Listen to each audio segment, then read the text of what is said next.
All right, thank you.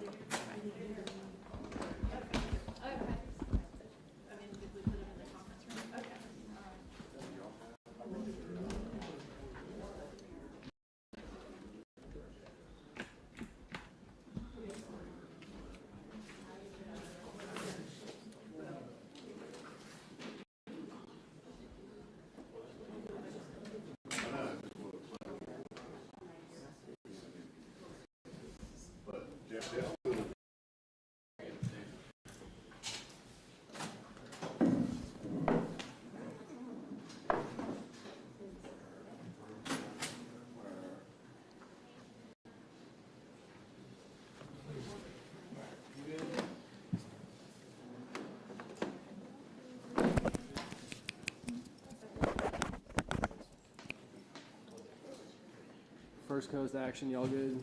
Okay, great. I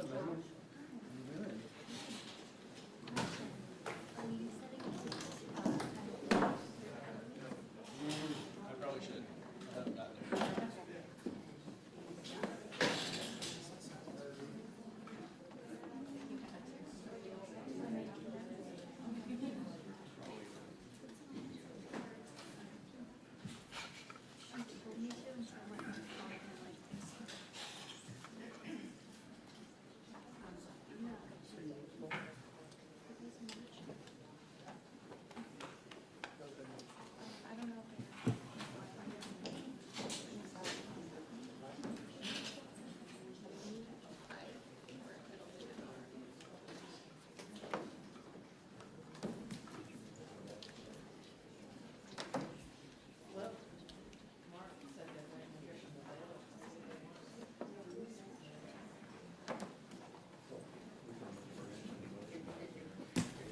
I'm happy to go back if you'd like.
Do you need something? You get his pad? Vote if they've voted. We got a new one. So, but now. Ask the bailiffs. They like to do stuff. Before you had to hold it down. So we wouldn't approve this one.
No.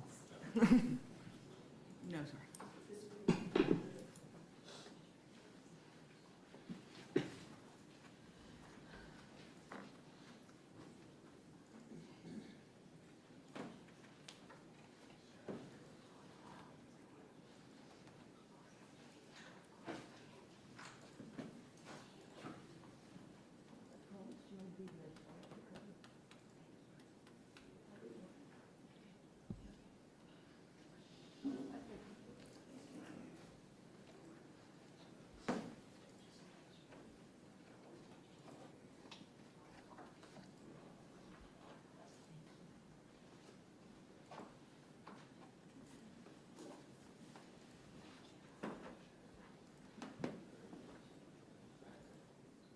Yes, sir. I didn't know if you wanted to turn on his video. Okay. What's it called? What, which one?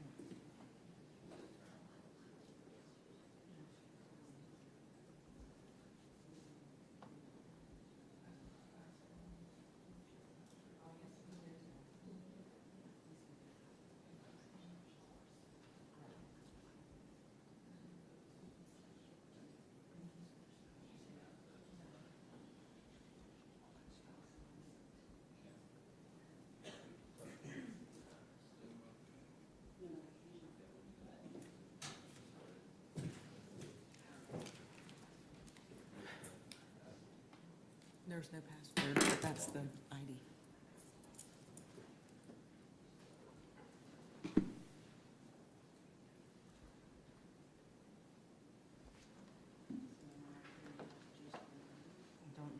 Don't join audio.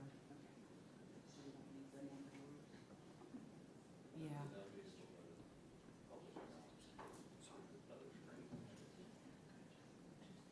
I think, I connected it, because he mentioned it, so I connected it. Don't join audio. Yeah.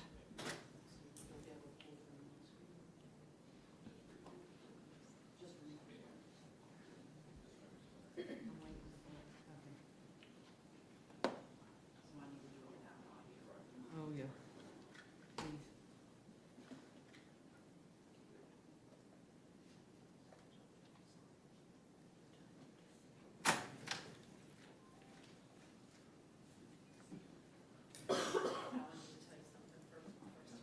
And she's not running on there, right? Okay, I've got the Smart Board as a co-host, the evidence card as a co-host. I'm a co-host.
All right, first report from Nassau County Family Center on the James Alexander presiding.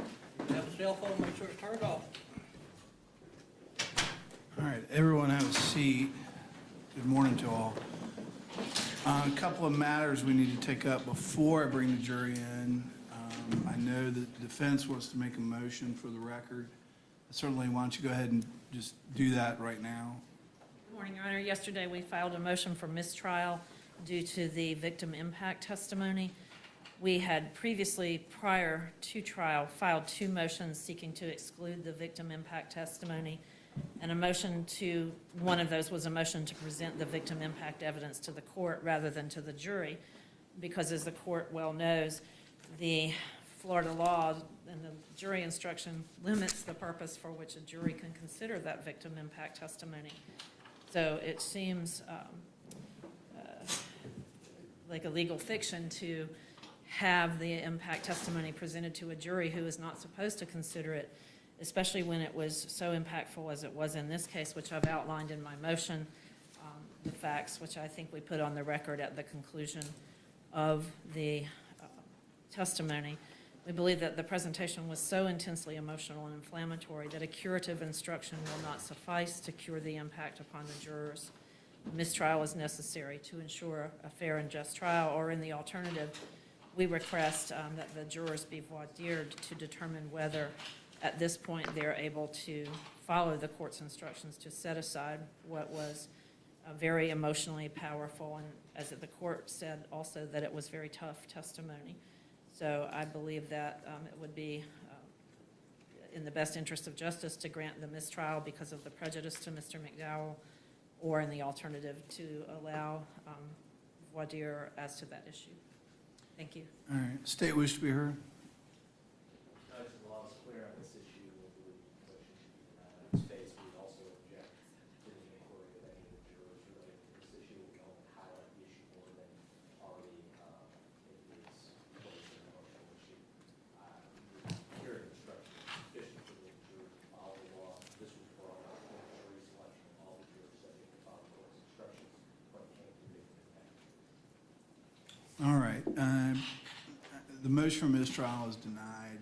The court is required by statute to allow the state to present that evidence if they so choose, and that's what the court did.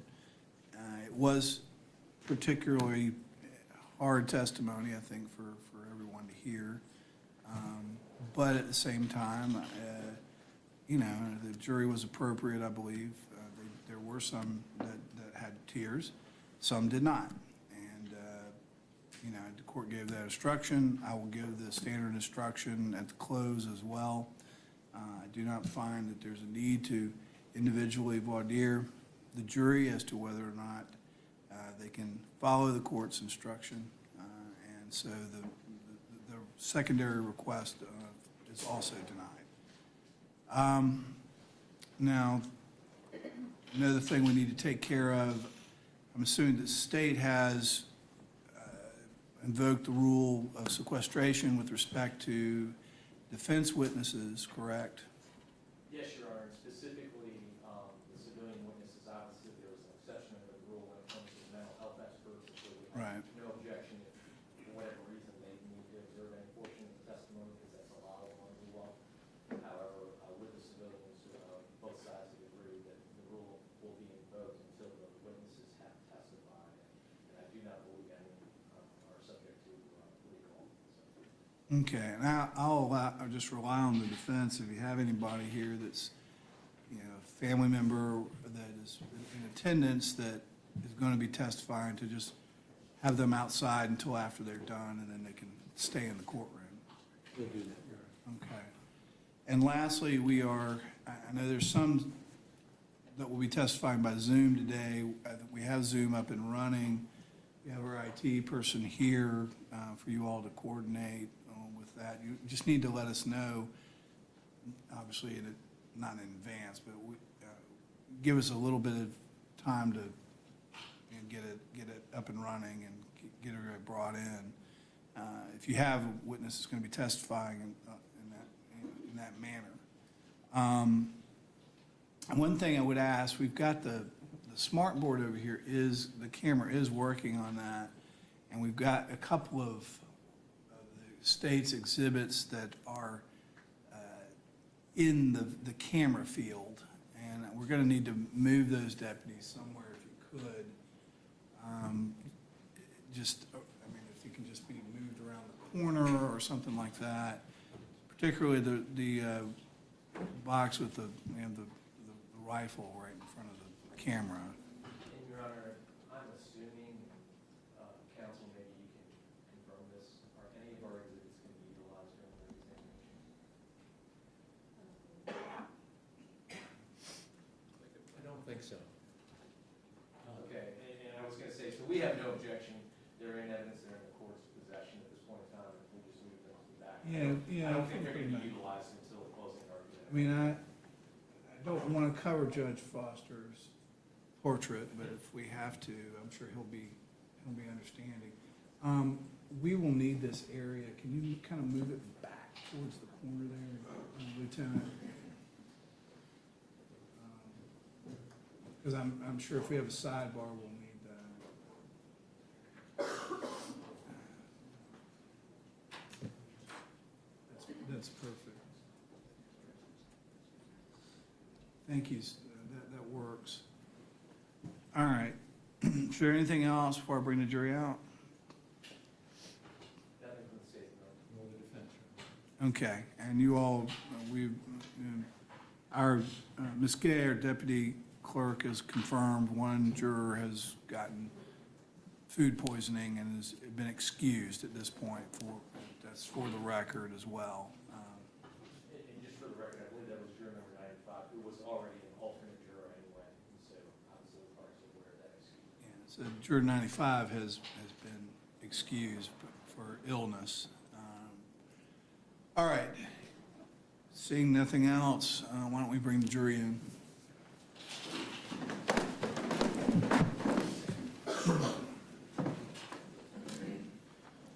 Jurors in the courtroom.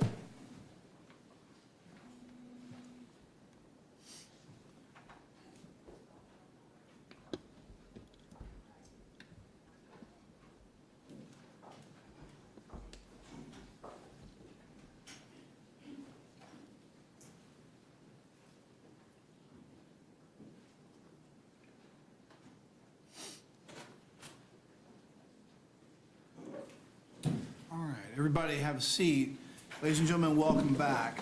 Thank you for being here and ready to go. We had a couple matters we needed to talk about on the record before we brought you all back in here.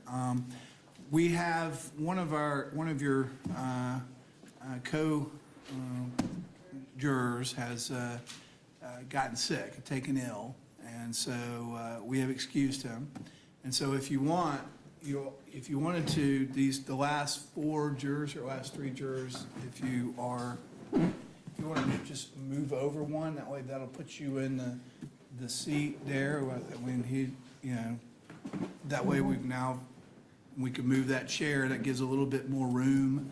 I know it's been tough, you've been tight there, and I appreciate your, cooperation with us. It just wasn't built for 16 jurors, the jury box. So anyways, so you guys can move down. That'll be your seats from here on. Again, welcome back. Thank you for being here. I hope that you had a day just to sort of clear your thoughts and do something that you might have enjoyed doing or seeing family, or maybe even if you're the person like myself, worried about falling behind at work, maybe you went and did a little bit of work, who knows. But we're glad we were able to give that day to everybody, and now we're ready to proceed with the next phase of this trial, which is now the defense's case in chief. The defense will present to you the evidence that they wish for you to consider as well, and they'll be calling their witnesses and presenting their evidence at this point in the trial. So at this time, I will turn to defense counsel, and you can call your first witness. Oh, that's right. I apologize. The defense actually decided to defer their opening statement until the beginning of their case in chief, and I'd forgotten that. Thank you for reminding me. So at this time, the defense has an opportunity, just like the state did at the beginning of their case in chief, to give an opening statement, to present to you sort of an outline of the evidence they believe will be presented to you, and for you to sort of consider and sort of be aware of the evidence that's going to be presented during their portion of the case. And so, Mr. Chipperfield, I'm sorry, you can go ahead and present that, and then they will start presenting witnesses and evidence. Thank you, Your Honor. Good morning. Thanks for coming back. As we discussed during jury selection, the law and common sense require a jury in a capital case to listen to evidence about the crime and also evidence about the life of the person who committed the crime. And what I want to do in the opening statement is kind of just go through what we're going to present over the next few days, and give you sort of the story of Mr. McDowell's life in summary fashion, and then you'll hear the witnesses who will prove, hopefully, what I have told you in opening statement. And let me say, first of all, that nothing we present will be an excuse, a justification, or a defense to this crime. You heard that Mr. McDowell pled guilty to this, and we have no defense.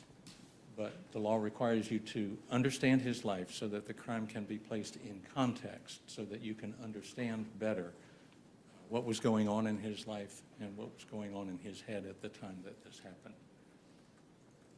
Because if you are asked to vote for death, then the death penalty kills the whole person, both the good and the bad. And I think you'll see in this evidence that we'll present that there is both good and bad in Mr. McDowell.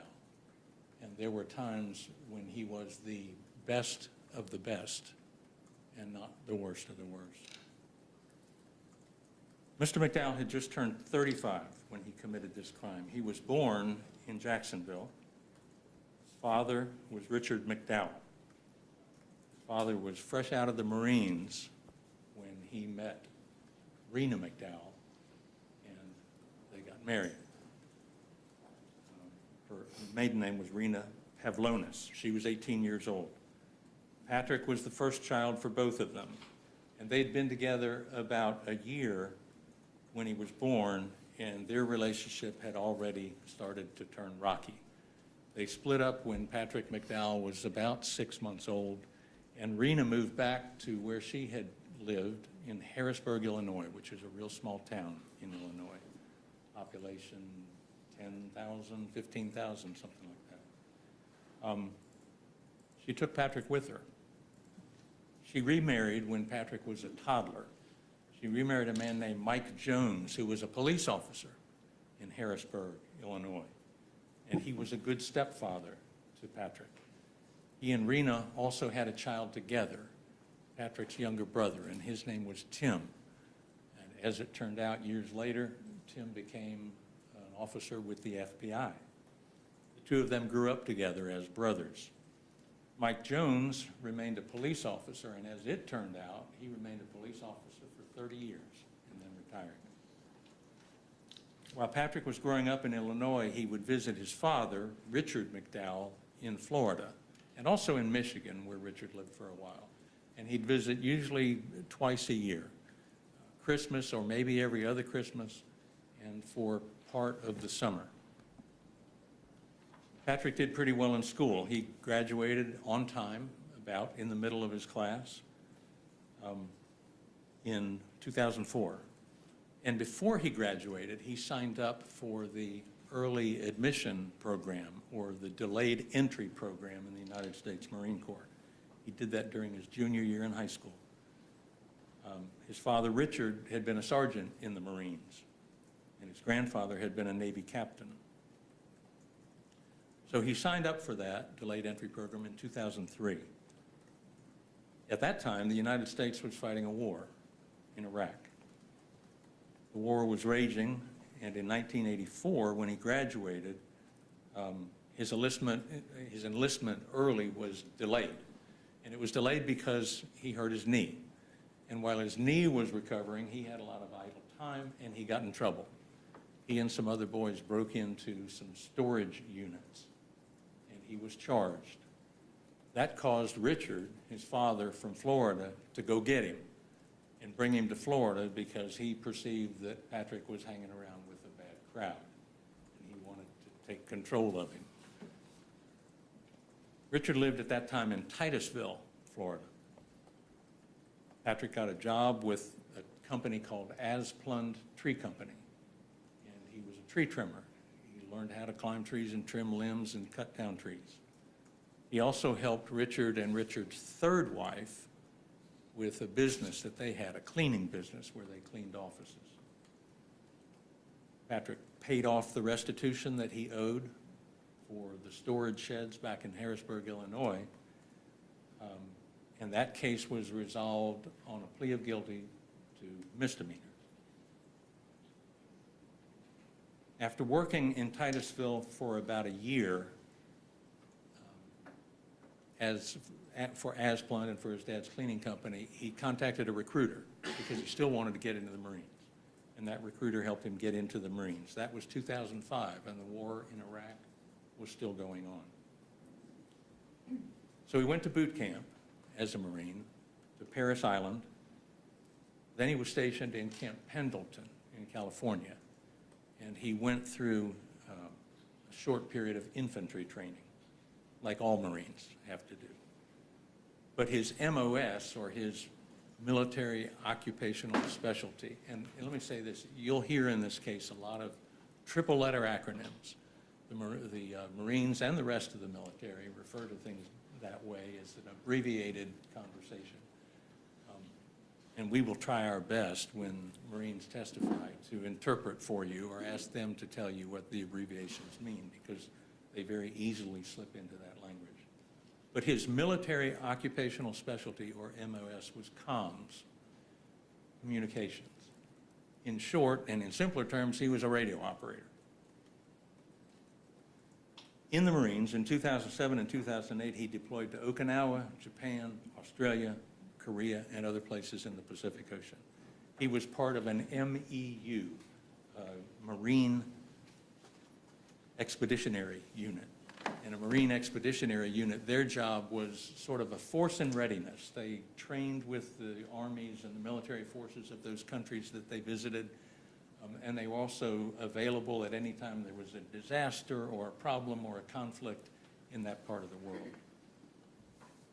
A force in readiness is what they call it. His work as a radio operator during that deployment received high praise from his superiors, and at the end of that deployment, after about a year, he was given a NAM, N-A-M, which is a Naval Achievement Medal. And at the end of that MEU, his group or his unit returned to Camp Pendleton, and they started a workup for deployment to Iraq. And that lasted several months. And you'll hear that part of the workup is they have a simulated desert kind of city at Camp Pendleton, a place called 29 Palms, and it's just like an Iraq town, an Iraq desert area, and that's where they trained up for Iraq so that they would be ready for whatever they faced when they got to Iraq. During that workup, Mr. McDowell was promoted to sergeant. And then he was hand-selected from the communications unit to be the radio operator for the colonel, Colonel Paul Nugent. And Colonel Nugent was the head of the entire battalion, more than 1,000 men who were going on this deployment to Iraq. And when he was, and you'll hear that that was quite an honor. He was, in fact, the best radio man available, or Colonel Nugent wouldn't have taken him as his radio operator. You'll also hear that as the radio operator for Colonel Nugent, he was also part of Colonel Nugent's security detail, or PSD, personal security detail. And what that meant is that everywhere the colonel went, he went. Why? To protect the colonel. And there were others who were selected for that personal security detail too. And that particular platoon of 20 to 22, 3, 4, 5 guys was called the Jump Platoon. And you'll hear from members of the Jump Platoon about what they did, what they experienced over there, and how Mr. McDowell did his work. In order to go to Iraq, Mr. McDowell had to extend his enlistment. He had enlisted for 4 years. And if he had not extended his enlistment, he would not have been able to go with his men. So he extended his enlistment to go. So Mr. McDowell and the rest of the 2nd Battalion, 1st Marines, is what they call themselves, 2-1. They went to Iraq in January of 2009. And first they went to northern Iraq in an area called Sal Sinjar that was close to the Syrian border to the west. Like much of Iraq, it was desert. Very hot during the day, very cold at night, sand everywhere, and sandstorms when the wind blew. There was no real base there, so they lived in tents, where the tents were all lined up together in an area where they piled up dirt as sort of a little bit of a barrier to both the sand and the enemy. What they did in northern Iraq is Colonel Nugent patrolled his area of operations. Sometimes they'll call it AOP. He had a large area to patrol, trying to control Syrians from coming into Iraq to cause trouble from the west, and also trying to control insurgents who were Iraqis who were not happy with the Americans. It was a war zone. But the fighting had died down by the time they got over there. The danger, though, was still there. The danger was the insurgents, the Iraqis who were still upset with the United States and who were still attacking, and Syrians who were coming in to infiltrate to cause trouble. The insurgents and the terrorist groups were still firing mortars and using car bombs and using armor-piercing grenades and rockets and roadside bombs, or IEDs, to destroy vehicles and to kill Americans. What had died down was the direct combat, where people are firing at each other, and what remained was called indirect fire, the mortars and the rockets coming inside a base or inside an area where the United States forces were.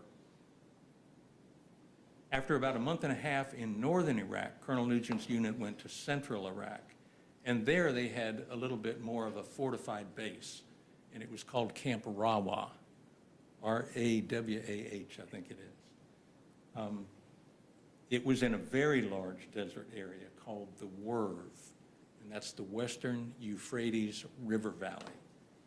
It runs on one side along the Euphrates River, and then it extends in a vast area. They had a very large area of operations that Colonel Nugent had to patrol so he could visit various companies that he had in that very large Werv area. They still had the extreme weather and the sand, and you'll hear lots and lots and lots of flies, and so many flies that they had to get these big fly traps to hang outside their barracks, which were made of wood, plywood barracks. So it still wasn't like they had concrete buildings they lived in. The jump platoon actually spent more time on the road than they did inside the base because, as I said, Colonel Nugent had to visit other companies. At that time, the main mission was that the United States was trying to withdraw from Iraq and turn operations in the government and the military and all the bases over to the Iraqis. And some of the Iraqis were friends of the Americans. They called it leading from behind and trying to get things in order to teach and train so that American troops could leave. Trying to teach the Iraqis to defend themselves and run their own government. The problem was that not all the Iraqis were on board with that. And there were a lot of Iraqis who still wanted to fight American forces, and there was an ever-present danger of attack on the base and attack while they were out on these patrols in the Werv. The other problem was that the friendly Iraqis and the enemy Iraqis all looked the same. And it was very, very hard to distinguish, not just by appearance, but by their actions, who was an enemy and who was a friend. There were mortars still, there were rockets, IEDs, armor-penetrating devices that could kill and blow up even the MRAPs. And MRAP is a heavily fortified vehicle that they traveled in when they did these patrols around the world. And you'll see pictures of those as we go along, and you'll hear about the dangers that the jump platoon faced every day when they went out on these patrols. And you'll hear also that the Marines were trained about how to survive in Iraq among the terrorists and the unfriendly Iraqis. They were to follow the advice of General James Mattis. Be polite, be professional, but have a plan to kill everybody you meet. That's chilling, but that was the reality in Iraq in order to survive. After about 9 months in Iraq on that deployment, it was in September of 2009, Colonel Nugent and his battalion left Iraq and returned to Camp Pendleton. Within days of their return came the first suicide. One of the Marines hung himself by his bunk, and more suicides would come later. Mr. McDowell was, very soon after the return, was honorably discharged from the Marines, but only after receiving a second NAM, a second Navy achievement, Navy and Marine Achievement Medal. And you'll hear that that's unusual. It's unusual for a sergeant as young as Mr. McDowell to get 2 of those, 1 for each deployment he went on. Mr. McDowell didn't come back home with any missing limbs or physical injuries, but he came back with a damaged brain. He had married Shauna Zufelt while he was in the Marines in California. She lived in California. He met her while he was over there training before his deployments. And they got married, and he brought her back to Florida. As soon as he got back, Mr. McDowell's family, and that was here in Jacksonville, or we're in Nassau County. It was down there in Jacksonville. As soon as he got back, his wife and the rest of his family members saw that he was different. He was moody, he was quiet, he had nightmares, and he couldn't sleep. And he was hypervigilant whenever he drove on the highway. They urged him to go to the VA and seek treatment because they thought he had a problem. But he wasn't interested in getting a disability rating or attending counseling. He was a proud Marine. And he felt at that time like he was normal and everybody else was different, which is a characteristic of post-traumatic stress disorder, what we will often call PTSD. He went to work with his father and his 2 uncles, and he enrolled in classes at Florida State College in Jacksonville, FSCJ, because he wanted to prepare for a job as a fireman. And then Shauna got pregnant. And by February of 2010, just 5 months after his Marine discharge, the headaches, the nightmares, the irritability, and overall change in personality got bad enough that he went to the VA.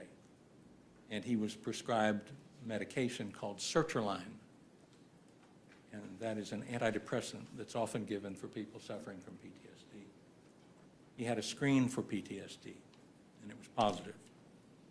He took the medications for a while, but they made him feel bad, so he stopped taking them. Then he had another visit in the middle of March of 2010 to the VA and complained about the nightmares, the anger. He was quick to anger. He was being easily startled. He was watchful around crowds, like if he went to the mall, went to a movie or something like that. And then he was scheduled for a further evaluation. And in April of 2010, he was ultimately seen by a psychologist at the VA in Lake City. Her name was Dr. Julia Tesh Owen. Name was later changed. She remarried to Julia Owen Scholl. She was the psychologist at the VA who evaluated people for PTSD. And she conducted the normal tests that they used, that were widely used for PTSD. And the evaluation was positive.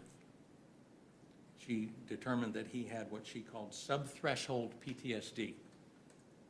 And the only reason she couldn't complete the diagnosis to find full PTSD is that he needed to return for more treatment because he had not been out long enough to show how his problems were affecting the functioning in his life. It was apparent it was affecting his marriage, but his work life hadn't been long enough for them to determine that without further therapy sessions. So Dr. Owen Scholl told him he needed to engage in therapy so they could make a final diagnosis. And he entered into a form of counseling, not in Lake City, but in Jacksonville, that was not really PTSD counseling, but was more for depression and adjustment problems. That's the way they were going to begin the counseling in order to go further to decide whether he had full-blown PTSD. He went to a couple sessions, but then he stopped. And he got busy with his newborn baby and the classes he was taking at FSCJ and the job that he was doing with his two uncles and his father. And as you heard from Patrick Fowler, who testified already a few days ago, he got involved in airsoft competitions, perhaps to try to replace that feeling that he had when he was in Iraq. And you'll hear from the experts that that's something that people with PTSD often do. They try to get involved in something that kind of mimics the stress and the events that cause the stress in the first place to lead to the PTSD, kind of a vicious circle. And then Mr. McDowell made the worst decision he could possibly have made. He took a job with Triple Canopy, a private military contractor, and you may have heard of Blackwater. There were several of these military contractors at the time who were performing operations overseas in Iraq as the U.S. was drawing down troops. U.S. troops were being replaced by private contractors. They were paying good money, and he now had a family. So he returned to Iraq, and for 4 months, he helped provide armed security for Forward Operating Base Delta, or they'll call it FOB Delta, F-O-B. That was an Army base. The U.S. Army was operating out of that base and going outside the base to do patrols and to look for insurgents. And Triple Canopy was tasked with supplying the security for the base itself, the internal security. And that was a base that was outside a city called Al-Qut, A-L-K-U-T. Most of the Triple Canopy's employees were older than Mr. McDowell. He was only 24 at the time, and he wasn't even allowed to be a permanent supervisor of the Ugandan nationals who were manning the security posts or the outlook posts inside that Army base because he wasn't old enough. And most of the Triple Canopy employees had far more military experience than Mr. McDowell did. So he was assigned as a guard, but his main job was to work in the Tactical Operations Center, or TOC, they'll often call it. And that's where the radios are, the communication, the equipment that allows them to look outside the base to maintain security, to see if anybody's on their way in, or if there are any vehicles out there that are suspicious, or people who are trying to harm the United States Army guys who are inside the base. He also worked at the entry control point. This base was busy, and they had Iraqi citizens who would come in, and they would be cooks or cleaners or mechanics, and they all had to be checked at the entry control point. So it was a busy place, and he spent a lot of time there. The entry control point was a dangerous place because you could not trust the people who were coming in. They're coming into a military establishment, and some of them could have been coming in to cause harm. So they had to be searched, vehicles had to be scanned, their IDs had to be checked, and you never knew who you were checking. There was also the likelihood or possibility of car bombs, because some of the Iraqis didn't value their own lives enough, and they would sacrifice their own lives to cause problems with the Americans and at American bases like FOB Delta.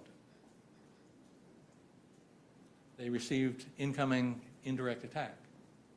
mortars and rockets were fired into the base, actually inside. Some of them missed because some of these Iraqis were untrained, they were terrorists, and they're firing these missiles from the back of a pickup truck sometimes. So it's not sophisticated, but it was very dangerous. In fact, one time, a mortar or a rocket came in and actually knocked Mr. McDowell out of his chair while he was talking to his wife on the phone. The Triple Canopy employees also had to watch constantly for these infiltrators. And at the entry control point, they also received Army soldiers who had been injured or killed outside the base while they were doing their patrols, killed by enemy fire or by IEDs that were hidden in the roads. An IED is an improvised explosive device, and there are a number of different kinds of them, different kinds that were improvised as the earlier versions failed. When they first came out, you could run over them with a car and they would explode. But then they were killing too many of their own people. So they designed them so the vehicle had to be very heavy, like an MRAP, and they would only go off if an MRAP went over. Well, then they designed defenses against those, so they created these different kinds of IEDs. Some of them would be radio controlled. Some of them could be controlled by a cell phone. And they were a constant danger anytime that these soldiers were out on the road. So if they got injured, they got killed, they would be brought into the entry control point and then either treated at the base hospital, which was small, or evac'd by helicopter to a larger place. And Mr. McDowell worked there. And he saw things that he will never forget at that entry control point. He saw the bodies of 2 Army soldiers who'd lost a head and a leg. He also saw children who the Iraqi people, their parents had injured the children themselves in order to bring them to the base to try to get services and benefits from the United States Army.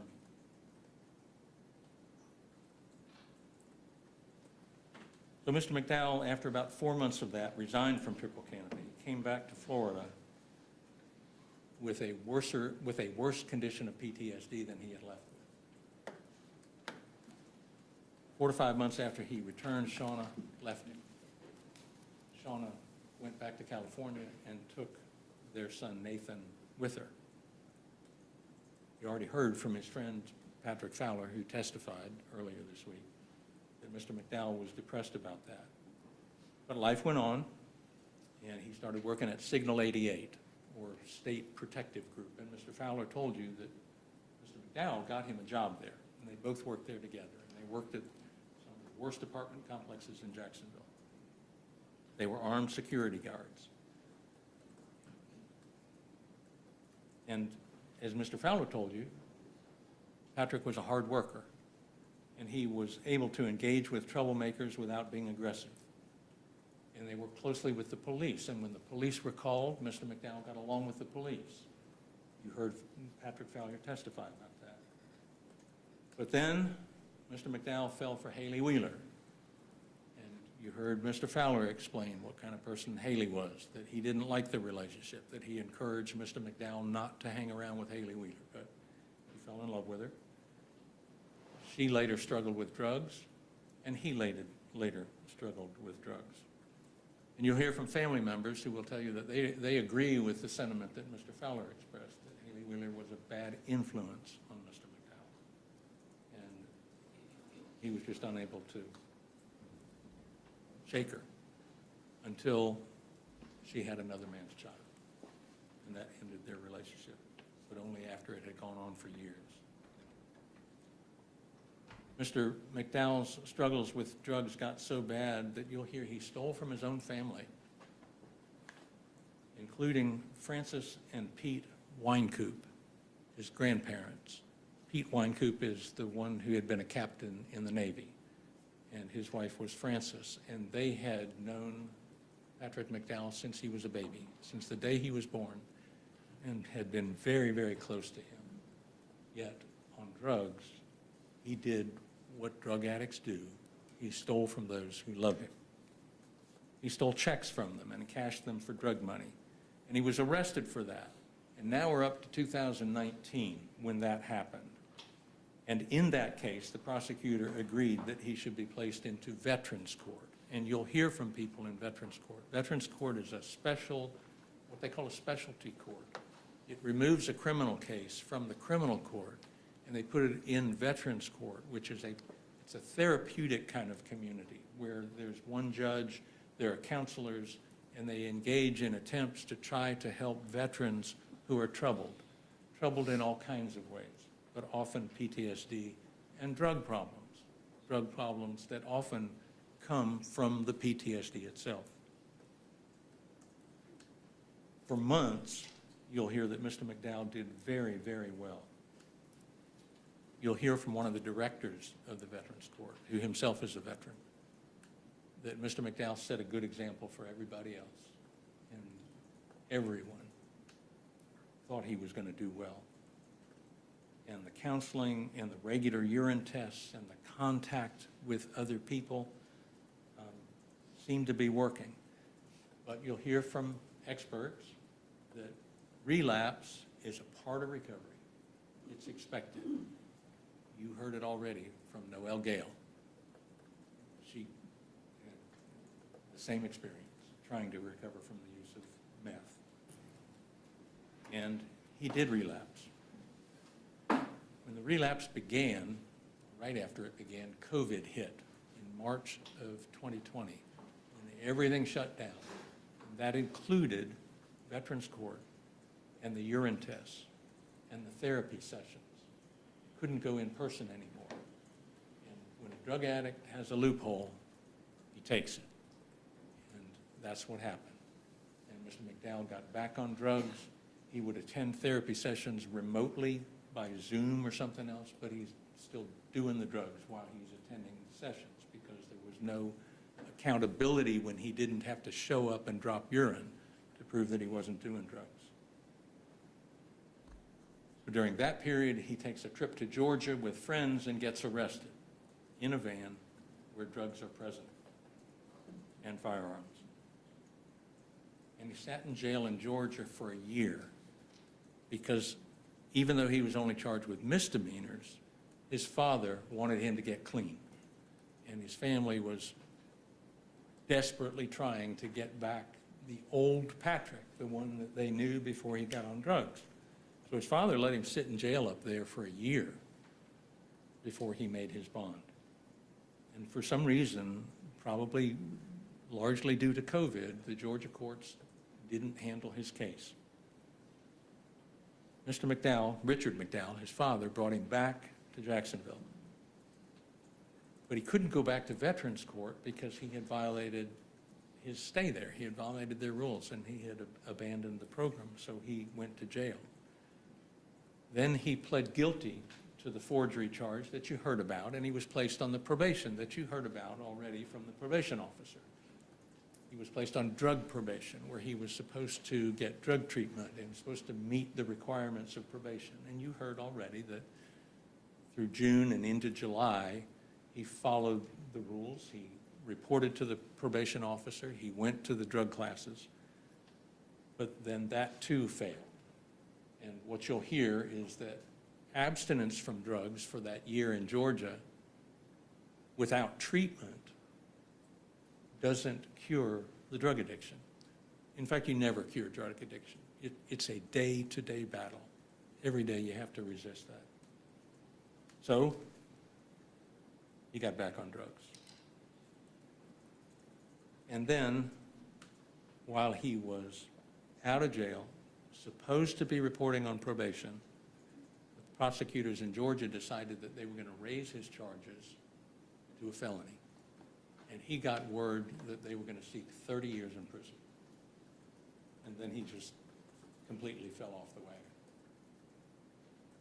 That accelerated the decline on drugs that ultimately led up to the day that Deputy Moyers was shot. And you'll hear from people who knew Mr. McDowell pretty well during periods of his life. And we're going to ask you to recognize the good he has done in his life, in his relationships with other people, in his employment, his work, and in his service to his country in the Marines, and when he helped guard the Army base at Fob Delta with triple canopy. And we will argue to you that the service to his country is directly connected to the shooting of Deputy Moyers, because it caused PTSD, which was then self-medicated with drugs over a long period of time. And expert testimony will support that. We think it's extremely strong mitigation when a man serves his country and develops a mental disorder as a result of that service. But regardless of that, even if you were to decide that the post-traumatic stress disorder had no connection at all to this crime, we're going to suggest to you that 4.5 years of military service with 2 deployments overseas, one of them to a war zone, followed by helping to guard a United States Army base with triple canopy, with both of his Marine deployments rewarded by a NAM, a Navy Achievement Medal, is entitled to great weight, irrespective of whether you believe it's connected to the murder of Deputy Moyers. We will suggest to you that we as a society should not sentence to death a man who has given that kind of service to his country. And we'll argue to you that life without parole doesn't reward him for that service. It just is a recognition of the service, and it doesn't reward him with a sentence of life without parole, because life without parole isn't a reward. Life without parole is a very, very severe sanction. We suggest that Mr. McDowell's life, his whole life, sets him apart from others who deserve the death penalty, and he does not. Thank you. All right, ladies and gentlemen, that concludes the defense's opening statement. I will now ask that you call your first witness. Call Officer Creel.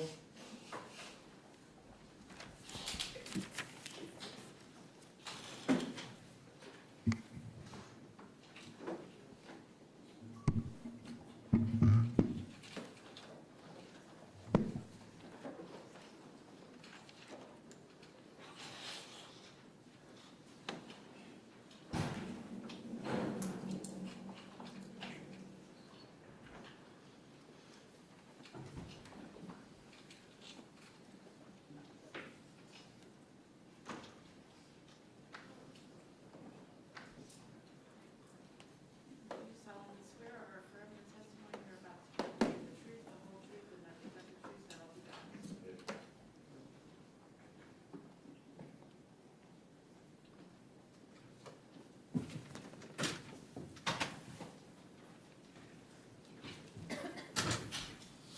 You may proceed.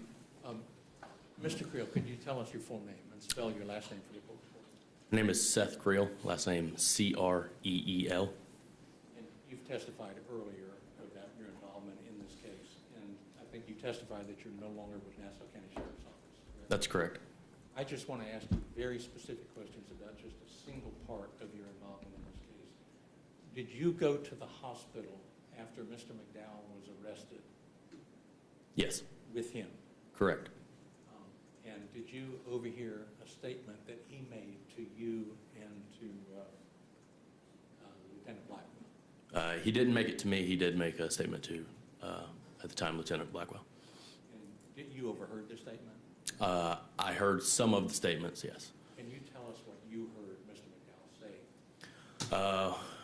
I don't remember exactly what he said, but it was something to the effect of he was sorry and he knew what it was like to lose a brother, and he couldn't imagine what it was like for us to stand there and look at him.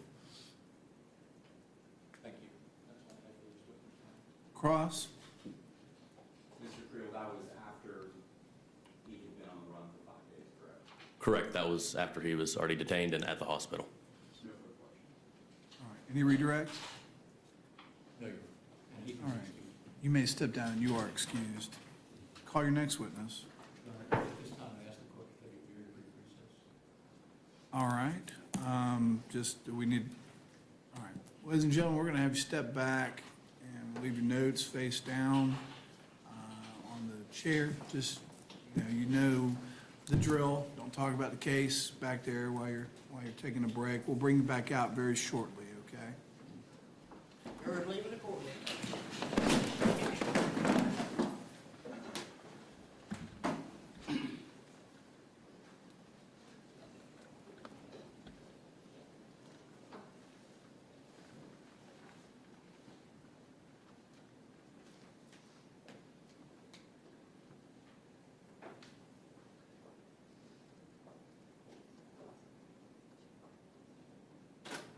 Yes? You know, Mr. Anybody can have a seat, by the way. Witness, and I thought the court would want to inquire. I'm sorry.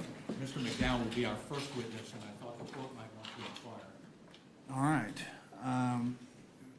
Mr. McDowell, I'm going to go ahead and swear you in right now, Madam Clerk. Do you solemnly swear or affirm the testimony you're about to give will be the truth, the whole truth, and nothing but the truth, so help you God? Yes, sir. All right, Mr. McDowell, your attorney has indicated to me that it is at least their intention to put you on the stand to testify in just a few minutes. Is that your understanding as well? That's my decision, Your Honor. Okay, well, and that's ultimately what I want to know, and so I'm going to ask you a few questions about that, okay? First of all, you understand that you do not have to take the stand to testify. Yes, I understand. Okay, you have the right to take the stand, but you do not have to take the stand, and no one can force you to do that. Do you understand that? Yes, Your Honor. It's a constitutional right. You understand that? Yes, sir. Okay, have you had a chance to speak with your attorneys about the advantages and disadvantages of giving testimony in these proceedings? Yes, sir. Have they answered all of your questions on those issues to your satisfaction? They have. Do you have any further questions that you would like to speak with your attorney about concerning the advantages and disadvantages of testifying? No, sir. If you do have some questions, I'm happy to afford you the opportunity to speak with them in private before I bring the jury back out. We've spoken at length, Your Honor, already. Okay, you understand that, as you said, this is your decision, and it has to be your decision ultimately. Yes, sir. Has anyone promised you a favorable outcome if you testify? Absolutely not. Have your attorneys promised you a favorable outcome if you testify? No, sir. You understand that there are certain risks involved in testifying in addition to potentially and positives as well. Yes, sir.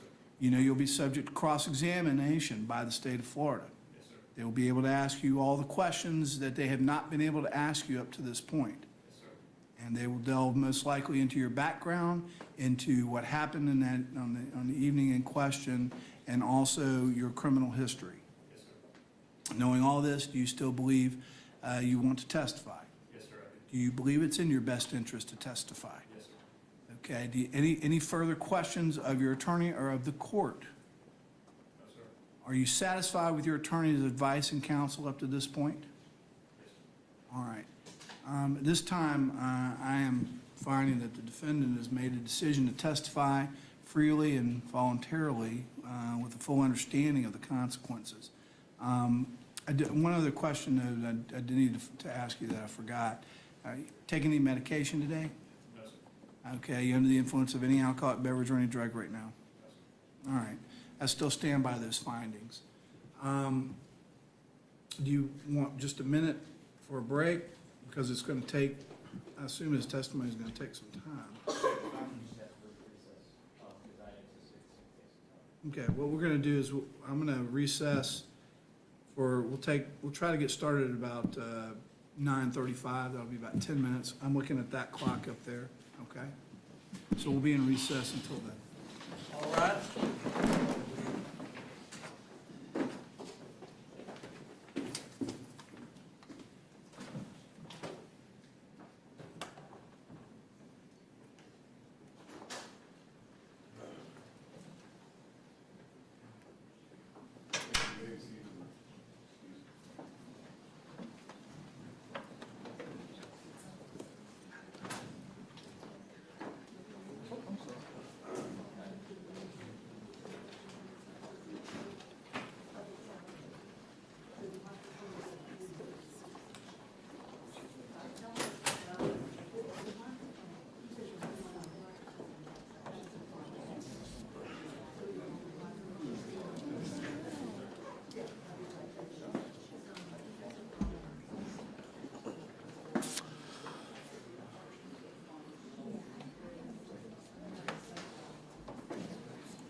You good?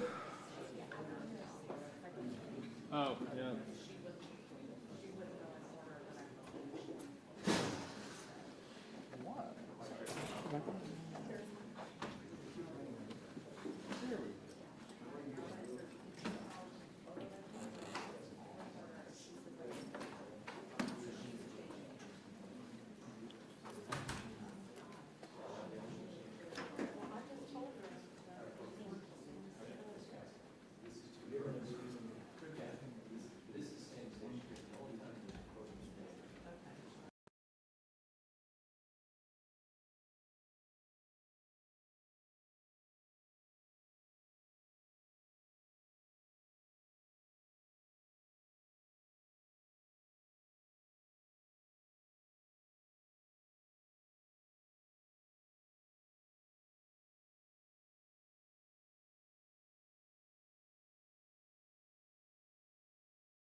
You know what? Yeah. This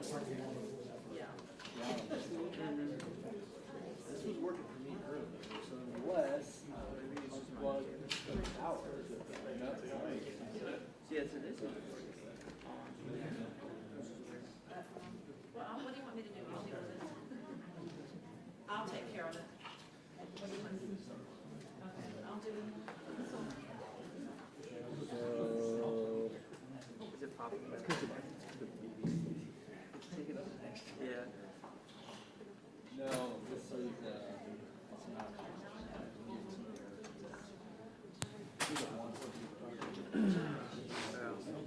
Problem is, I need, yeah, No, I got you. I mean, if I can't record on my deck, I can't record on my deck. I've got my. Yeah. I don't know who's to unplug, because I can't. I can't plug my live view. Yeah.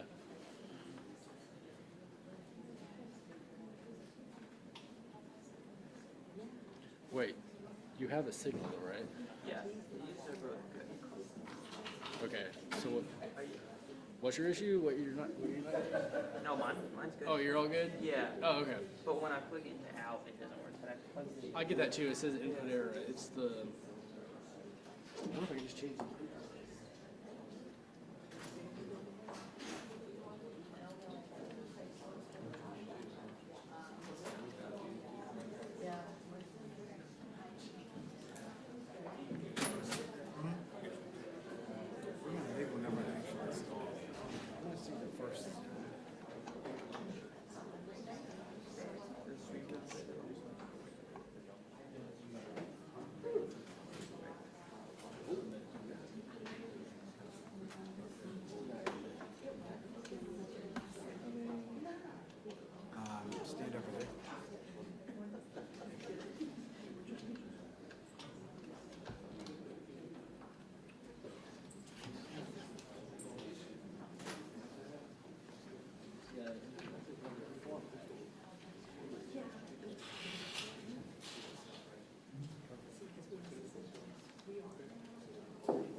we'll be fine. I'm recording on the car.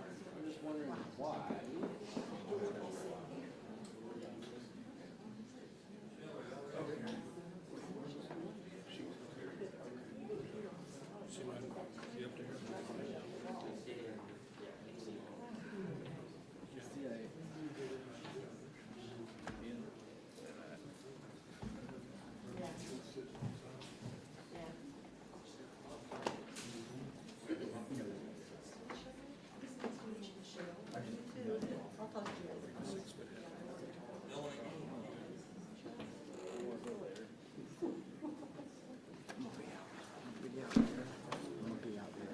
I'm gonna be leaving probably pretty soon.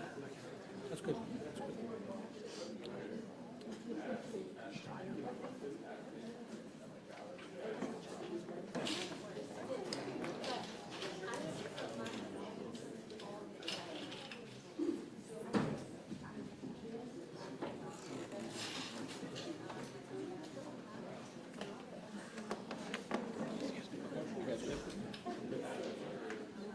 Sounds good?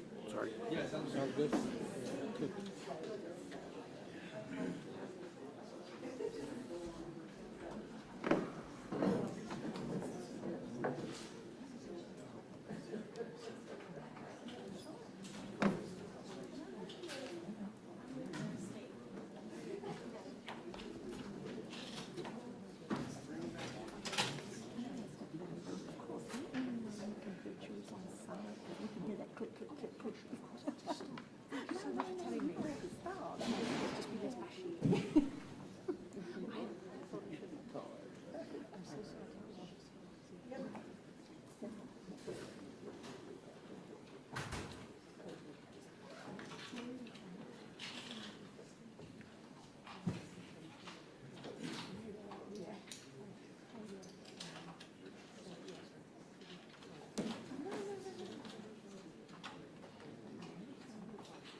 All right, circuit court is back in session.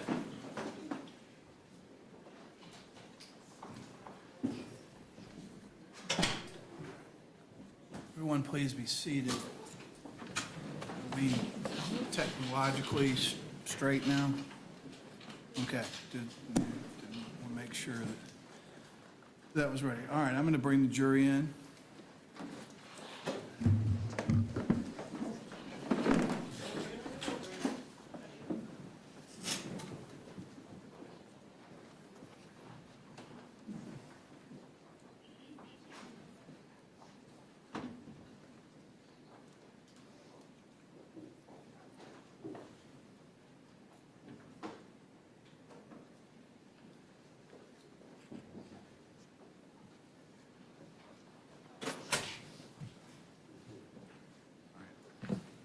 Everyone, please be seated. Welcome back, ladies and gentlemen. Ready to resume the defense's case in chief. You can call your next witness. Your Honor, we call Patrick McDowell. Do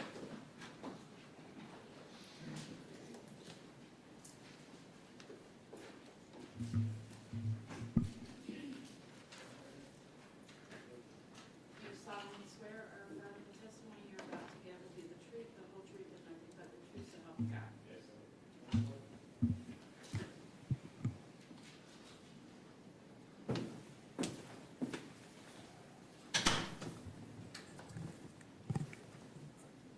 You may proceed.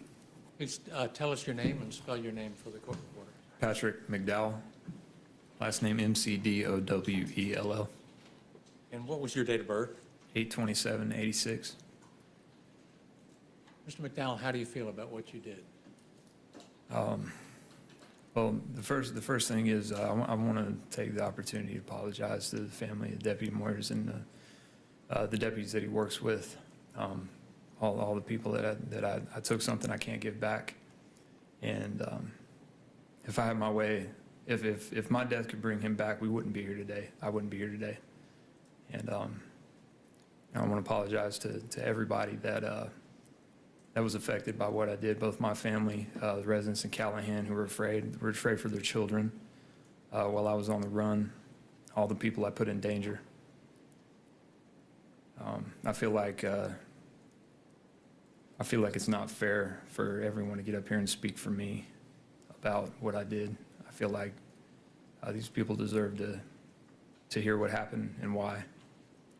And I feel like I should be the one to tell them that. Who was the coward out there that day? That would have been me. Deputy Moyers, he did his job so well that I wasn't doing anything overtly, and he still took one look at me and knew that I was up to no good. The way that he interacted with me was polite. It was friendly. There was nothing that he did that provoked what I did to him. What I did was cowardly. What I did was something that, for me, myself, I believe that there's really nothing worse than you can do than take a man's life just for doing his job. You watched the video. How did that make you feel? The video, watching myself do what I did, it breaks my heart that I did that to that man just for no reason at all, just out of selfishness. And I remember everything that happened that night. I remember everything he said. And it makes me sick to think that I did that. I'll never forget it. I'll play that video. I've played that video for 3 years over in my head. I've played what I saw and what I did that night over in my head. It makes me physically sick to think about it. You heard the statements of his friends and his family. Yes, sir. It was hard to listen to, but I feel like I don't think that there's anything that I can say or I can do to alleviate that pain, and I wish that I could. I mean that sincerely. I wish that I could take it all away, and I took the life of a man that was better than me. I'll never forgive myself for that, even if they do find forgiveness for me. I'll never forgive myself for that. You realize that what you did affected a lot of people. Affected everyone that was involved in the search. It affected my family, everybody that knew Deputy Moyers. It's affecting everybody that's here today. And I don't think that there's any way that I can say that I'm sorry that would cover the regret that I feel, both for what I did and for the fear that it caused in others. Like I said, people were afraid for their children, afraid to go outside, had to subject their properties to search, and for days and days, while I was on the run. My family's going to be dealing with the shame from this probably forever, and the person that's probably going to be, the most affected by it is the people would be Deputy Moyers' family, and I don't know how I can make that better, but that's why I'm up here today, because I feel like they need an explanation. They at least need to know why. You're gonna die in prison no matter what happens here. What is your plan? Well, it's been a very long time since I've had positive relationships with anybody in my life, and I plan to spend the time that I do have left, whether it be on death row or whether it be spending the rest of life in prison, trying to better those relationships. I burned a lot of bridges with people, and I want to start repairing those. I want to make use of the time that I have instead of wasting it like I have most of my life, most of my adult life. I'm going to spend every day thinking about what I did. There's not a minute that goes by that it doesn't hit me that I'm here because I took something, like I said, that I can't give back. And I don't know how to deal with that. I don't know how to make it better, but I want to do everything I can to try to make right what I've done. That's all I have, Your Honor. Thank you. Cross-examination.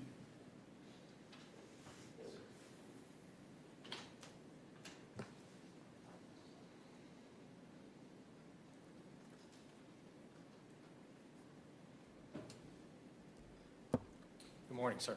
Good morning. You ended your marriage with Shauna, didn't you? Yes, sir. wasn't the other way around. She left and went to California, but you decided to end the marriage. That's correct. The reason why you did is you had a relationship with Haley No, sir, I didn't have a relationship with Haley until after Shauna left. until after Shauna left. Correct. So you end your marriage, and you were the one who then struck up the relationship with Haley. I was introduced to Haley by Mike Fowler, and very shortly after that, struck up a relationship with her, yes. I'm going to object to beyond scope and relevance. Let me see council sidebar with the court reporter momentarily. I've got this button here that plays makes some noise, so we can talk a little about it right here.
You may continue.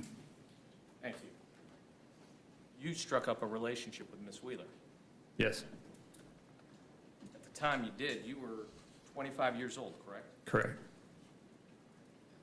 You traveled the world, Yes, sir. you were a Marine, Yes, sir. you've been married and actually had a child, Yes, sir. and you'd made thousands of dollars working as a military contractor. Yes, sir. She was 19 years old and worked at PetSmart. Yes, sir.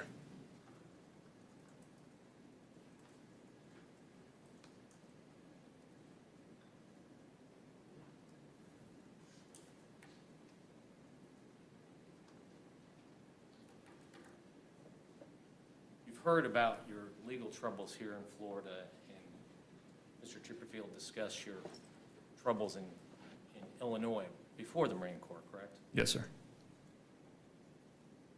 And those troubles occurred when you got around the wrong people after you'd moved out of your mother's house. Yes, sir. Some of your friends had robbed a storage unit, and that the stolen property was at your house. Correct. And the storage units had guns that were stolen too, right? I never saw the guns, but yes, But you agreed to hold stolen property. I did. And you got arrested for what you did. Yes, sir. Spent 11 days in jail. Correct. Then your father, Richard McDowell, came up and spoke on your behalf to the court, and took custody of you, and you came back down to Florida. Yes, sir. Others spoke on your behalf too, correct? Yes. And you pled guilty to lesser charges, I did. because the charges as they were levied against you would not have allowed you to go into the Marine Corps. That's correct. Then after you had left Shauna, after you garnered a relationship with Miss Wheeler, that's when more legal troubles began, correct? After a while, yes, sir. After a few years. Yeah, because for a while you weren't getting in trouble. No, sir, I wasn't. You were working, you had gainful employment, Yes, sir. but at some point you decided to start using drugs. Yes, sir. This decision resulted in a DUI arrest in Indiana. It did. I'm going to object to be on the scope. All right. Overruled.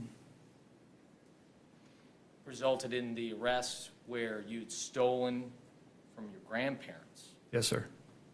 thousands of dollars. Yes, sir. These are people who cared about you, correct? Yes, sir, and I took advantage of them. They probably, if you would have asked for the money, they probably would have given you money, right? Probably, yes, sir. But you stole thousands of dollars, and when you were arrested for stealing from your grandparents, you had drugs on your possession. Those drugs were in the vehicle. Yes, sir.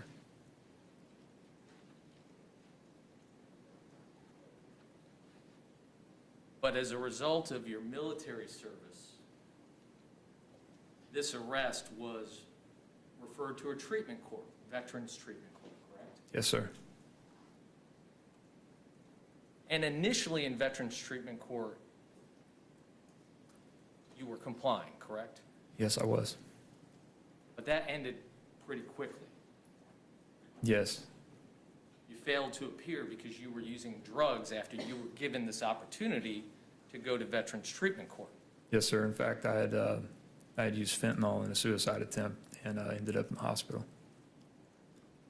And as a result of your violation of the outpatient, meaning out of custody portion of Veterans Treatment Court, the judge who presides over Veterans Treatment Court placed you in Matrix, which is an in-custody incarceration drug treatment program. Yes, sir. That judge was Judge Floyd, correct? Yes, sir. Judge Floyd was a colonel in the Marine Corps, wasn't he? Yes, sir. Judge Floyd was an advocate for you during your time in Veterans Treatment Court. Yes, sir. He's very supportive. In fact, in portions of Veterans Treatment Court where you actually have to go and visit incarceration facilities, you actually sat on a bus next to the judge and had a conversation with this now judge, former Marine, about Veterans Affairs, right? Yes, sir, for an hour each way to Union Correctional Institute. Judge Floyd wasn't the only advocate on your behalf in Veterans Treatment Court. No, sir. Most of the staff of the VTC was advocating for me. David Abramowitz, huge advocate of yours, isn't he? Yes, sir, absolutely. Mr. Abramowitz would have done anything to see you succeed during the course of your Veterans Treatment Court. He would have, and he did. Even to the point that now, even after you sit here charged with the murder of a police officer, he still maintains a relationship with you, Yes, sir. still visits you. Yes, sir. Dylan Warfel, another one of the mentors in Veterans Treatment Court. Former Marine, right? Yes, sir. There for you. I didn't have as much interaction with him as I did Mr. Abramowitz, but yes, he was. Everybody involved in the Veterans Treatment Court is an advocate on behalf of veterans, correct? Yes, sir. You're not the only veteran who comes through those doors with emotional issues, drug issues. No, sir. I do think that for a time I was probably the worst. I was the only one that was still in custody. I think I was using worse drugs in a lot worse shape. So they actually stepped up more. Hold on. Please. I believe they actually stepped up more for me than they did the other veterans. Put in more work because they knew I needed it. So you probably even received more attention from these advocates than anybody else in the program. That and more accountability, yes, sir. But let's be clear about one thing. A decision to use or not use drugs, that's a personal decision. 100% my own, yes, sir. That was a decision you made. Yes, sir. Same as the decision to leave your wife. Yes, sir.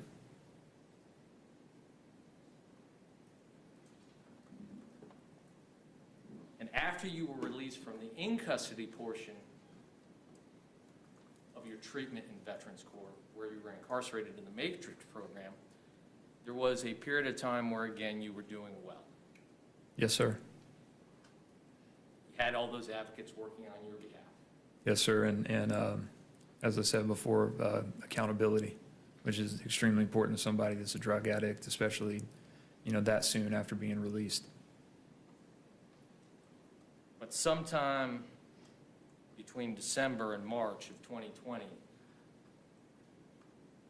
you started down the wrong path again. I relapsed the day that COVID shut the courthouse down. Wasn't beforehand? No, sir. The night of.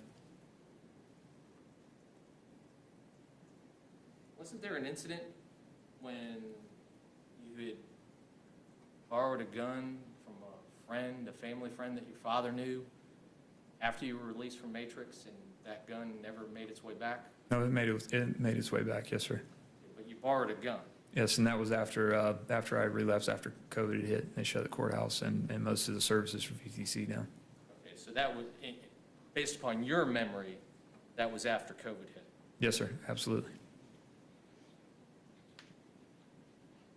But when COVID hit, it wasn't months after the courthouse got shut down that you relapsed. It was actually the night you found out you weren't going to be tested again. Within hours, yes, sir. I took as my defense counsel said, once an addict finds a loophole, they're very quick to go through it. And that's exactly what I did. You were quick about finding that loophole because it was the night you shut down that you hit the pipe. It was David Abramowitz had called me. I was actually on my way to drop, and he said, "Don't bother to go because they're shutting the courthouse down." And I think I expressed to him in that phone call that I was pretty scared that I was going to relapse. And at that time, there just wasn't any infrastructure in place to stop something like that. They were struggling with how they were going to go about the process of accountability at the time. I did express to him that I was afraid, and within hours, that's exactly what happened. So it wasn't like the stress of COVID. It wasn't like the isolationism or things of that nature.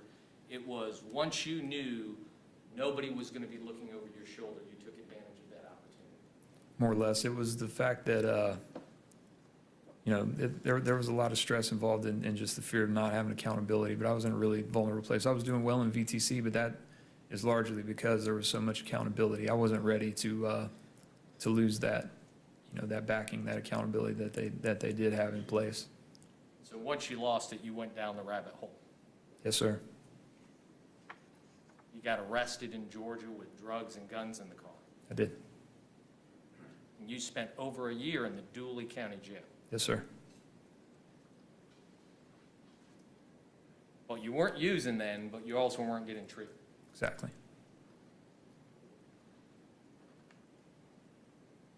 And because of your failures with VTC, they actually rejected you out of the program and sent you back to normal prosecution, correct? It was because I couldn't show up for court because I was incarcerated in another state.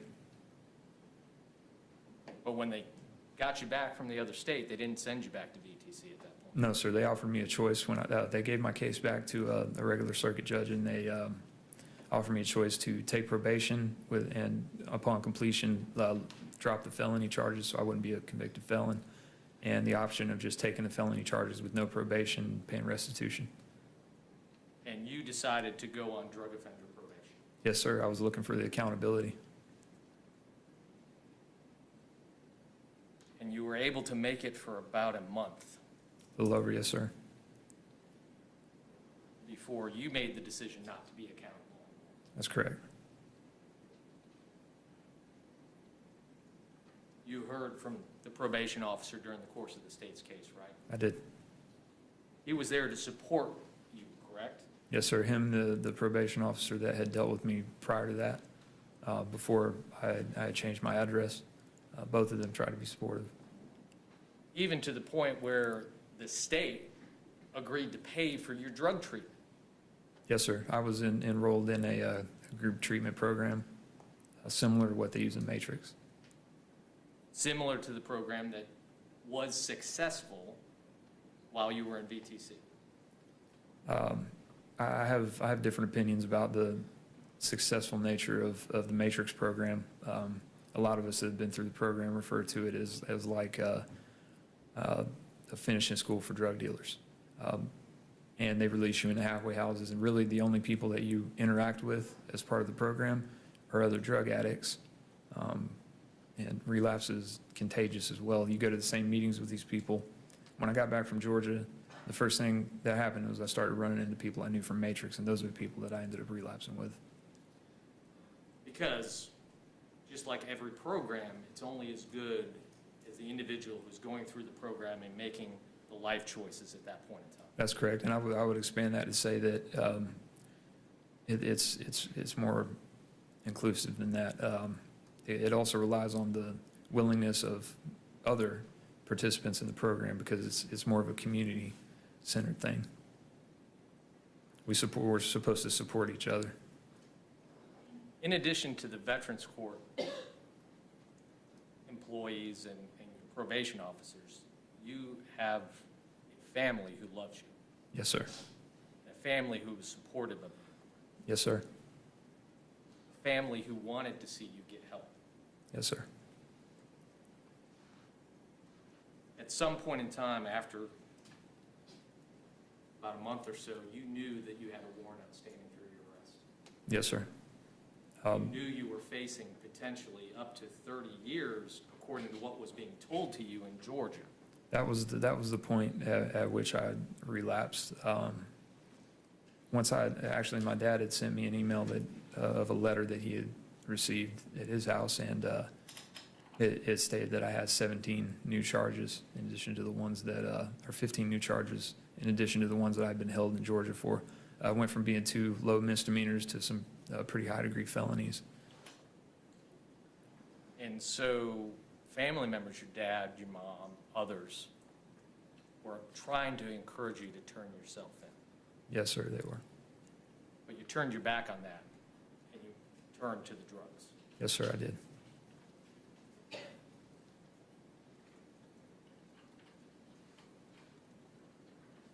Weeks prior to the murder, you rekindled a relationship with a woman by the name of Brianna Toll, correct? Yes, sir. you had met Ms. Toll while you were in Veterans Treatment Court, Yes, sir. and she was a part of that group that sort of, once you relapsed, you were hanging around. Yes, sir. Even to the point where you were doing drugs in a hotel room with Ms. Toll and others, while then later you were doing Zoom meetings for Veterans Treatment Court. That's correct. It was my first Zoom court appearance.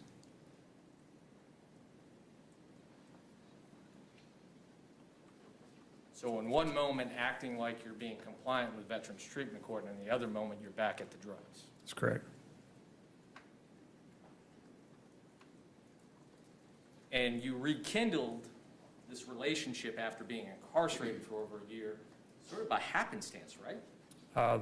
We just happened to be at the same gas station at the same time. I was with some other friends in a gas station that shares a parking lot with their apartment complex. The 7-Eleven, right? Correct. And I came out of 7-Eleven, she was going in. She was meeting up with some of the individuals you were with, correct? I think so, To buy drugs. most likely. And at that point in time, you weren't living anywhere, right? You were living out of the van? I was staying with a friend at the time, but I spent most of the time in the van because, as is the nature of meth, I didn't spend much time sleeping, and I was selling drugs at the time, so I spent a lot of my time driving around. And that van, you knew it was stolen. Yes, sir, I did. The person that gave it to me to pay one of his drug debts, and he told me he got it from his mom. And I found out later on that it was actually stolen from his mom. And I think you just said you and another friend were going around in this van selling drugs, selling meth, fentanyl, heroin. Correct.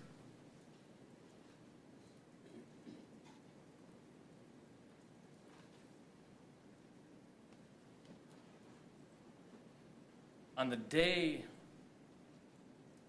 I won't even say on the day that this occurred, I think there was some testimony about Ms. Toll coming up to get you out of Nassau, that you had communicated with Ms. Toll. Yes, sir. During the manhunt, you were able to commandeer an iPad and access Facebook, and you were able to communicate with Ms. Toll. Yes, sir. Convinced her to come get you. Yes, sir. She drove up in a Toyota RAV4, correct? Yes, sir. It wasn't her car, was it? No, sir. In fact, one day when you went to the grocery store and she was back at the apartment, you just came back and threw. I'm going to object at this. Yeah, I'm not sure where this is going. That's sustained, all right? You knew that car was stolen, correct? Because you stole it. Yes, sir. Objection, Your Honor. Same objection, and ask for strike. All right, it's sustained. It's also non-statutory. It's sustained, and the last question and answer will be stricken and not considered by the jury. Continue. So you had been staying with Ms. Toll at the apartment complex directly behind, I guess it's the LA Fitness right there on Atlantic and Kernan, correct? Yes, sir. Sorrel, I think it was called.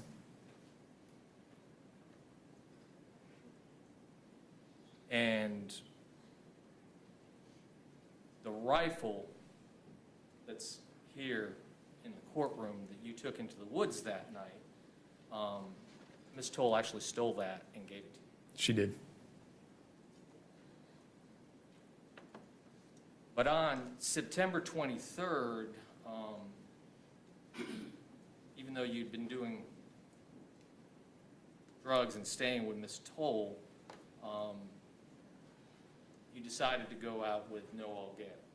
Correct. She had contacted me because I told her that I had gotten the van back from my friend Andy, who had taken off in it. And she had been contacting me for a couple of weeks, trying to get me to hang out, or just, trying to, essentially I think she was trying to get drugs out of me, but we never hung out before. Her boyfriend was in jail. So she had contacted me in the weeks prior, and also that night contacted me, come get me. Okay, and you agreed to do so. Yes, sir, I did. And really, there wasn't a romantic relationship between the two of y'all. No, sir, never had been. The only real reason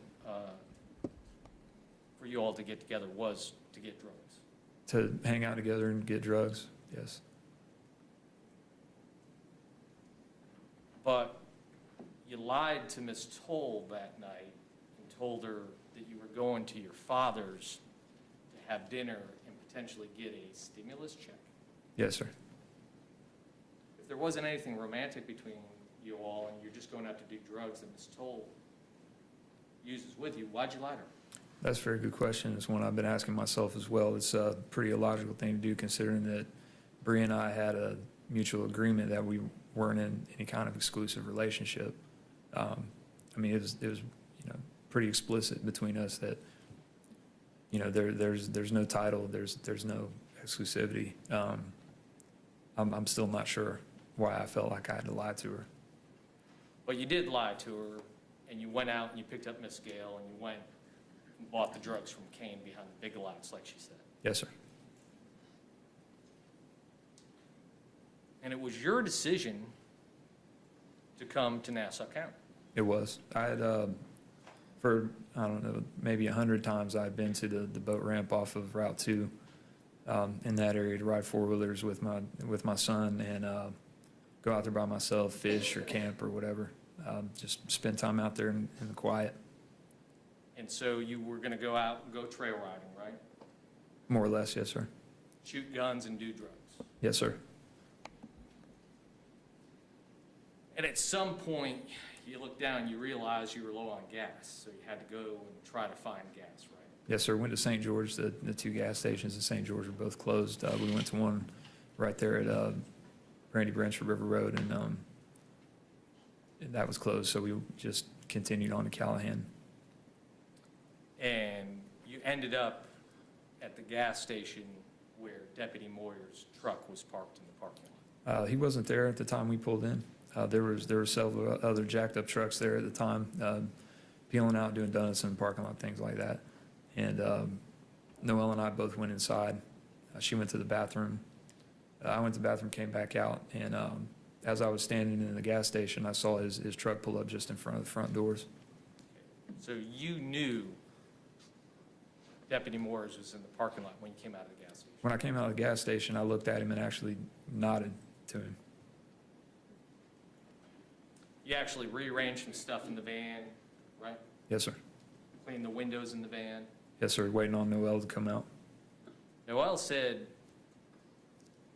you did drugs in the van in the gas station parking lot. And when we first pulled in, Okay, so that was before Deputy Moyers got there. correct, before we went inside. It wasn't as if you knew there was a police officer in the corner and you guys were smoking drugs in the van. No.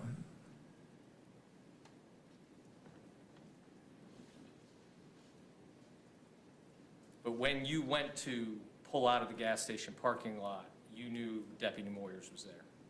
Yes, and I knew that he had his eye on me because after the people that were being allowed in the I assumed he was there because of the people being allowed in the parking lot. Once they left and he remained, never got out of his vehicle, and I walked out and nodded to him. He stayed there. You know, I kind of figured I was in some trouble, and it's hard to explain how methamphetamine works. It makes things that are completely illogical seem logical, and for some reason I thought it was perfectly logical to get into the stolen vehicle, all the stolen stuff in it, when I knew that there was a police officer essentially waiting for me to leave. But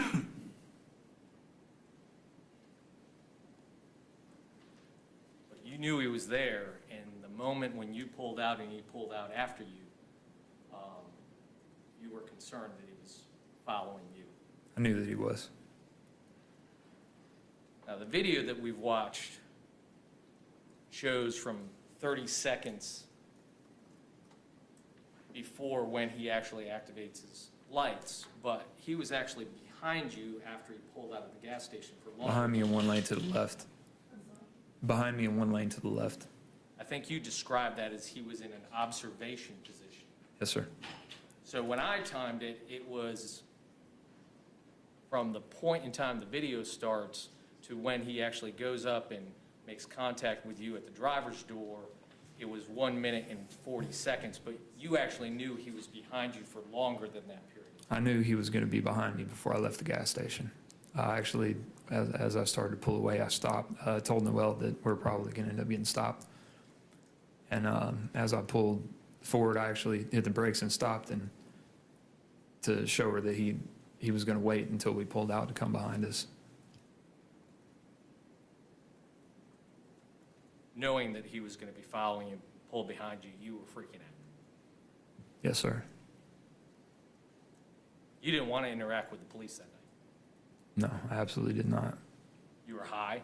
I was high. I was afraid. I knew I had warrants. I had a stolen car with stolen guns in it, drugs. And you were trying to justify to Noelle why you weren't going to stop and you were going to run. I'm not sure if I actually tried to justify it to her, if I just told her I was going to run. And she convinced you not to. She asked me not to, and I saw the sense in it, not trying to outrun a police vehicle in a minivan. And so when you finally do come to a stop, you turn onto Sandy Ford Road and you come to a stop, you knew that you had an arrest warrant outstanding for your arrest, right? Yes, sir. And you knew that if that officer identified you, you were going to jail. You were going to be arrested. Yes, sir. And prior to that evening, you had told multiple people that you were never going back to jail. Yes, sir.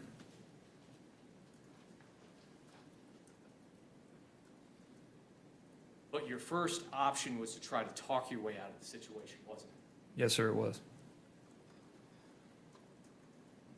You had enough sense about you to lie and say that you left your driver's license in your pants pocket back in Jacksonville.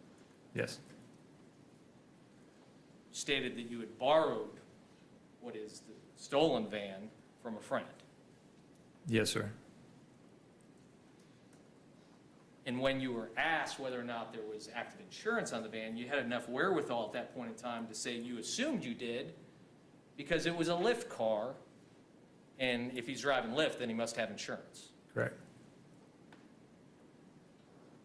And to try to further talk your way out of the situation, you actually gave the name of your friend, Patrick McDowell. Yes, I did. Somebody you knew probably didn't have a record or warrants outstanding for his. Right. I know for a fact that he's, I guess what you would call upstanding.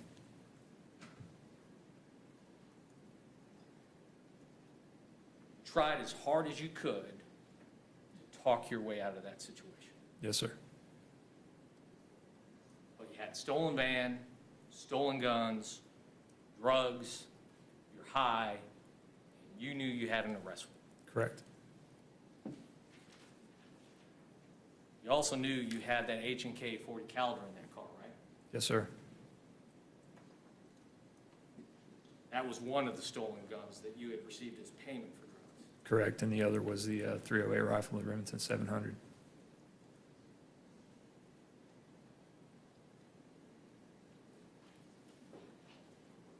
So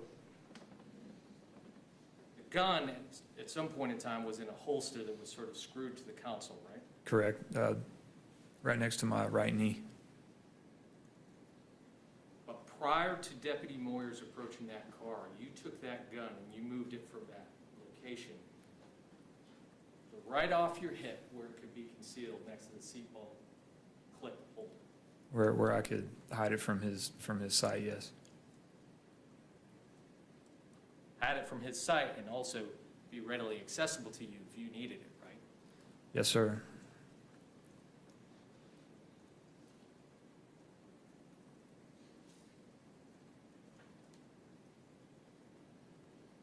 And at the point in time when Deputy Moyers asked you to step out of the vehicle, you knew in your mind at that point in time you were going to jail. Yes, sir. And almost at that exact point in time, the railroad crossing alerted and diverted Deputy Moyers' attention. Yes, although I wasn't really aware that it diverted his attention at the time, because it diverted mine as well.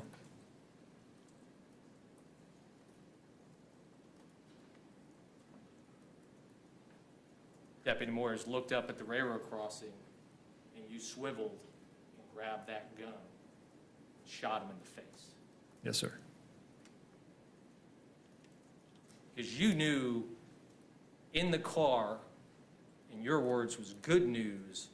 Out of the car meant you were going to get arrested. We need to go back for a second. First thing I want to do is I want to apologize to my defense team for what I'm going to say, because they're not going to like this. And I swore to Lieutenant Blackwell in the hospital that I would tell the truth about what happened when I had the opportunity to, and I just promised the family and all the officers involved that I would tell the truth. We need to go back to where I became open to the possibility that I was going to have to shoot Deputy Moyers because I was not going to go to jail. And my first option was to run. It didn't make sense to run. Noel brought that to my attention, so I didn't do that. My next option was to try to talk my way out of the situation.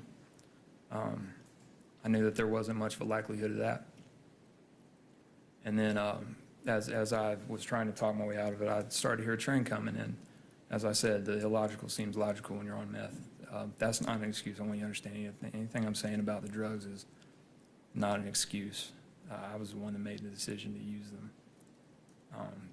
And knowing what they do, it alters your reality. Everything that seems unreal, to a normal person seems perfectly logical in the moment on meth. And at the time, it seemed logical that if the train would come, I could take off across the tracks and him not pursue me. Once I started to hear it coming before the arms came down. When I took the pistol out of the holster and put it down beside me, I checked the chamber to make sure I had a round loaded, because I knew that if it failed, then I was willing to do whatever I needed to do to get away. And that included shooting the deputy. And I did that without a single thought of taking a man's life. I was 100% focused solely on myself. Cold, calculated, premeditated. Sir, I put the gun down. I tried to talk my way out of it, and still had my seatbelt on at the time. My plan was still to try to run away. If you watch the video closely, you'll notice that the brake lights never come off and never put the vehicle in park. I had no intention of remaining there. I was just waiting for the opportunity that I could leave and not be followed. And you made sure you weren't followed when you put a .40 caliber in his face. Getting there. Whenever he reached for the door handle, I've stated several times that I felt pressure. I think I said that to some of the experts. And I did, because it seemed like my options were closing to me. All my options of getting away without violence were closing to me. But when he grabbed the door handle and the crossing arms came down, I realized that I wasn't going to be able to get away from him unless I stopped him. So when he asked me to step out, I turned my body to reach for the seatbelt. I took the gun out and I shot him. And then as he fell, I fired 2 more rounds to make sure that he wouldn't be able to come after me. And then I took off and I just left him there in the street, assuming he was dead. And Because like you said, you put 2 more rounds in his back to make sure he wasn't going to fire. I did, yes, sir.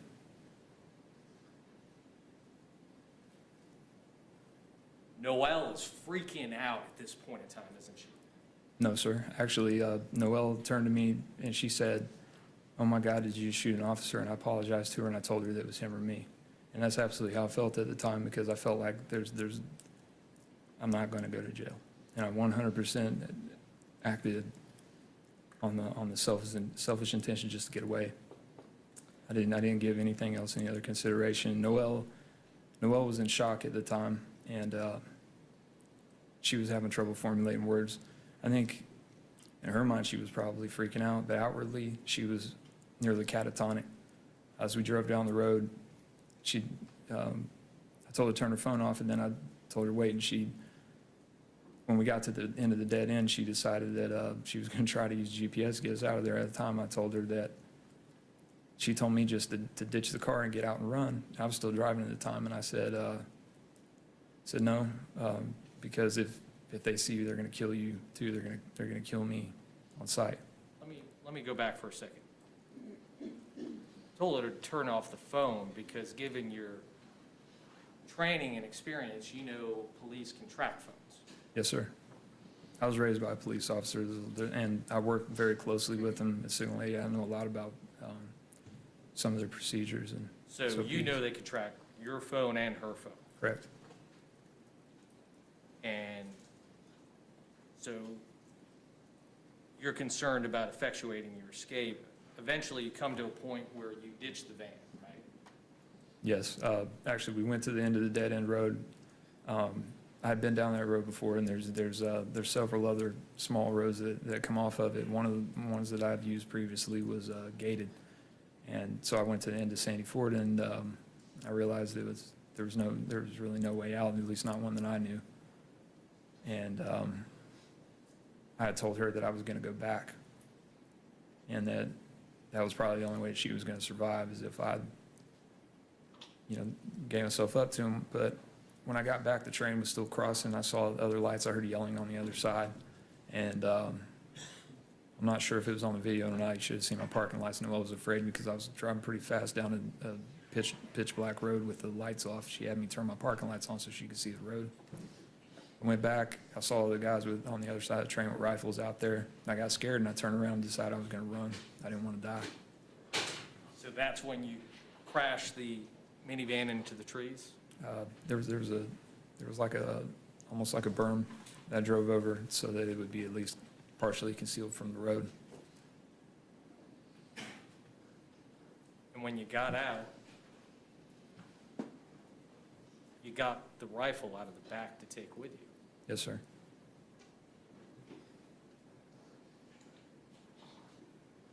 Because at that point in time, you believed the best way not to die was to be aggressive. Yes, sir. I believe that people pursuing me were, well, I didn't believe, I knew that the people pursuing me were going to do their best to try to kill me. And I learned in the Marines the best way to avoid being killed is to fight back, or fight first. So you set up a hide in that wood line with a rifle. Yes, sir. Watching my back trail so that I could discourage pursuit and shoot whoever was following me. I think you had indicated you could see 8 of them coming, right? 8 of them in the dog. I could see them crossing.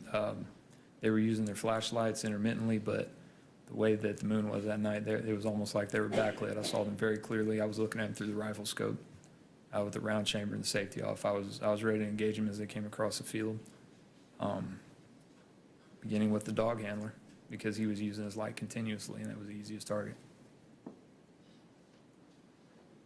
And at that point in time, you had 3 options. The passive option which was just walk out and give up, right? Well, I don't know if you consider that an option, knowing that that would certainly get you shot. Well, they didn't shoot Noel Gale, did they? No, I'm glad you brought that up because after she and I had exited the car, I started bringing her along with me. She didn't resist. She was too catatonic to resist, and she told me that she couldn't run. She wouldn't be able to keep up with me, and it occurred to me that I had no reason to take her along with me. She hadn't done anything. I told her to turn her phone back on and give me 5 minutes head start, and then call 911 and start walking down that road. And I told her to call 911 because that was the only way she'd be able to let them know that she was coming and she wouldn't get shot. I said, if you don't, they're going to shoot you. They're going to kill you. They don't know what happened or who did it. They're going to kill you. So you're saying that you didn't tell her to lie for you and not identify you. You told her to call 911. I told her to call 911. She also told me that she wasn't going to tell them who I was and all that. I told them that she better, otherwise she was going to end up charged as well. I said I specifically told her, and I think it's verbatim, but it's been a few years. I think I told her that you better tell them the truth, otherwise you're going to jail, and plus I'm dead anyway. As soon as they find me, they're going to kill me. So you figured the passive option of giving up wasn't an option? No, well, at least not under those circumstances. The aggressive option, shooting, you had that still available to you? Yes, sir. That would have served the purpose of stopping the immediate pursuers and also giving the future pursuers a lot more caution.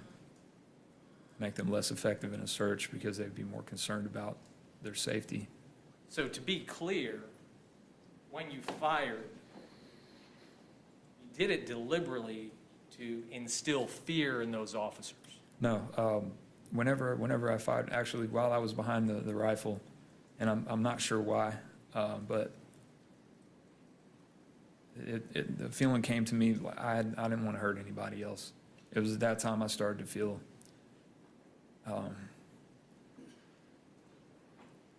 pretty awful about what I had done to the deputy, and I had no intention of doing that to anybody else. And so I did go by the passive option, but it was not to necessarily turn myself in. It was just to sit in place. I put the rifle down on the ground, and I backed up against the tree. And for some reason, I thought they would just bypass me. And they sent the dog into the brush, which I hadn't anticipated. I figured that they wouldn't send the dog into such a thickly wooded area knowing that I was armed, but they did. The dog came underneath the bush that I was hiding behind and latched onto my forearm. And within a second or two after he did that, I used the pistol that I still had to shoot the dog so it would get off of me. With your left hand? No, I had a hold of my left hand, and I shot with my right hand. Then they fired, I think, by your account, almost 100 times. Yes, sir. And I took as much cover as I could behind the fallen log. You've seen evidence, it's pictures from evidence. And, at that point, I prepared myself. I was sure that that was it. I was going to die. I felt the round skip off my head, it snapped my head back, and I felt the round hit the bone in my hip. And, at that point, I started to get angry because I was being shot, but I still, refrained from returning fire. You actually, according to prior statements, actually had one of the officers in your sights. Yes, sir. I did. I had a laser sight on my gun. I believe it was visible. I'm not sure if it was mine or his, but I believe that the laser was visible through the smoke from their gunfire. You think that's mitigating, that you only killed one police officer and not multiple? No, sir. I believe it's the truth. But you decided to get up and run, and that's when you intentionally fired what's commonly referred to as suppression fire, to instill fear in them, to hold them in place. Yes, sir.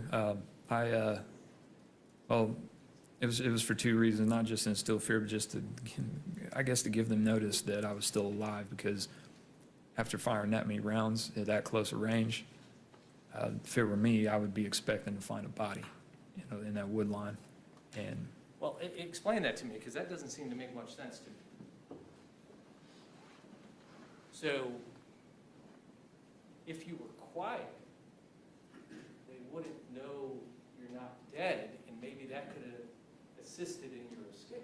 it wouldn't. There was no getting out of that hide quietly. If you saw, there was lots of vines and things like that, and several of the officers said that they heard a lot of brush moving around and things. It's because I was trying to disentangle myself from the vines, and once they stopped firing, I was in disbelief that I wasn't dead. I prepared myself for it. I just kind of laid there and let them shoot me. And as I was running away, I got to the other side of the wood line where it opened up into an open field, and I turned as I was running and fired over my shoulder. It wasn't at the deputies, and I assumed that they were, or the officers, I assumed they were already coming through the wood line. They weren't. I know that now, but I was trying to get their heads down. I was trying to keep them from shooting me as I crossed an open area. So you decided to use violence just to effectuate your escape? Yes, sir. At least the threat of it.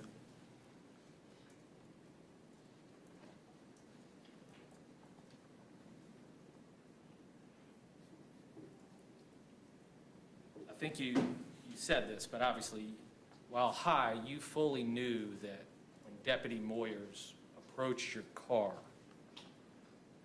there was a police officer standing at your driver's window. Yes. Deputy Moyers was calm. He didn't do a single thing to provoke me. He didn't do a single thing wrong.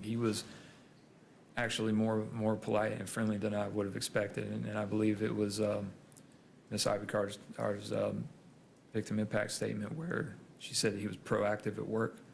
And I like to, give my opinion of that. I think that what that means is he actively put himself between someone he thought was up to no good, was doing wrong, and the people he swore to protect. He put himself between me and all of you. And, he did that of his own accord. He followed me into a dark area. He put himself in harm's way. And, which is something you expect from police officers and deputies, of course, but he did it with such a kind and peaceful demeanor. There was no provocation. There was none. He didn't do a thing wrong. He was willing to give you the benefit of the doubt. He did give me the benefit of the doubt for almost 6 minutes. But when he asked you to step out of the vehicle, you knew you were going to jail. When he grabbed the door handle, yes, sir. And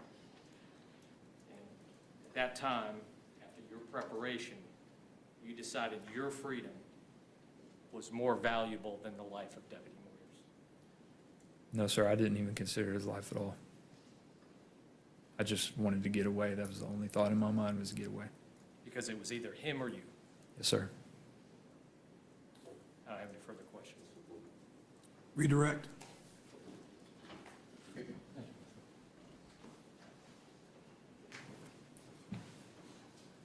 Mr. McDowell, you said at one point that when you're on meth, things that seem logical are illogical. Can you explain what that's like? It's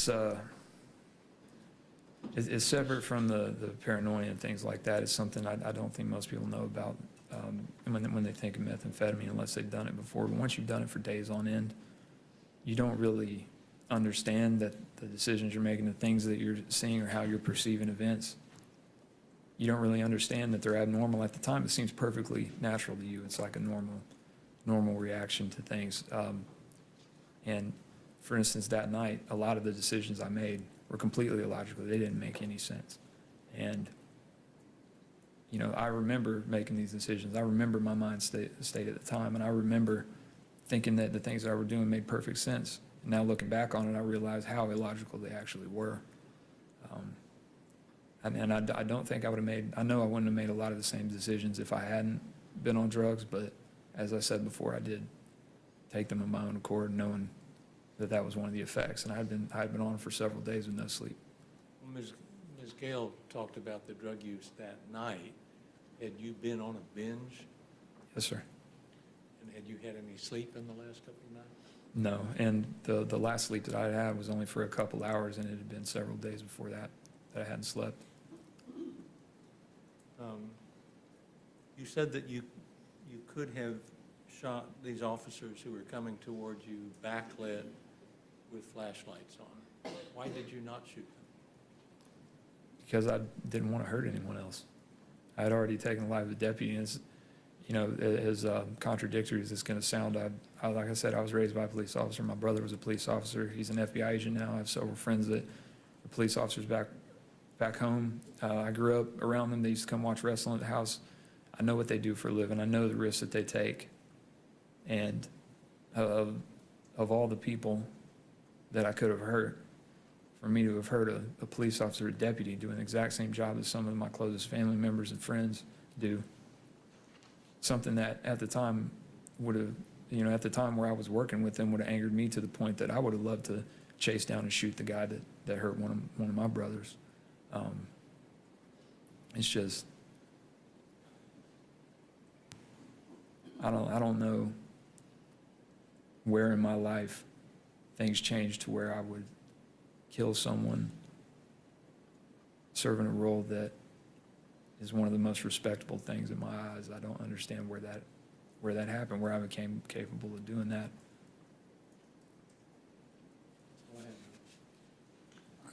Witness may step down.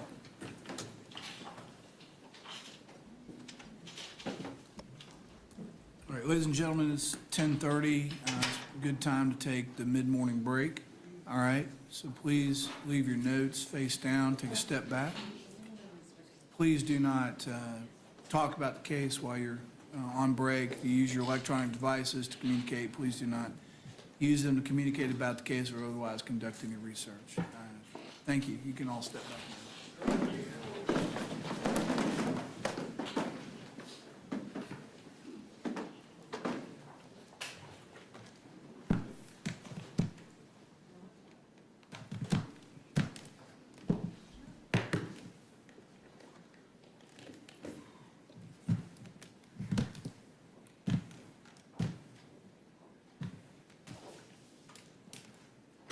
All right, everybody may take a seat. Is there anything else we need to take up before we recess? All right, we'll be in recess. We'll try to start back at about 5 till. All rise.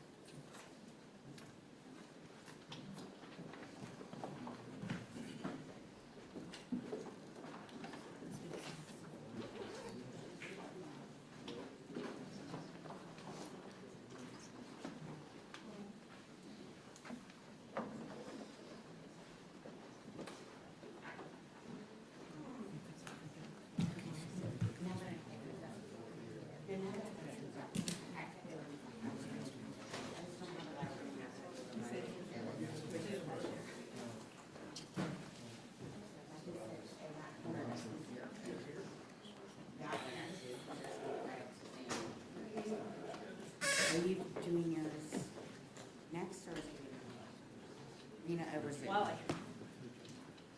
Richard next, okay. Okay, got it. I am fine.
I gave Sean the USB that needs plugging in. That. Where's the USB plug?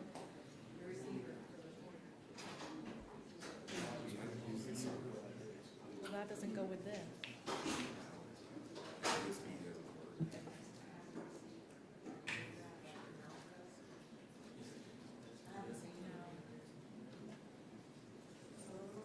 RIT will kill me if I don't.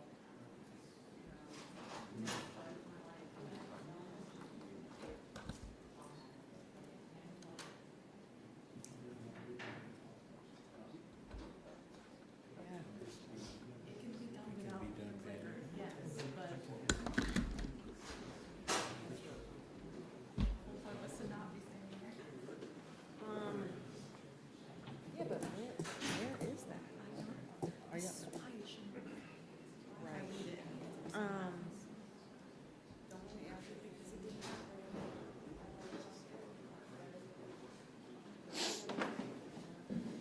Do you know how long this break is? It's until 5 till on that clock, so like 5 in the morning. Oh, just 5 till? Yeah.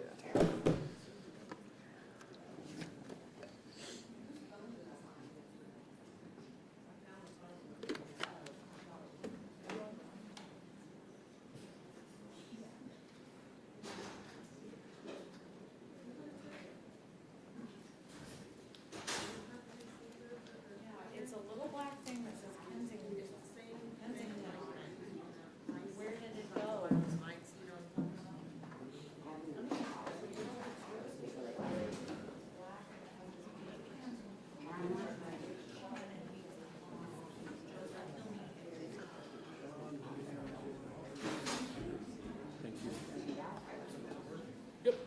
They're on. Is it working?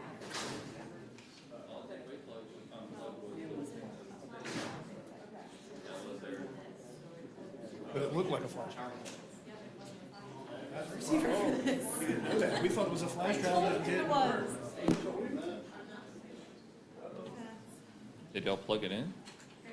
It wasn't here this Apparently morning. he took it down to the office Yeah. because he thought it was a USB and I told him it was the receiver to this. Yeah, nothing was plugged in this morning.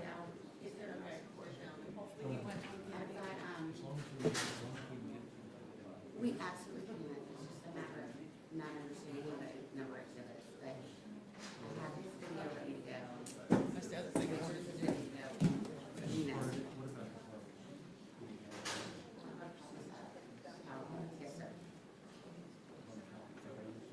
I do downstairs, Sean, want me to one? Yeah, I'd like to. Okay. Which one? Richard? And they are numbered. What got stipulated, their marked as a state court of one change.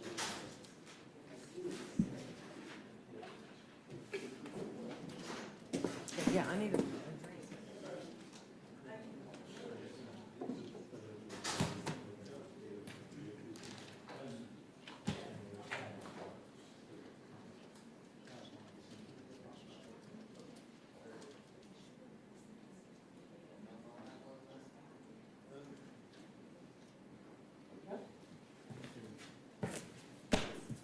Those are the only ones that were sent to me by the girls. Are you missing one? Okay. Okay, can I have Rena and Cindy as well, plus Robert's video?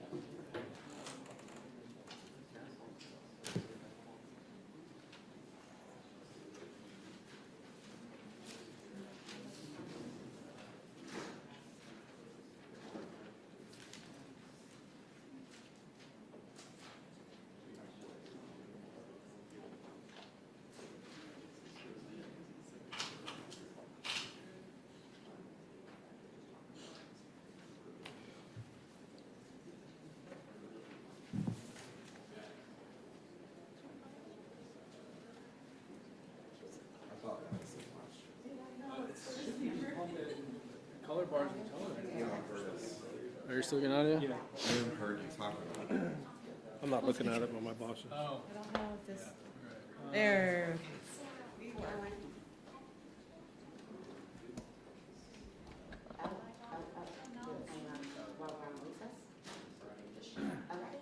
Okay. Good. Are you sending in anything or? Still in that zone.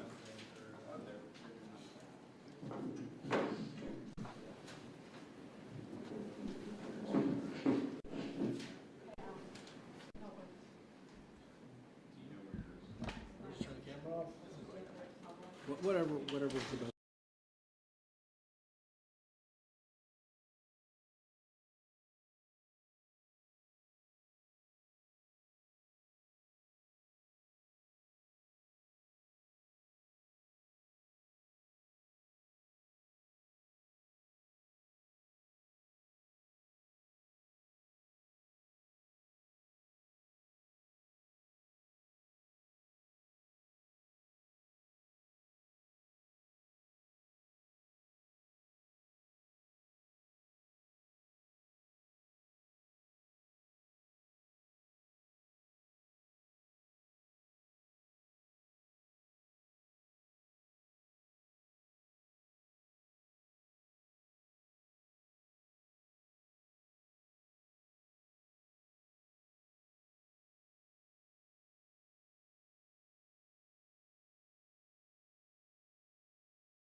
Not much taller.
a seat.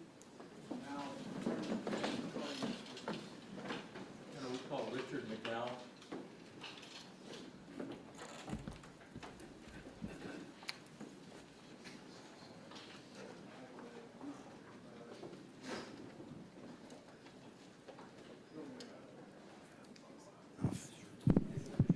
It is.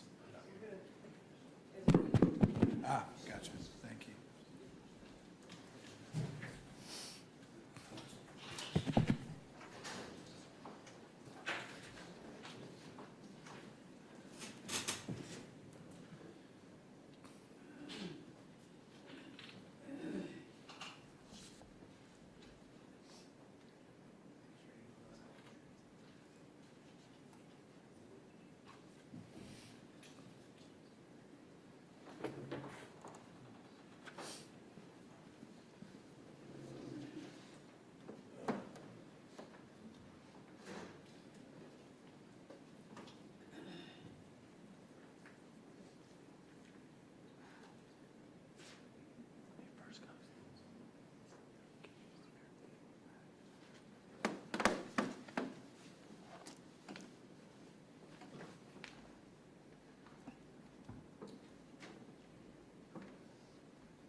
Mr. Chipfield's everything okay?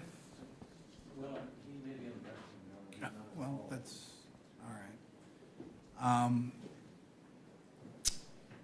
Is there, do you have someone else you can call, or do you want me to have the jury step back for a moment? Either one is fine. Yeah, I know he's here because I thought this morning, I just don't know where he is right now. Okay, let's do this. Why don't you we'll have the jury just step back for a moment, back to the room, leave your notes face down. We will find out where the next witness is or figure out the next witness to call, okay? All right, thank you. Thank you all.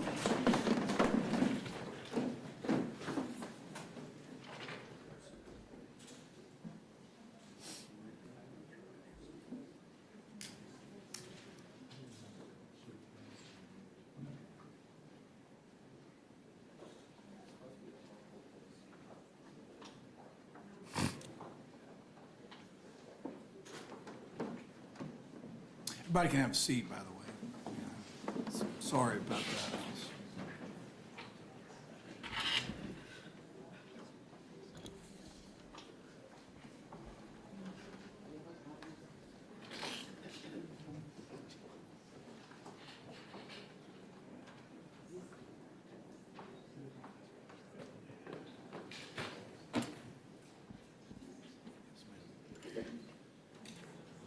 Yeah, of course.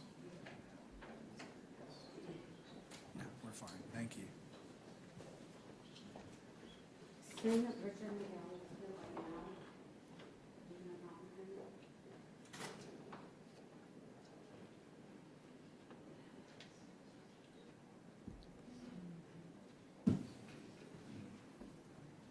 him. Madam Court Reporter.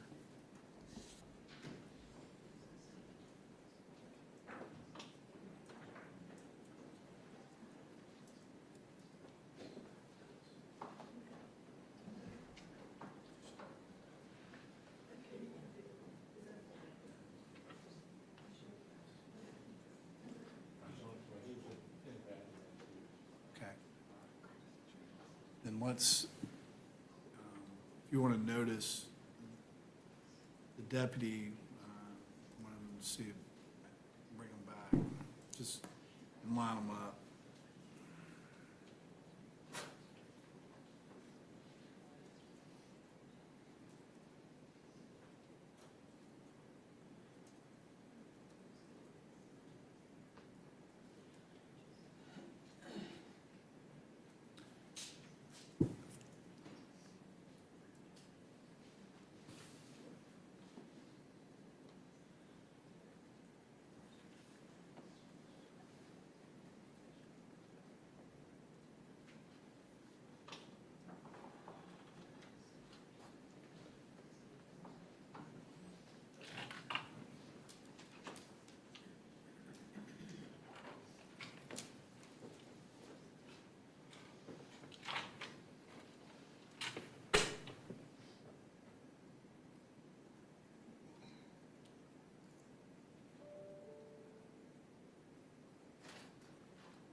Fine, well, I still, we haven't seen the witness still, so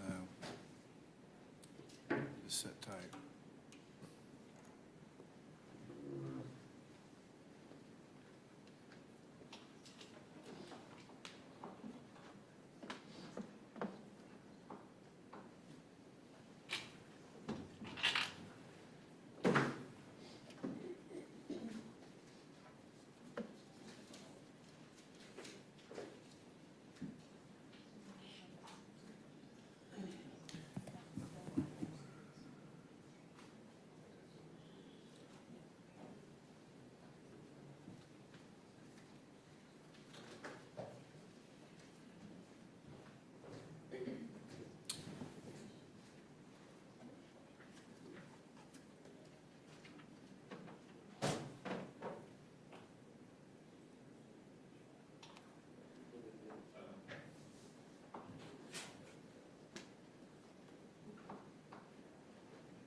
You can just have a seat out there while we bring the jury in.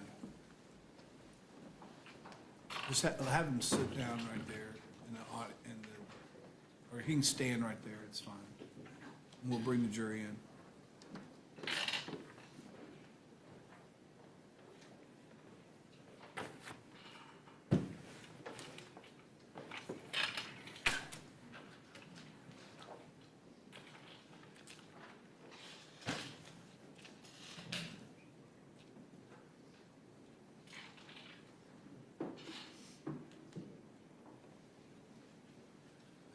Sergeant, they want, okay.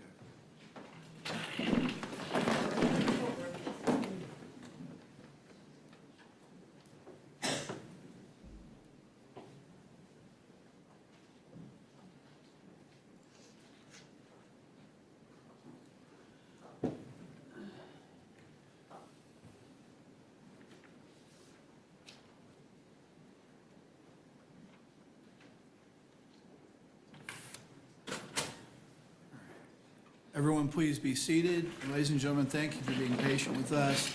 Are you ready to call your next witness? Richard McDowell.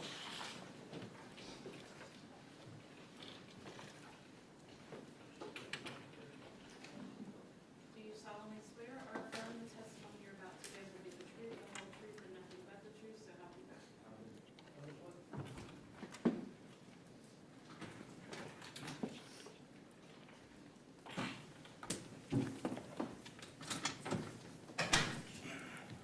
I want to pull that chair up a little bit. It's kind of heavy Okay. towards the microphone. And you may proceed. Sir, could you state your name, please?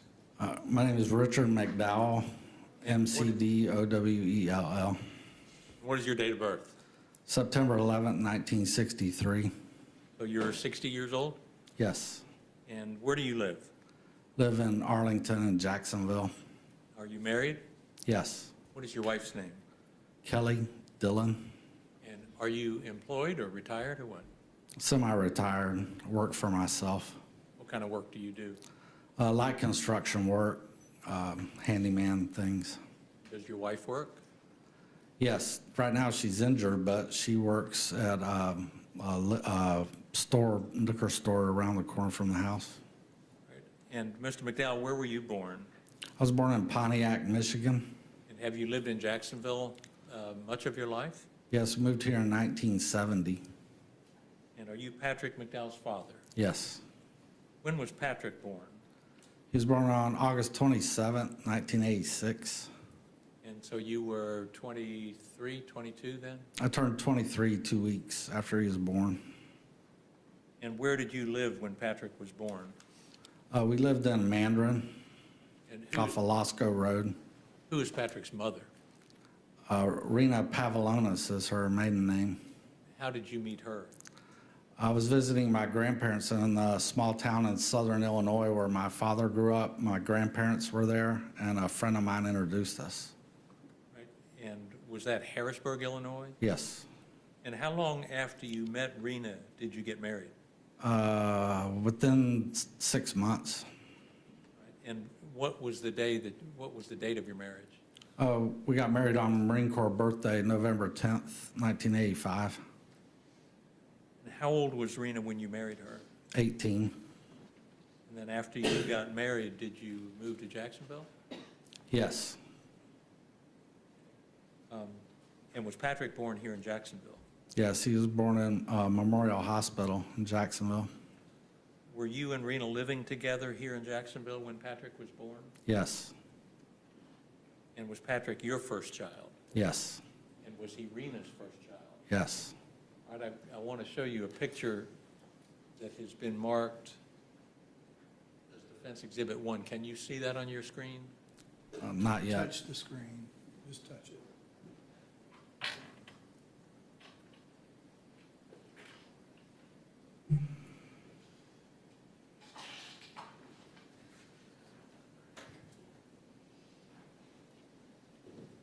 Oh, there it goes. We got it. It's up now. It just came on. Can you see that picture, Exhibit 1, Mr. McDowell? The picture's not up yet, but the screen came on.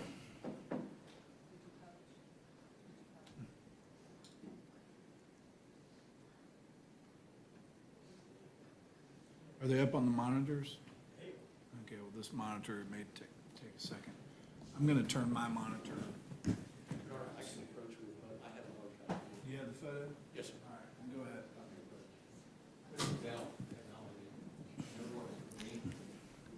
All right. Can you tell what Exhibit 1 is? That's a picture, I was walking out to tell everybody right after Nathan was born at the hospital. Nathan or Patrick? I'm sorry, Patrick. Nathan's my grandson. I say their names wrong all the time. Thank you. And the other people who are there, can you identify them? Yes, my mother's there, my Aunt Jenny, and Patrick's grandmother, Rena's mother. Thanks. Yep. And you said that you and Rena were living together at the time Patrick was born. How was your relationship at that time? At that time, it was very good. And were you working when Patrick was born? Yes. Where did you work? I worked at a computer company in Orange Park. And was Rena working? No. And shortly after Patrick was born, did your relationship start to get kind of rocky? Yes, I guess she got homesick, and she went back to Illinois when he was 6 months old and stayed.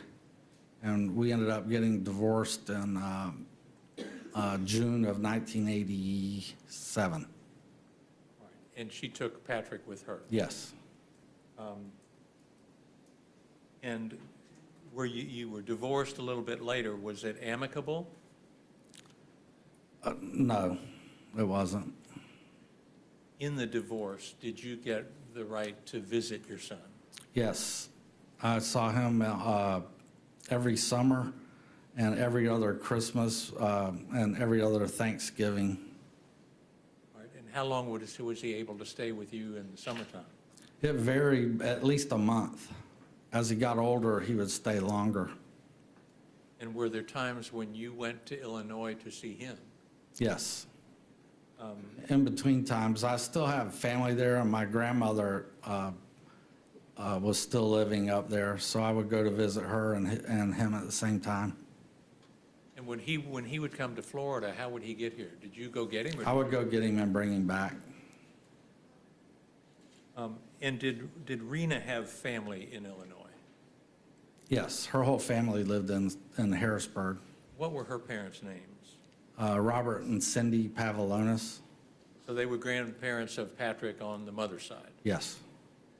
And did Rena remarry eventually? Yes, she married Mike Jones, who's a police officer in Harrisburg. And did Mike Jones then help raise your son Patrick? Yes.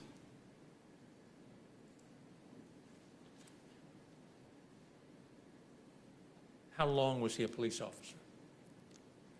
I'm not sure how long I would think 30 years. He's a retired police officer. His whole career was in police work. So he was a police officer then the entire time he helped raise Patrick? Yes. And did you get to know Mike Jones? Yes. And as far as you could see, was he a good stepfather to your son Patrick? Yes. I was pleased that he was so good to him. And did Rena and Mike Jones have a child of their own? Yes, Timothy, Patrick's half-brother. And how much younger is Timothy than Patrick? I'm not real sure, it's a couple of years, maybe 3. And did Timothy and Patrick grow up in the same household with Rena and Mike? Yes, And did both of them graduate from high school? yes. And what did Timothy do with his life after he graduated from high school? When he graduated, he went in the Navy, and then after he got out of the Navy, he went into law enforcement, and I believe he ended up working for the FBI. And is that where he works now? As far as I know, yes. And is Timothy the only child that Rena and Mike Jones had together? Yes. Now, after many years together, did Rena and Mike eventually divorce? Yes. And was Patrick grown and out of the Marines by the time that happened? He was grown. I don't know if he was out of the Marines yet or not, but it was in the late 2000s. I'm not sure what year. Okay. And does Rena, is she back living in Harrisburg, Illinois now? Yes, I believe she lives with her parents. And as far as you could tell, was Rena a good mother to Patrick? As far as I could tell, yes. Did she experience some mental health problems when he was in junior high and high school? Yes. Do you know the nature of her mental health problems? I don't, I was told that part of it was bipolar, and Patrick had intimated to us that she cut herself. But I don't know what that's called, and I didn't talk to her doctors. Okay. Do you know about her being hospitalized a couple of times? I'm aware of twice that she was hospitalized, and one of them was during when she was doing the cutting. But I don't know the time frames when it. Were those hospitalizations for mental health problems? Yes.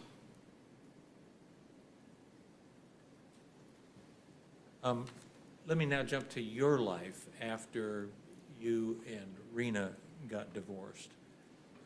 Did you stay in Jacksonville for a while? Yes. And you had family there? Yes. My whole family lives here. Well, most of them, yes. So, and who were your parents? Frances Wynkoop is my mother, and Pete Wynkoop's my stepdad. My father, Philip McDowell, passed away in 2001. And they still live in Jacksonville? Yes. And have they been active in Patrick's life for his entire life? For his entire life. Even though he lived out of town, they saw him, in the summers and the Christmases. And a couple times while Patrick was growing up, my stepdad was a captain in the Navy. And one time he went on a Tiger cruise where they flew him to Hawaii, and then he rode the aircraft carrier back to San Diego. It was about a 10-day Tiger cruise. And then they spent time with him out there. So your parents, or your mother and your stepfather, the Wynekoops, they were close to him his entire life? Yes.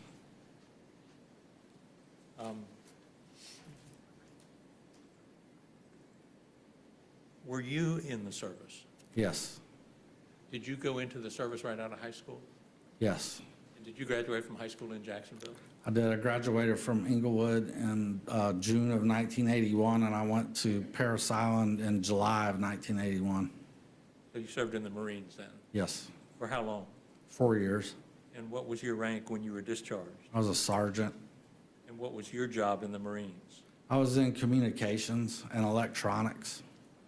That's the same MOS that Patrick wound up having, communications. It's the same platoon in a battalion. It's a slightly different MOS, but yes, his communications were all together. So you got out of the Marines in 1985? Yes. Honorable discharge? Yes. And that's when you met Rena? Yes. Okay, so after you broke up with Rena and you guys got a divorce, did you marry again? Yes. And did you live in Michigan at that time?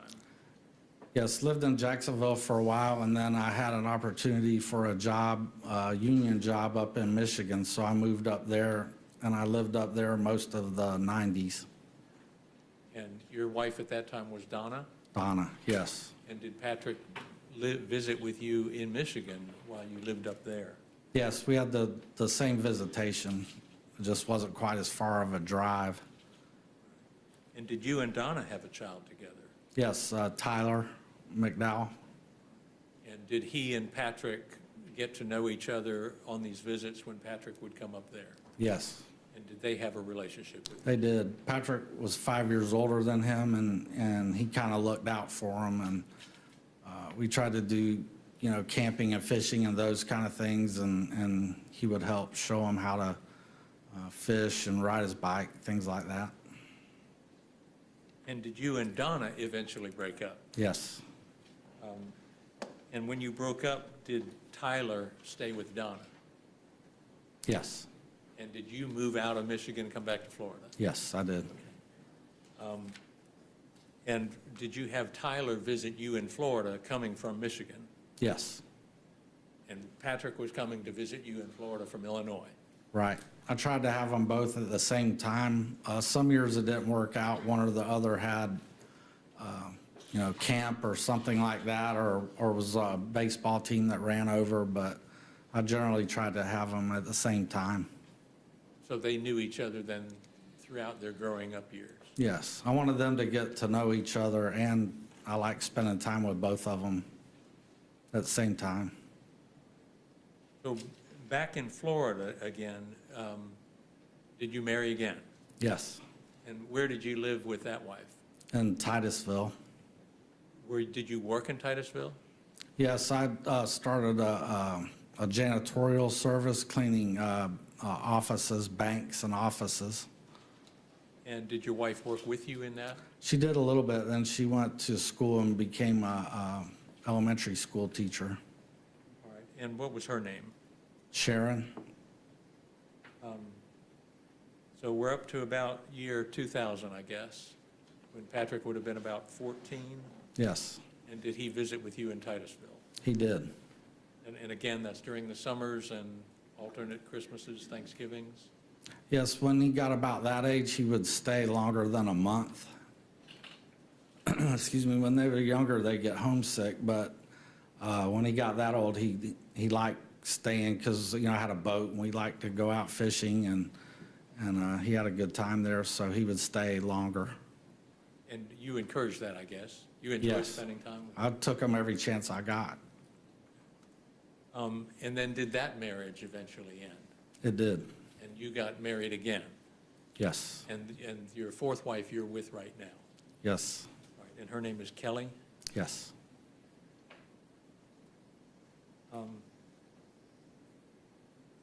Now back to Patrick. Did he graduate from high school in Harrisburg? He did, Did he graduate on time? yes. And what was his plan? At first, when he first started high school, after he went on that Tiger cruise with my stepfather, he was wanting to go into the Naval Academy. But I think when he started high school, he found out the rigors of the academics that you have to get into the Naval Academy. So he kind of put that aside, and for 1 year when he was 14, we were at the grocery store in Titusville, and there was a man wearing a Marine shirt a couple aisles down. So I said, Semper Fi, to him like Marines do, and we talked and found out what unit he was in, what unit I was in, what years we were in, and just while we were waiting in the checkout line. And afterwards, Patrick said, "What was that about? Do you know that guy?" And I said, "No, but we're brothers," and that impressed him. And after that, he talked about going into the Marine Corps. He liked the way that the camaraderie that we showed, and total strangers. For some reason, that impressed him. And did he, his junior year in high school, did he enter into a program to go into the Marines? I'm not sure if it was his junior year. He went in on delayed entry. I thought it was his senior year, but Yeah, he signed up delayed entry with a recruiter in Harrisburg. Is your screen working now? It is I not. want to show you State's Exhibit 7. It's not- I can see that screen. You Is that may. the picture with the big check? Our IT person's gonna try to, We did that before, and it's, the signal's not coming through. It's okay, Mr. Chipperfield has a plan B, so let's just Yeah. follow that. Yes. Defense Exhibit 7, do you recognize that photo? I do recognize it. When he signed up with delayed entry, they give, they'll do a big check as a kind of a celebration. Sometimes they'll give him a jacket, and they gave him a check that says $50,000, and that's the amount of school that he would be entitled to after he completed his enlistment. Okay, take that now, walk it down the dirt. I think I believe their screens are on. They're seeing that, it's just that screen isn't working, so. This recruiter who's in this photograph, did you wind up talking to him? Yes, I did. I told Patrick when he started talking about that to talk to me before he talked to the recruiters, because, you know, I was familiar with the MOSs, and I know that recruiters have quotas that they need to fill, and they try to get people in certain MOSs. So this recruiter got him into an MOS that I didn't think that Patrick would be happy with, so I called him and talked to him. But in the meantime, Patrick hurt his knee, and so that contract was annulled. The MOS that they wanted to put him into, did you think that was something that would not be challenging enough for your son? It was not. It was a field wireman, and it's sort of an electrician, but they don't go, and it wasn't one that he could do and then come out and get a job doing, and then, but that's part of comm. And, but the radio operator part of comm would be more challenging for him, and I steered him towards that MOS later. Now, you said that he hurt his knee, and the plan to go into the Marines had to be delayed. Right, that initial contract, they voided because he hurt his knee, and it was taking a long time to recover. So he was able to get out of that contract, which I was all for because I didn't like the MOS that he picked. Okay. And then we've heard that he got into some trouble. And Yes. He and some other boys somebody broke into storage sheds, and property was found at the place where he was living. You learned about that, I guess. Yes. And what did you do in response to that? Well, he was in jail, and his stepdad called me and said that, you know, he was hanging out with a bad crowd, and they were having trouble coming up with the bail money to get him out of jail. So I said I would come and bail him out. He was 18 at this time. I would come and bail him out if the judge would let him come back with me and stay with me until his court date, so I could, you know, mentor him and, you know, keep a lid on him, basically. And so you did bail him out of jail? I went in court and talked to the judge, and he didn't want Patrick, you know, he wasn't real big on Patrick leaving the state.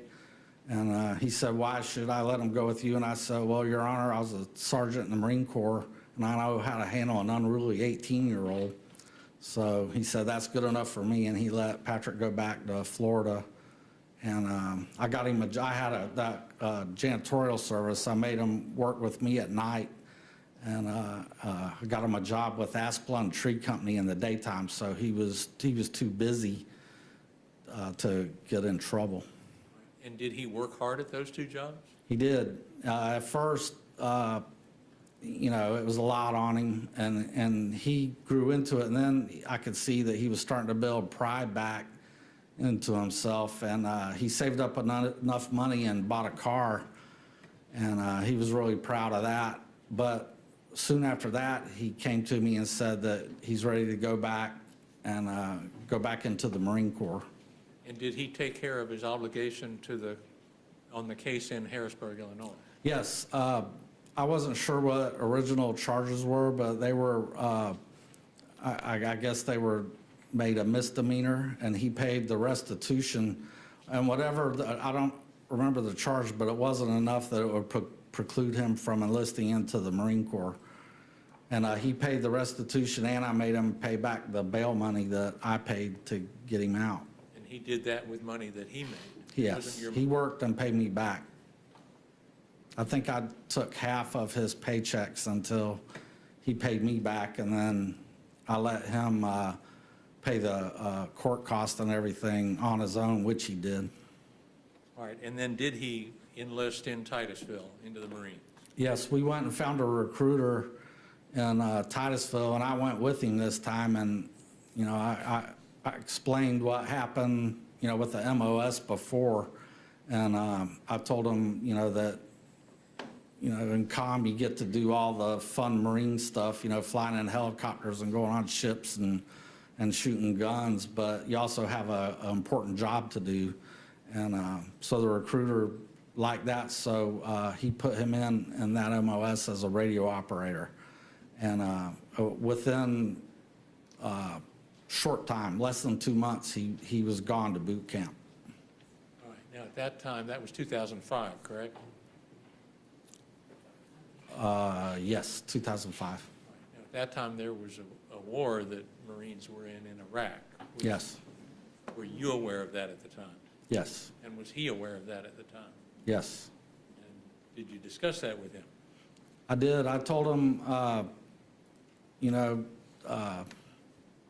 somebody has to do it, and he wanted to go. I didn't have to really talk him into it, but I told him when he got in that he needed to get to a unit that was going to deploy over there, because he didn't want to be, anybody that's been in the military knows you don't want to be the guy that didn't go. And, you know, I explained things like that, and how you got to watch the first guy that comes up to you, because there's a reason that he doesn't have any friends and things like that. And did you, so when you enter the Marines, is boot camp the first thing that you go to? Yes, he went, they took him in a van from Titusville up to Jacksonville, and then I believe he rode a train to Charleston and went to Parris Island. And after boot camp, was there infantry school? Yes, it's at Camp Johnson, which is just north of Parris Island and just south of Camp Lejeune. It's a separate little base where they do advanced infantry training. And when they graduate from boot camp, is there a celebration? I mean, did you go to that to see him graduate? Well, there is a graduation, yes, and we did go to that. And I think his grandparents from Illinois, my mom and stepdad, and myself, and his mother and stepdad were all there. I'd like to show you Defense Exhibit 2, another photograph. Can you see that on your screen? No, there's nothing on my screen. Okay. I'll approach them with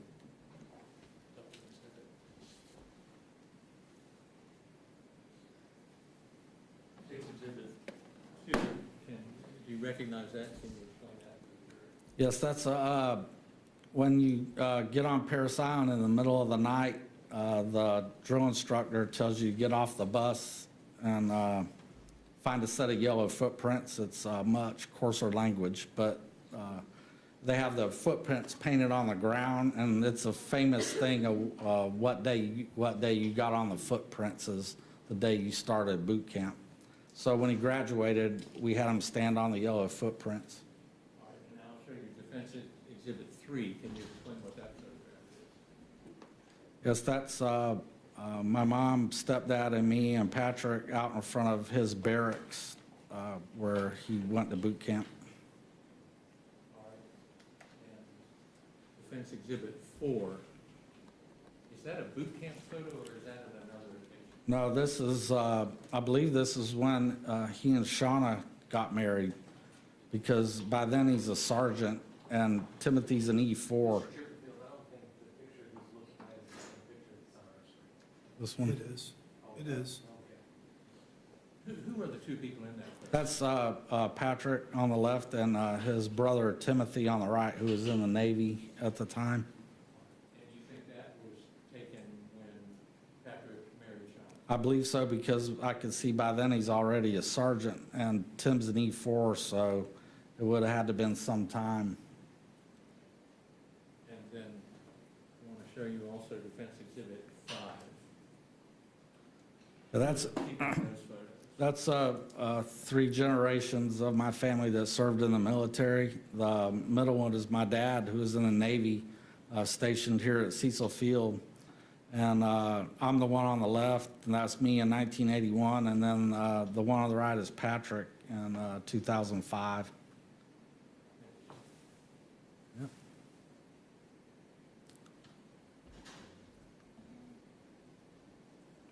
And when Patrick graduated from boot camp, did he seem proud to be a Marine? Yes. Now, when he was in the Marines, was he deployed overseas? Yes, he ended up getting stationed on the West Coast, San Diego, or Camp Pendleton is actually where the Marines are. And yeah, and then from there, I believe he went to Okinawa, and from Okinawa, they went on a year-long Westpac float, Western Pacific, where they floated. They went to Australia, Cambodia, Philippines, and some of them were ports of call and some of them were operations. So they actually did an operation in Cambodia. And then after that deployment, was there a second deployment? Yes, that deployment was pretty long. It was a year, which is usually that's double what they normally are. And when he got back from that, they started their training to go to Iraq.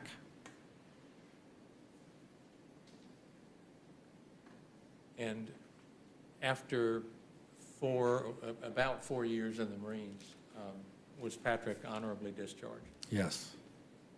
And his rank at discharge was the same as yours had been? Sergeant, yes. Now, when he got out of the Marines, did he come back to Jacksonville? Yes. And what did you notice about him when he came back to Jacksonville? I could see that he had changed. I hadn't seen him since the wedding, and it had been almost 3 years since I actually laid eyes on him. And he was quieter. He used to be pretty animated when he spoke, but he seemed a little sullen.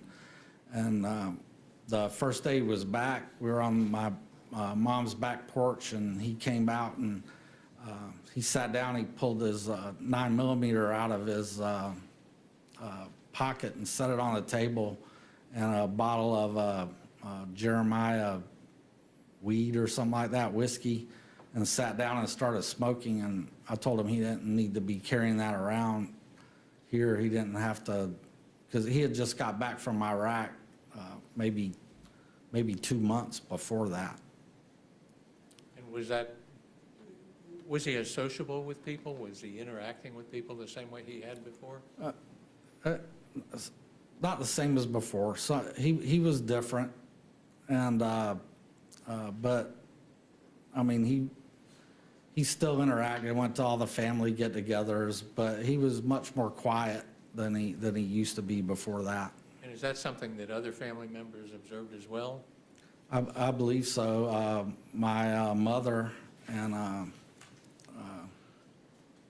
don't know if my sister did or not, but mostly my mother asked them about it. And did you talk with Patrick about going to see somebody about that? Yeah, I mentioned I'm active at my VFW, and you know, by nature, veterans of foreign wars, a lot of them have PTSD problems, and I would bring him around there, and he would some of my friends came up and said, you know, he needs to go in, and they could recognize signs. I mean, they're not doctors, but we know a lot of people that have it. And so I did it. I encouraged him to go to the VA and file a claim for PTSD. For another reason is because he was entitled to benefits and compensation for that. And so yes, I did talk to him about that.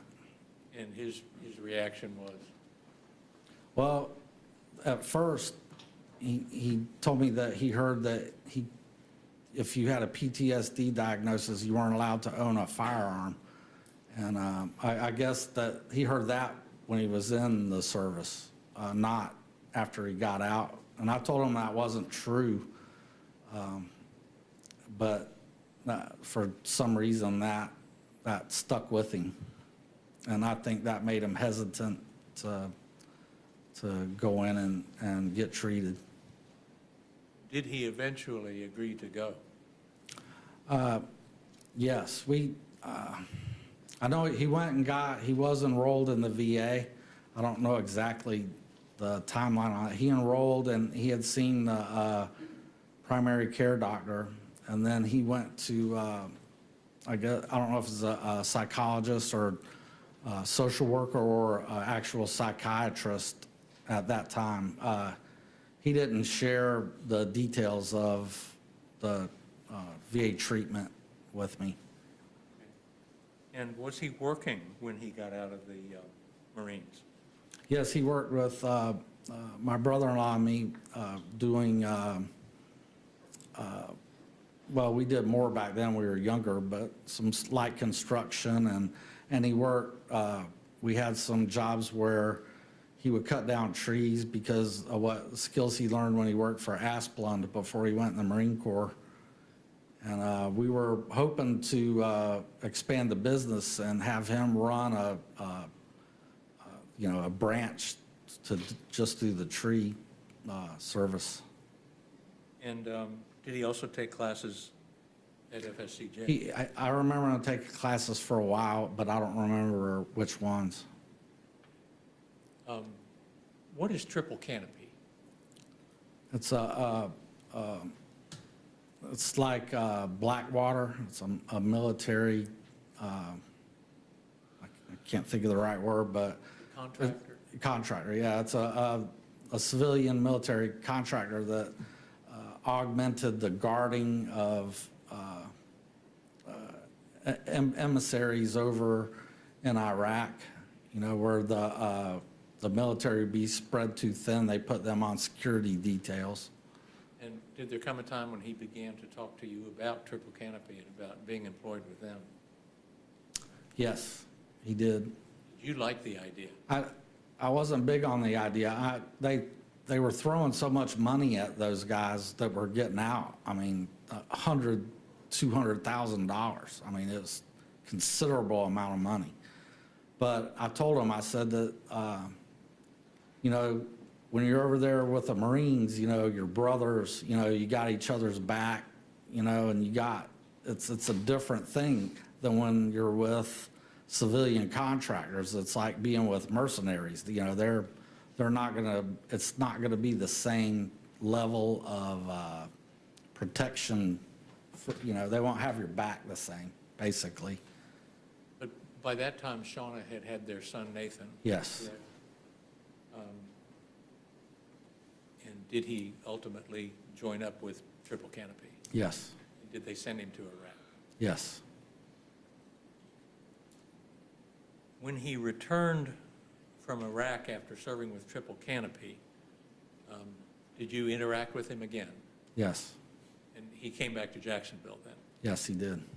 And had he changed again? Yes, he saw some things over there that one time MRAP got hit by a rocket or some shell or shrapnel, and there was 3 people inside that were all killed, and it was a pretty gory scene. So he described that to me. Did you observe behavior changes in him, how it affected how Yeah, he was much less outgoing, and he was starting to look for jobs in security. I'm not sure 100% on the timeline exactly when he got with the security companies, but he kept going towards that type of employment. I talked to him about that too, that, maybe, you should, cut down trees or go work for Home Depot or something instead of, being a security guard. But I don't know what made him want to do it. But eventually, he did work for a security company, or more than one, I guess? Yes. Did he and Shauna eventually separate and then get it, well, just separate? Yes. And did Shauna move away from Jacksonville? Yes, I believe she went back to San Diego where they met when he was stationed there. That was her hometown. And did she take Nathan, their Yes, son, she with did. her?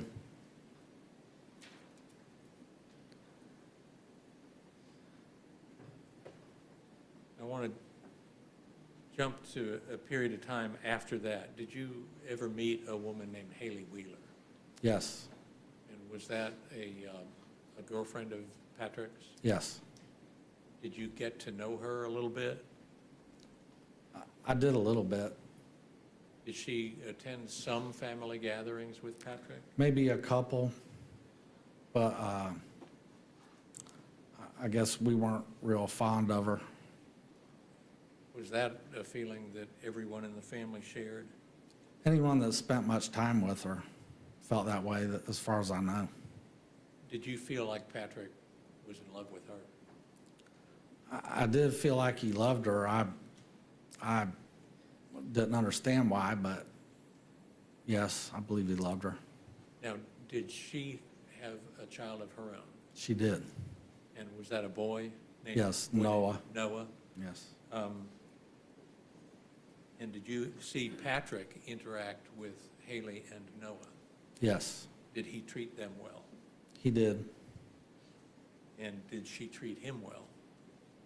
She did. I think she was a little mean to my grandson, which I talked to them about a couple times. I mean, it wasn't like any kind of physical abuse, or I would have stepped in, but, just kind of yelling at him and things like that. And Now, I want to ask about the security job that Patrick had with Signal 88. You're familiar with that? yes, You know that name? yes. Did you become aware in 2015 that there was an incident that led to Patrick leaving that job? Yeah, I was at an apartment complex down near the foot of the Matthews Bridge, and there was a man started shooting at his girlfriend, and Patrick ended up having to intervene and shot the guy. And Patrick thought that he hit him, so he wanted me to go out there with him with I don't know, state's attorney or district attorney, whoever it was that was handling the case. And we walked, the area, and you could see the blood on the wall where the guy was. And he actually shot at Patrick too. I forgot, but he didn't hit Patrick. And did you learn that Patrick didn't actually hit the guy, that the guy cut himself as he was climbing over a razor wire fence? Yes, I did learn that afterwards. But at the time we were walking, we had thought that, but I think Patrick, both of us thought that he had actually shot him. And the prosecutor that you walked with was investigating the case against the guy who had been shooting at his girlfriend? Yes, And that guy eventually went to prison? yes. But Patrick wasn't prosecuted or anything for that? Or No, it was, I don't know, justified. I don't know what the term is, but Patrick didn't get in trouble. And shortly after that, he resigned from Triple Canopy? Yes, in fact, that day on the way home, I asked him why he wanted to put himself in a position to get shot over some apartment complex after all he'd been through. And, you know, what is he, I couldn't understand why he would want to put himself in that position. And, I mean, I get the adrenaline that you get from the military and all that kind of thing, but, you know, he had a child, and I tried to talk him into leaving that line of work, so, you know, and do something where he wouldn't have to worry about getting shot at anymore. And then he did resign after that. He resigned even though he was making decent money at Signal 88. Yes.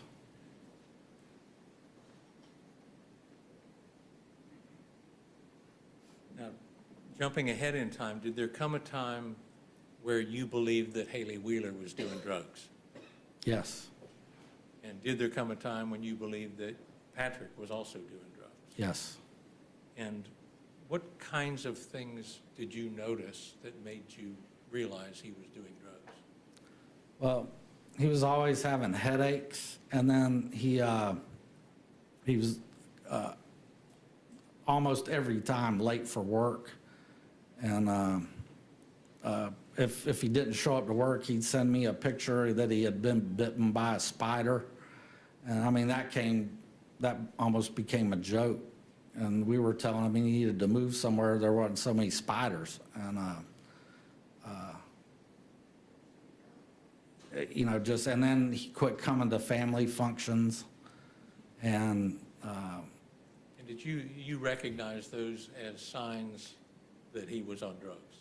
well, yes, I knew he's doing something. I didn't know. He never was much of a drinker, so I was assuming, I didn't know what kind of drugs or anything like that. Now, the jury has been told about a time when he actually stole from your mother and your stepfather the wine coolers. Yes. You became aware of that. Yes. And was it shocking to you that he would steal from grandparents who loved him so much? Yes, it shocked me and it pissed me off that he would do something like that. He had actually lived with them for a while. Yes, he was broken up from Haley at that time, and I believe he had gone to Illinois after him and Haley broke up for a short time, and when he came back is when he stayed with my parents, and that's when I noticed he had sores on his arms and his face, and I'm involved in Veterans Treatment Court, and I've been around some of the addicts there, and I recognized that he was probably doing crystal meth at that time. The sores on the face and on the arms, is that characteristic of meth use, where meth users will pick at their face or pick at sores? From what I know, I mean, like I say, I'm not a doctor, but I spent a lot of time in the intensive outpatient with VA, and then I've been a mentor at Veterans Treatment Court for 5 years, and before that, I was in peer support, and a lot of the people that were coming through had those sores or scars. Some of them were recovering, and they had the scars, and they would pick. And Explain to me and the jury how you got involved in Veterans Treatment Court. well, actually, I drank quite a bit after I got out of the Marine Corps, and I tried to keep it under control, but about the time I was 50, I drank too much at American Legion. I was driving home, I got pulled over, and I got DUI. It was the first time in my life I'd been pulled over for anything like that. So I found out about a program they have, Veterans Treatment Court, which is pretrial intervention. You go through a year of counseling. You get drug tested at minimum twice a week, sometimes 3 times. They surprise you on Sundays. It gives you some structure, and they make you go to your counseling and any physical problems that you had. So they helped me, and the treatment helped me realize that all the drinking had changed my brain chemistry, and I wasn't thinking right. And they showed me how some of my behavior, because I thought I could switch to drinking non-alcoholic beer and I'd be okay. But one of the social workers pointed out, if you're sitting there, you're still sitting there drinking beer, you know, how easy is it going to be to slip back into your drinking? So it's a comprehensive program, and I haven't had a drink since the first day I started, which was June 1st of this year. It'd be 10 years since I had a drink. So I knew how effective the program was if you went through it. It's an excellent program. Okay, so you said that your experience with that helped you recognize that your son was on drugs. Yes. Did something happen between him and Haley that caused their final breakup? Yeah, well, she was pregnant, and when the baby was born, it was obviously not Patrick's. It was, you know, the baby was a different race. I mean, it was evident that it wasn't his, and so that finally you know, broke them up. And did that roughly correspond in time to when Patrick actually got arrested for stealing the money from your parents? It was roughly, I think he got arrested just for Mama Pete just before that, but it's roughly the same time period. I'm not sure how close. Okay. And when he got arrested for the forgery and the checks that he stole and forged and took the money, is that when he was placed into Veterans Court? Yes. They put him in, I was able to talk to some of the people I knew there, and I asked them if they would, you know, screen him and try to accept him into the program because I knew how effective it was. And they determined that he needed to go to Matrix, which is it's a jail rehab. It's out at, I call it the P Farm out at Laney Road in Jacksonville. And they're in jail, but it's rehab. You know, they can't leave, and he did very well in that. And then when he came out, he started the Veterans Treatment Program. All right, and did he do well in Veterans Court? He did. He was doing great. He went on prison visits, and he was going to all his treatments. I mean, they verified that you go to your treatments and your drug tests. And I mean, if you don't do what they say in the Veterans Treatment Court, they could put you in jail, you know, for the weekend. I mean, it's not just some thing where they can come and go. It's very, very structured. And he did well up until when they shut down because of COVID. And when they shut down because of COVID, did that cause in-person visits and urine drops to come to an end? Yes, they closed the courthouse. They weren't, I don't know how long they did it, but all of that part of the program ceased. The drug tests. And I was talking to the head mentor there, and a lot, I was actually a mentor then too, and a lot of the people relapsed when they didn't have the threat of the urinalysis tests. They went back to their old ways, and plus, you know, they couldn't come to court. I mean, you know, things were on lockdown. And I could tell something was going on with him, and I called his case manager and the head mentor and said, "Listen, you need to get a hold of him because you know, something's not right." And did you suspect that even before COVID caused the lockdown? well, He was doing good in the program. There was a time before I suspected that, but he had borrowed a pistol from a friend of mine, and he took a long time getting it back, and that wasn't like him. So I called his case manager and told him about that too. I wasn't, trying to rat him out. I was trying to get him treatment. And the case manager was David Abramowitz? Well, David is the head mentor. His case manager was Mr. Jenkins at the time. Okay. And so he got back on drugs then? Yes. Okay. And then you're aware that he got arrested in Georgia?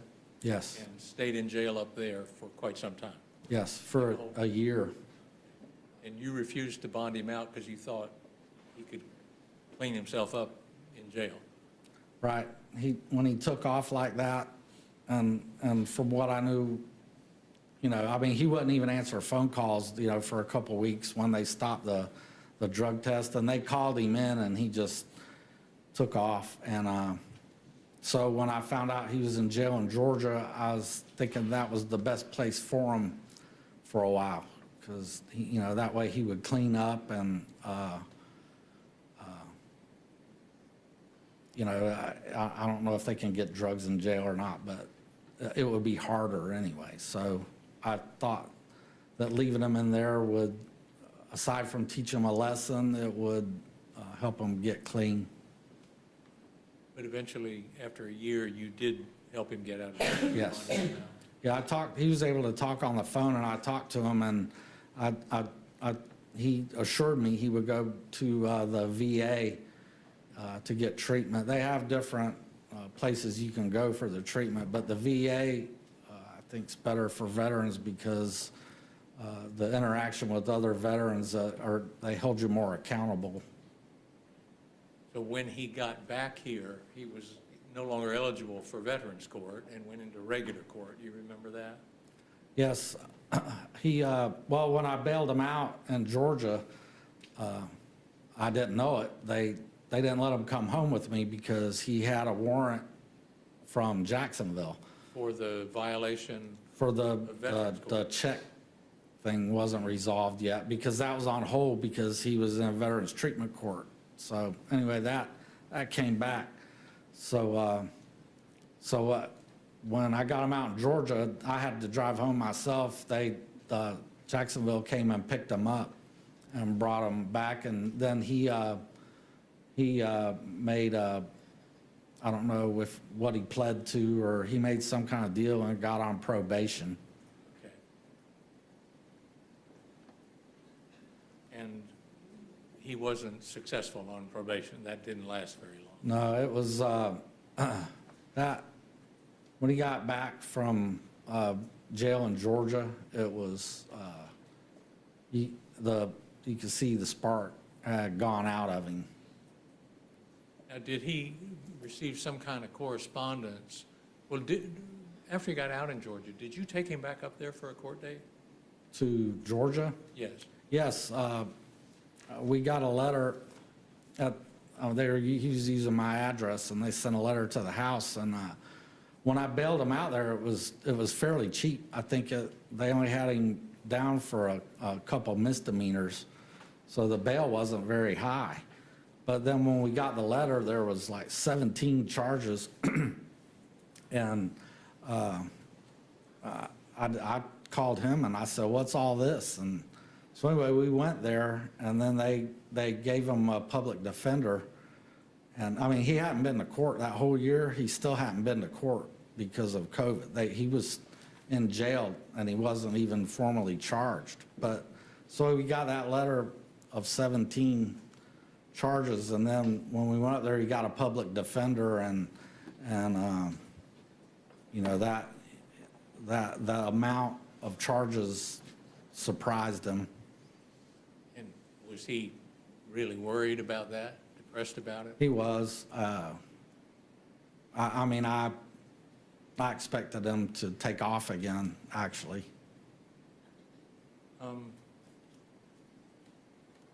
So now we're getting real close to the shooting of Deputy Moyers. I want to ask you this. When Your son was not on drugs. Was he a thoughtful person, cared about others? Yes. I want to show you now what is marked as Defendant 6. You recognize that photo? Yes. Can you explain what's going on in that photo? Yeah, my ex-wife's sister had a daughter that was in the Navy, and the ship was in Jacksonville, and I stayed close to my ex-wife's sister, and so she asked if I would go onto the ship and help promote her daughter that I've known since she was born. So, and then she also asked Patrick, and then we made a joke that 2 Marine sergeants are promoting a Navy lieutenant, and so that was, he was proud to do that, as was I. That took place on a ship? Yes, that was a ship, I think it's maybe the Detroit that was stationed in Jacksonville. And was that something that was important to her? Yes. When the two of you came. You remember the last time you saw your son before the shooting of Deputy Moyers? Yes, he had not, his son Nathan was in town, and he hadn't made many attempts to see him. And so Was that unusual?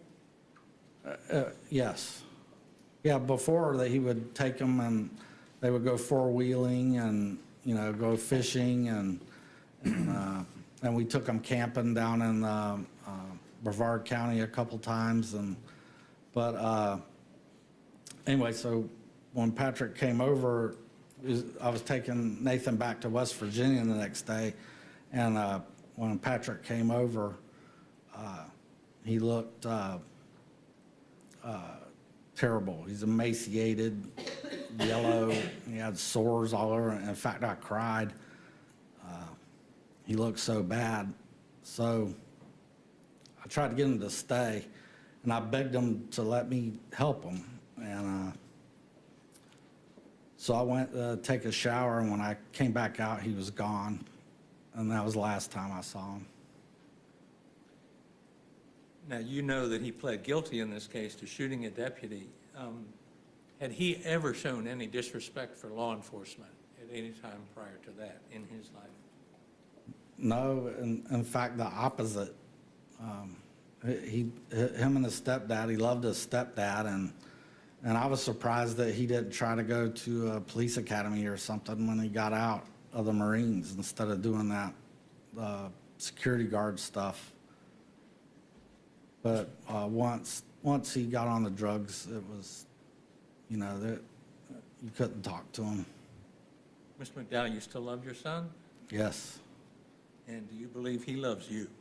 Yes. Do you look forward to your contacts with him? Yes. Thank you, sir. That's all I have. Can I see counsel sub-bar real quick for scheduling?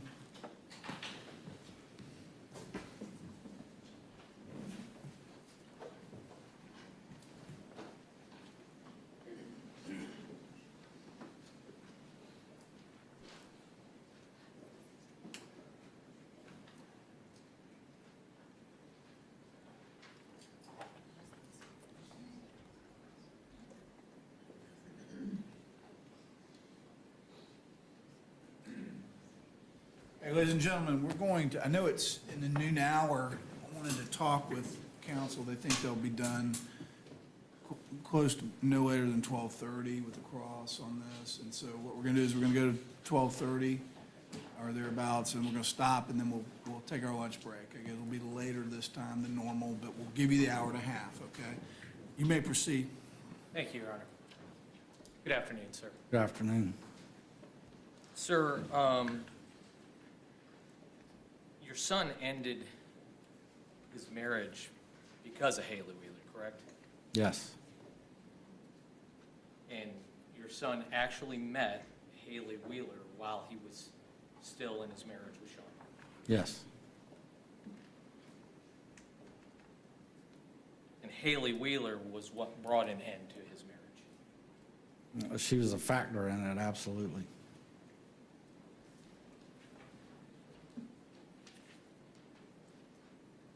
Now, you are very familiar with Veterans Treatment Court, correct? I'm sorry, I couldn't. You're very familiar with Veterans Treatment Court. Yes, You actually serve as a mentor. yes, You're a success story of Veterans Treatment Court yes, because you actually participated as a defendant in Veterans Treatment. yes,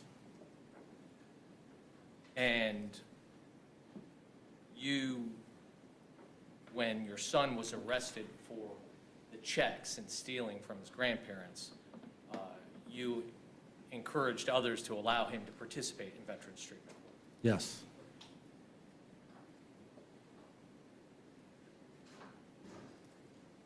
And during that time frame, the defendant was accepted and was available to the services that Veterans Treatment Court had to provide. Yes, I think you said initially he was doing good. Well, that's the period of time after he was placed into Matrix, correct? yes. I believe so.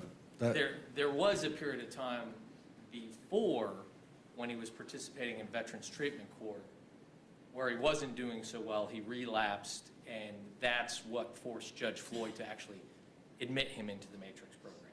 Yeah, I'm a little fuzzy on that part, but yes, that,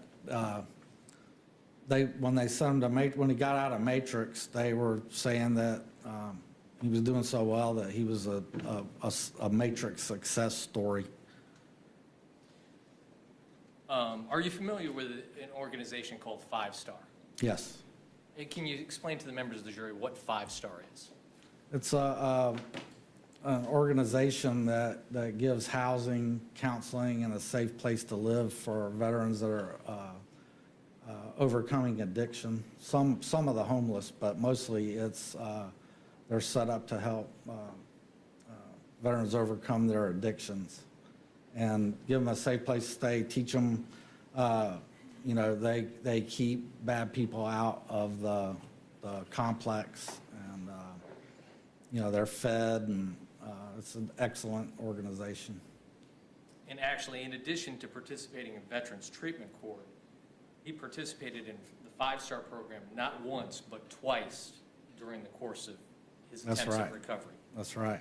So in addition to VTC, or what we refer to as Veterans Treatment Court, there were other resources such as 5 Star that were made available to this defendant.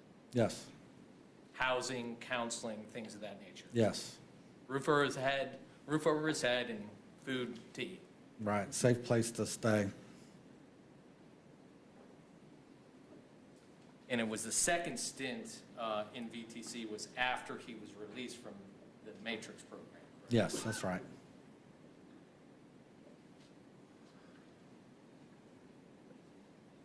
But you did observe signs that he was going off the rails before COVID. It actually was closer to the Christmas timeframe of 2019, correct?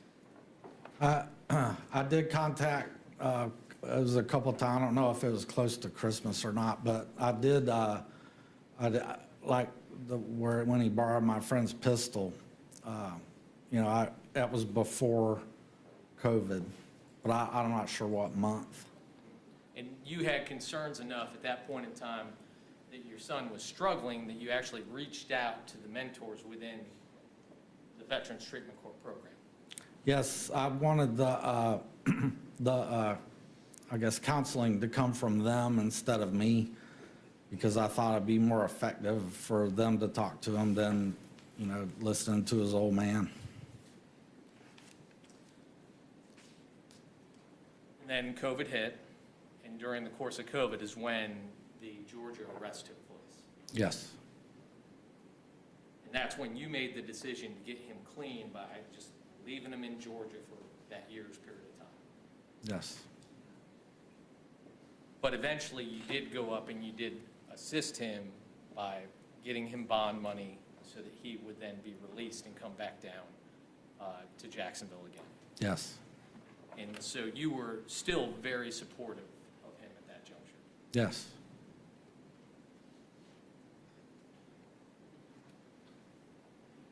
And after he came back, you explained on how there was actually a warrant because they had rejected him out of the Veterans Treatment Court. That's when he entered his plea of guilty and then was placed on drug offender probation. On probation, yes. I don't know the details of the probation. And that probationary term started at the end of May, approximately May 24th of 2021. That sounds about right. And again, you were very supportive of him while he was on probation, correct?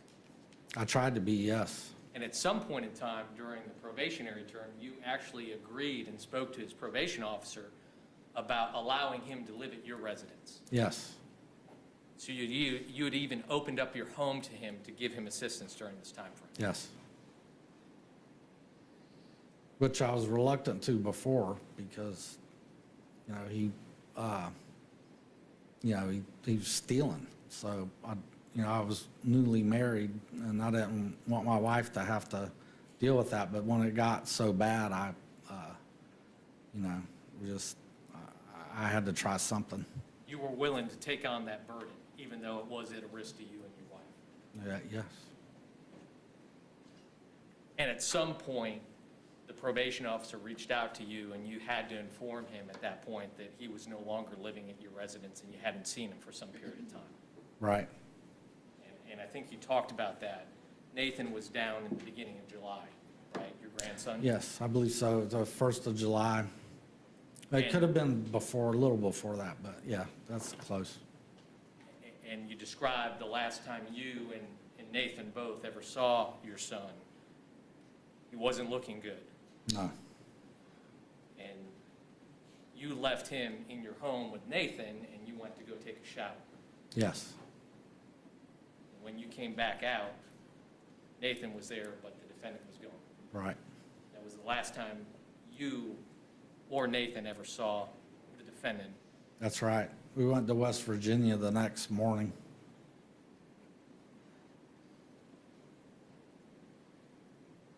Even after that, when you were made aware that he was going to be violated, were you still trying to get in contact with him to get him the help that he needed?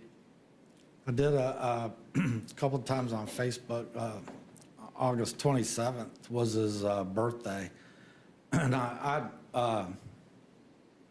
don't think I had a phone number for him at the time, but so I sent him a message on Facebook telling him happy birthday and then asking him to please come let me help him. Did you ever hear from him? No. Did you tell him to come home? I told him to come let me help him.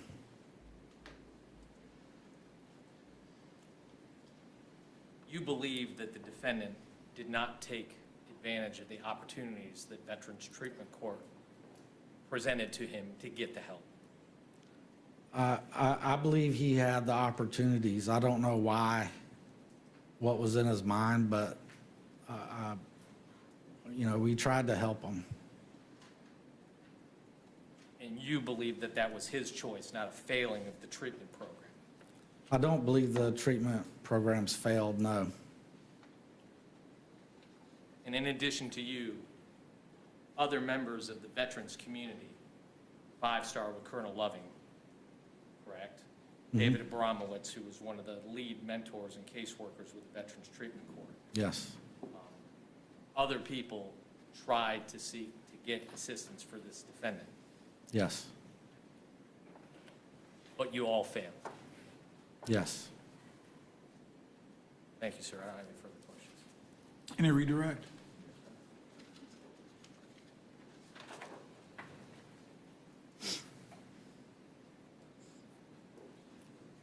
Mr. McDowell, do you agree that drug and alcohol addiction is a powerful disease? Yes, I do. You told the prosecutor when you were asked that you were successful in Veterans Treatment Court. Yes. Am I right that success with drug addiction is a day-by-day thing? Yes. It's a constant battle.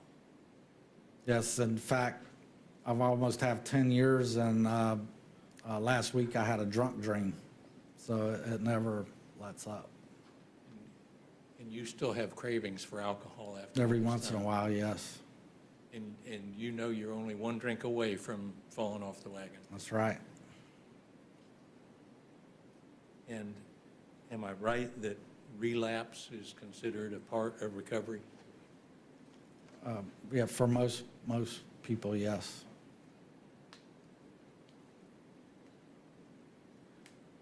Thank you, sir. That's all I have. All right, the witness may step down. I presume he's also excused, counsel? And you are excused. All right, ladies and gentlemen, it's 12:20 now. Let's do this. If you could, please, let's try to be back at 1:45. That gives you an hour and 25 minutes instead of an hour and 30 minutes. If you could do that, we can get started again for the afternoon session. Thank you all for your attention and your patience again. Leave your notes face down. Please do not talk about this case with anyone or communicate with anyone about it or do any investigation or research while you're on break. Thank you all.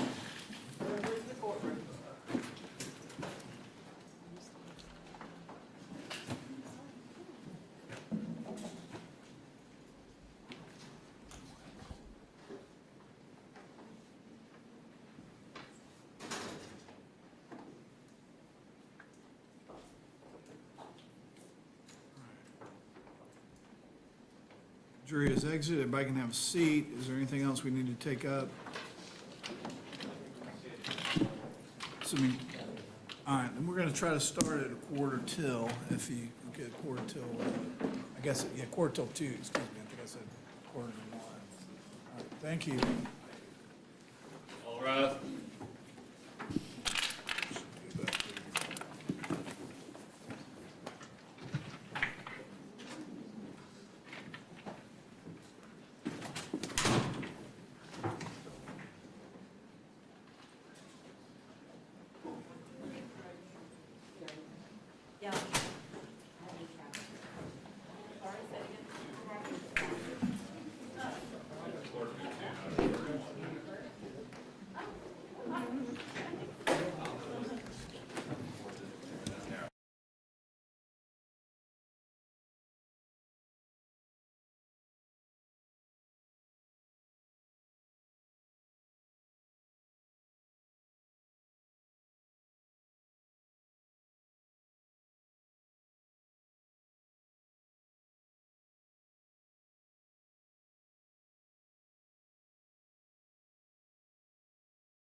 going?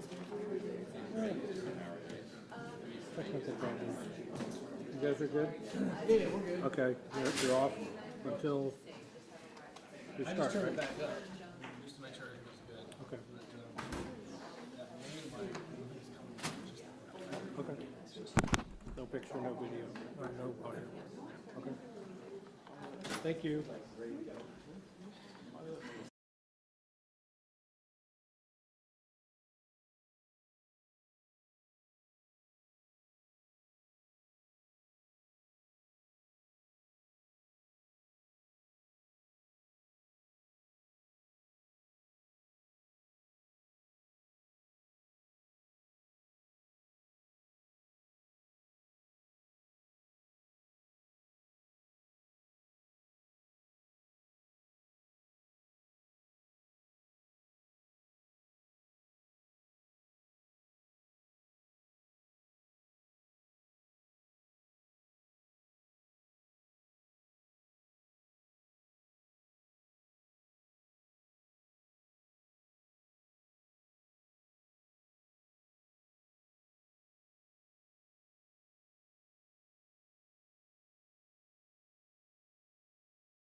Everybody have a seat. Understand that we're going to bring the jury in. Is the next witness going to be by Zoom? That's correct, You guys ready, or you need anything else? We're ready. Okay, let's bring the jury in.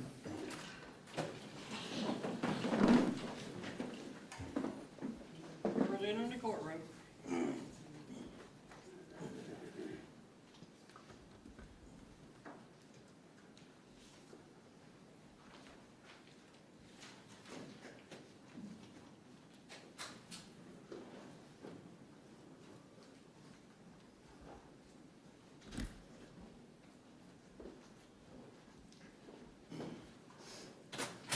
All right, everybody have a seat. Welcome back, ladies and gentlemen. Hope you had a nice lunch. I apologize, I think I've confused you all. I think I mistakenly said be back here at 1:45 before. Sorry about that. I know the bailiffs corrected gave you the correct information anyways. I hope you had a good lunch and didn't rush back to be back in 20 minutes. So with that, we're going to resume the afternoon session of the trial with the defense's case in chief.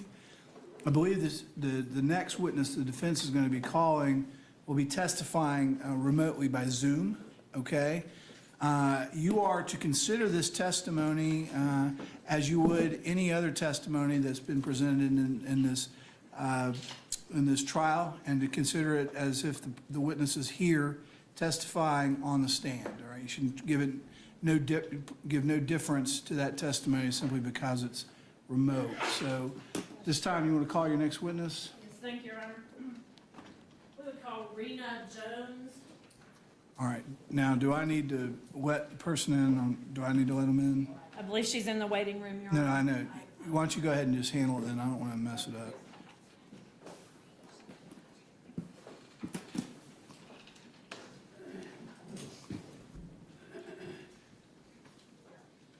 Do I need to hit the buttons up here? The video and I need... No, I do not. All right. There she is. Yes, You don't have it? There it goes. Okay. You may go... Ms. Jones, can you hear us?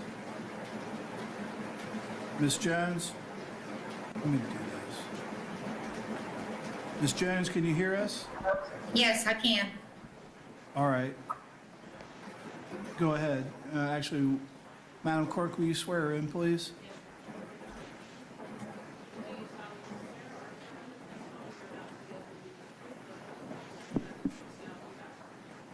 Yes, I do.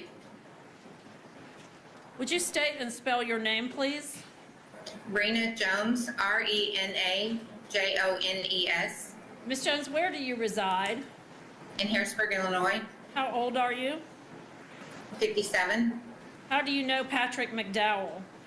I'm his mother. Were you married to Richard McDowell? Yes. When and where did you meet Richard McDowell? In Harrisburg, in 1985. And when and where were you married? In Harrisburg in 1985 on November the 10th. And when was Patrick McDowell born? August 27th, 1986. And where was he born? In Jacksonville, Florida. Where did you and Richard McDowell live while you were married? In Jacksonville. Was Richard from that area? Yes. At some point in time, did you live in Illinois? Yes. Were you when Patrick was 6 months old, I went back to Illinois. Were you from Harrisburg, Illinois? Yes. And is your whole family there? Yes. And when you said you moved back to Harrisburg, Illinois, was that because you and Mr. McDowell separated? Yes. Did you ultimately divorce?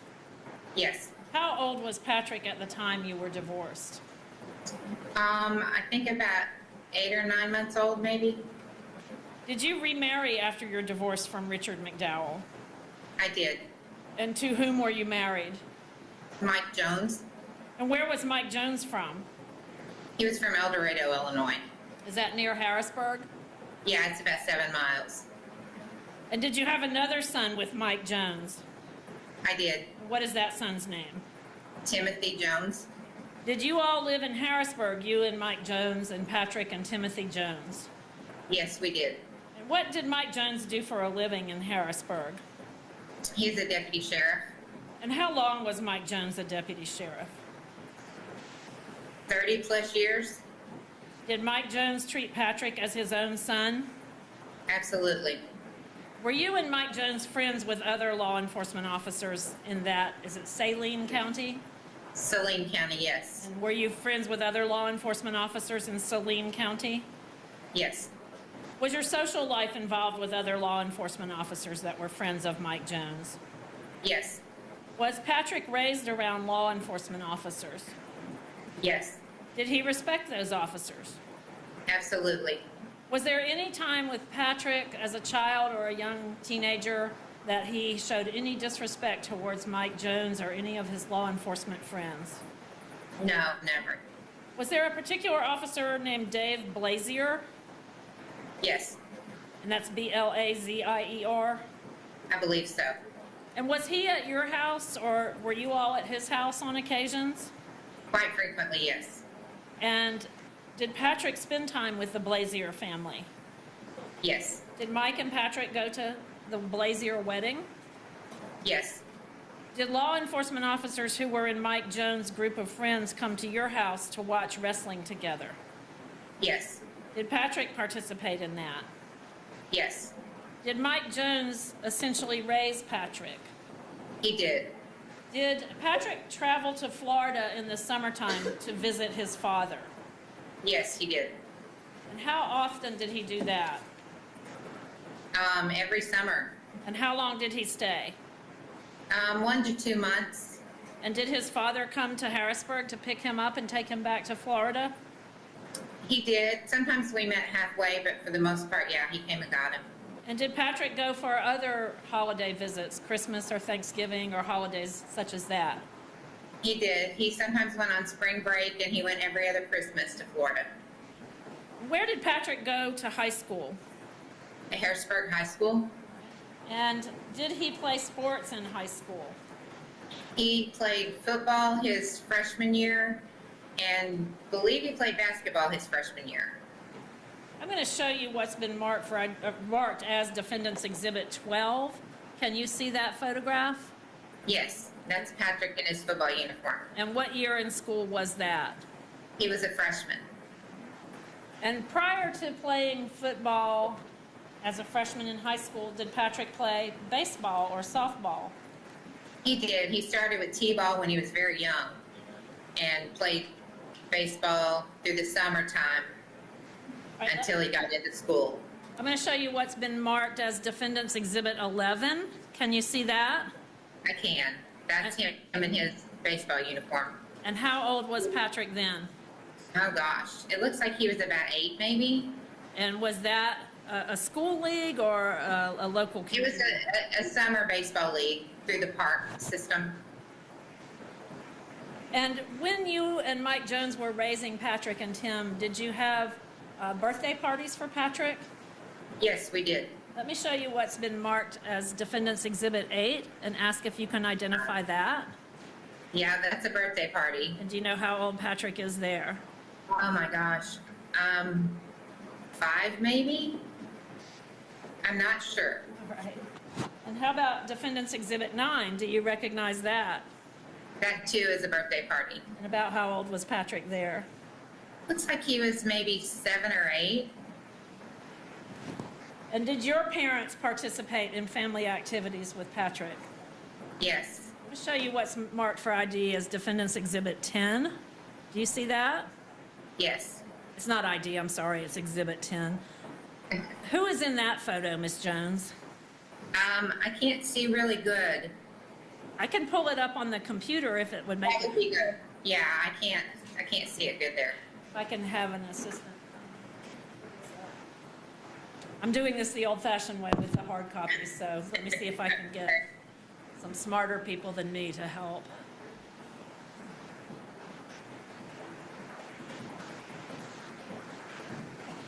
Can you see that picture? I don't have anything on my screen, no.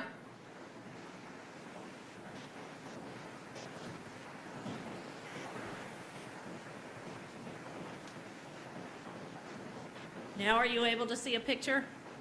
Yes, that also was a birthday party. And can you tell us who's in that photograph? There's me and Patrick. In the back is my mom. To the right is Mike's dad. To the left is my dad. And then there's a couple people there at the bottom. Was, This, go ahead, sorry, go ahead. this would have been at my mom's house. That's in Harrisburg, Illinois also. Yes. I'm going to ask my assistant here to scroll over to exhibit number 13, and while she does that, I'm going to ask you if you recognize a portion of what's going to be exhibit 13. The National Honor Roll book, yes. And what is the National Honor Roll book? It's a nationwide honor roll. And was where, for grades. And was Patrick listed in that book because of his grades in high school? Yes, he was. Was there a time, you can take that down, if you wouldn't mind. Thank you. Was there a time when classmates of Patrick's were killed in a car crash in high school? Yes. How old was Patrick then? I think he was 15 maybe. And were there funerals for the students who were killed? There was. Was that a double funeral? It was. The girl that got killed was our neighbor. Patrick was very close to her, and then her boyfriend as well. Was Patrick a pallbearer at those funerals? He was. Was Patrick liked by his teachers in high school? Yes. Did he work with one of his teachers one summer to build a koi pond and a gazebo in that teacher's yard? He did. Was he a reliable worker working with that teacher during the summer? Yes. Did Patrick and his half-brother Tim get involved with any kind of volunteer rescue services in Harrisburg? They did. They rode the ambulance with the EMS crew as just volunteers. How did they get involved in that? One of the ladies that was on the ambulance crew got close to my boys through an accident that Timothy was at, and then the boys started riding the ambulance with her. Timothy wasn't in the accident, he just happened to show up. No, yeah, he was just there. Was that something Patrick liked to do? It was, very much. Did your son Tim become a police officer? He did. And were you present at Tim's police academy graduation? Yes. I'm going to show you on the screen Defendant's Exhibit 16. Okay.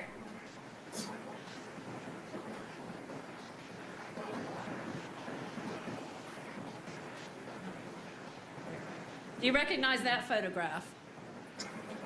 That photograph was at Timothy's police academy graduation in Virginia. Right, and who's in that photograph? That would be Tim and me and Patrick. And when Patrick was in high school, we've heard testimony about his signing up early for the Marines. Was that something he was excited to do? Yes, very much. And did you go to Patrick's graduation ceremony from boot camp in the Marines? I did. Where was that? When was that? When and where? It was in Paris Island, 2005 maybe. And Patrick was sent to, do you recognize what's been marked as Defense Exhibit, let's see, 18? Yes, that's at his graduation from boot camp. All right, and who is in that photograph? There's Patrick, and then there's me off to the right, and I'm not sure who he's shaking hands with. And was Patrick proud to become a graduate of boot camp and to be a full-fledged Marine? He was.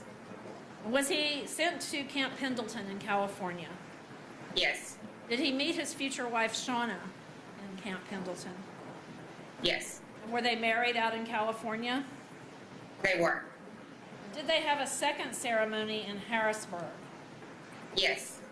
And what was the purpose of having that second ceremony? He wanted a church wedding. They had gotten married at the courthouse in California.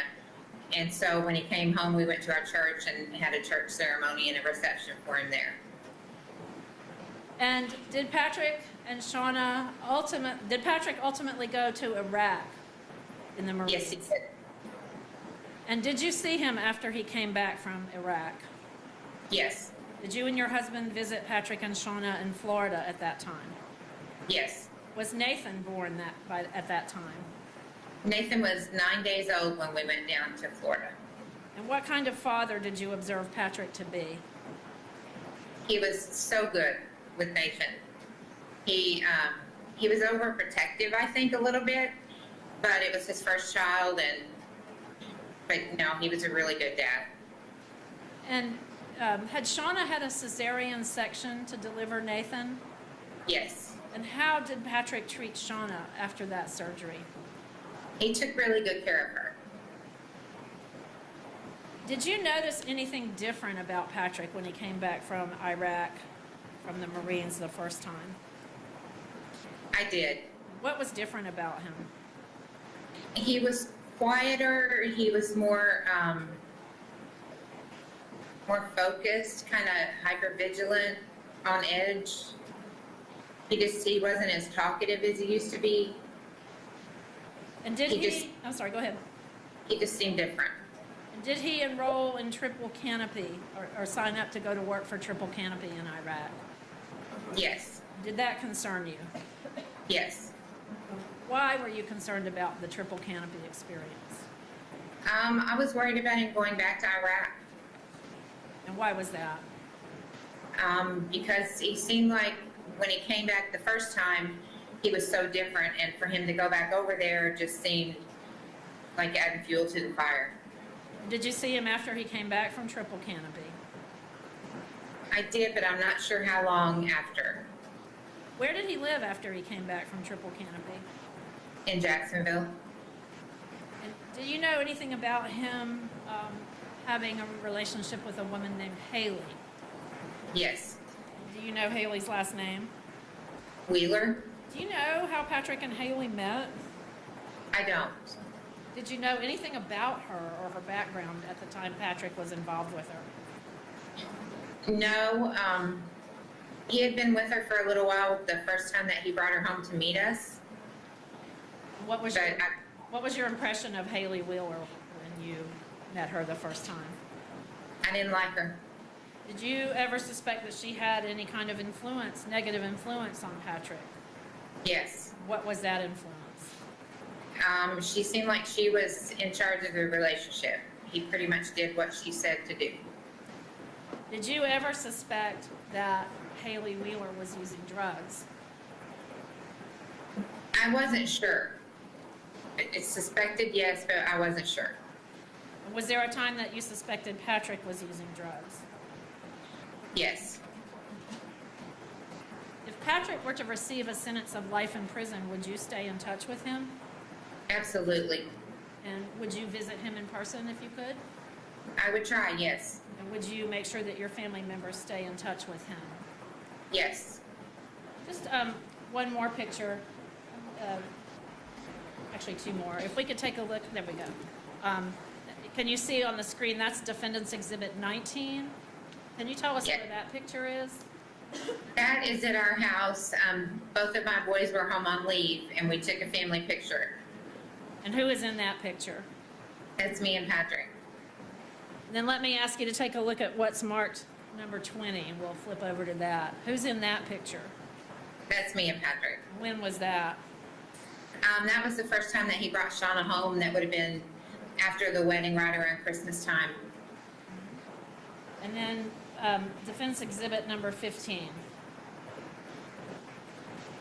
Do you recognize that photograph?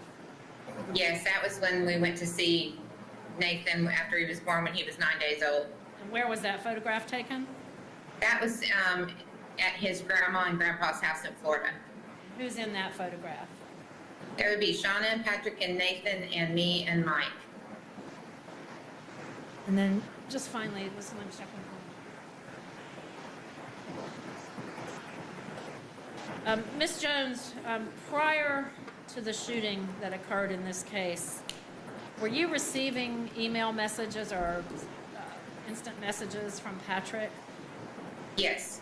And could you tell that his condition had changed? Yes. What did you suspect was happening to Patrick at that time? He was lost. Like he was in a dark place and just seemed lost. And again, did you suspect he was using drugs at that time? I did. Did you encourage him to turn himself in for the violation of probation? I tried, yes. I don't have any other questions. Thank you. Cross-examination.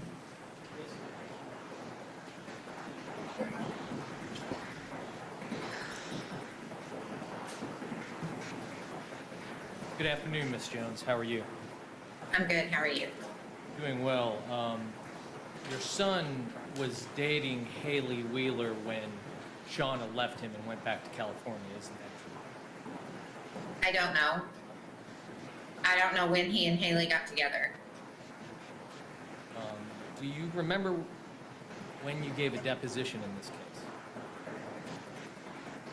Yes, And it was similar to what we're doing here right now. You were sworn to tell the truth under oath. yes. And counsel referring you to page 28, line 5.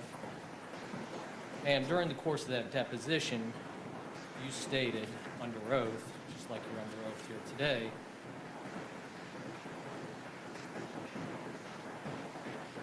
that from what I understand, Patrick had a girlfriend and Shauna left him and took Nathan back to California. Yes, So when Shauna left him and took Nathan back to California, he had a girlfriend. I thought so, yes. And that girlfriend was Haley Wheat. I know that now, yes. And you never believed Haley was good for your son. Never. In the time right before the murder took place, your son had received information from the attorney he had in Georgia that he was facing 30 years, correct? Yes, And in your communications with your son, he was freaking out and went out on the run. yes, He went into hiding because he was scared to go back to jail. yes, he was. And you and other family members had encouraged him to turn himself in and get the help that he needed. Yes, we did. Thank you, ma'am. I don't have any further questions. Any redirect? Thank No redirect, Your Honor. All right, thank you. You're excused now at this time, Ms. Jones. Okay. All right. On the same Zoom link, we are, Well, there's nobody else in the waiting room. well, it's the same, they have to, Oh, I got you. it's to leave the room and the other is. All right, so why don't you go ahead and call your next witness? The defense calls Cindy Pavlonis. Okay, she's coming. Thank you.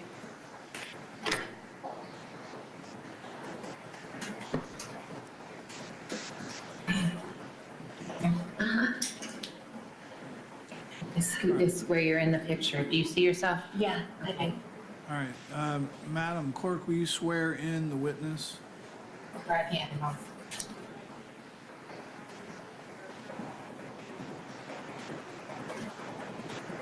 Can't hear anything, just say yes. You gonna turn to yourself? Ms. Jones, you need to stop talking. Yeah, Ms. Jones needs to step out of the room. Can you hear us, Ms. Pavlonis? Yes, I can. Okay. Is Ms. Jones stepped out of the room? Yes.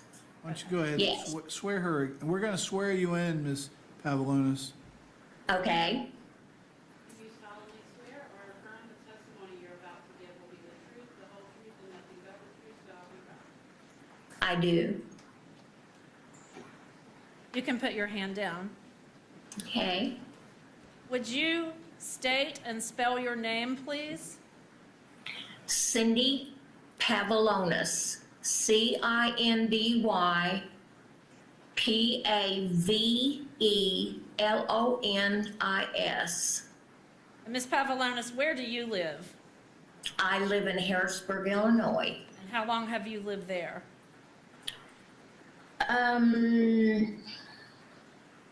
Most of my life, basically, yes. My husband was in the service for 3 years and we were in Bangor, Maine. And other than that, we've been here.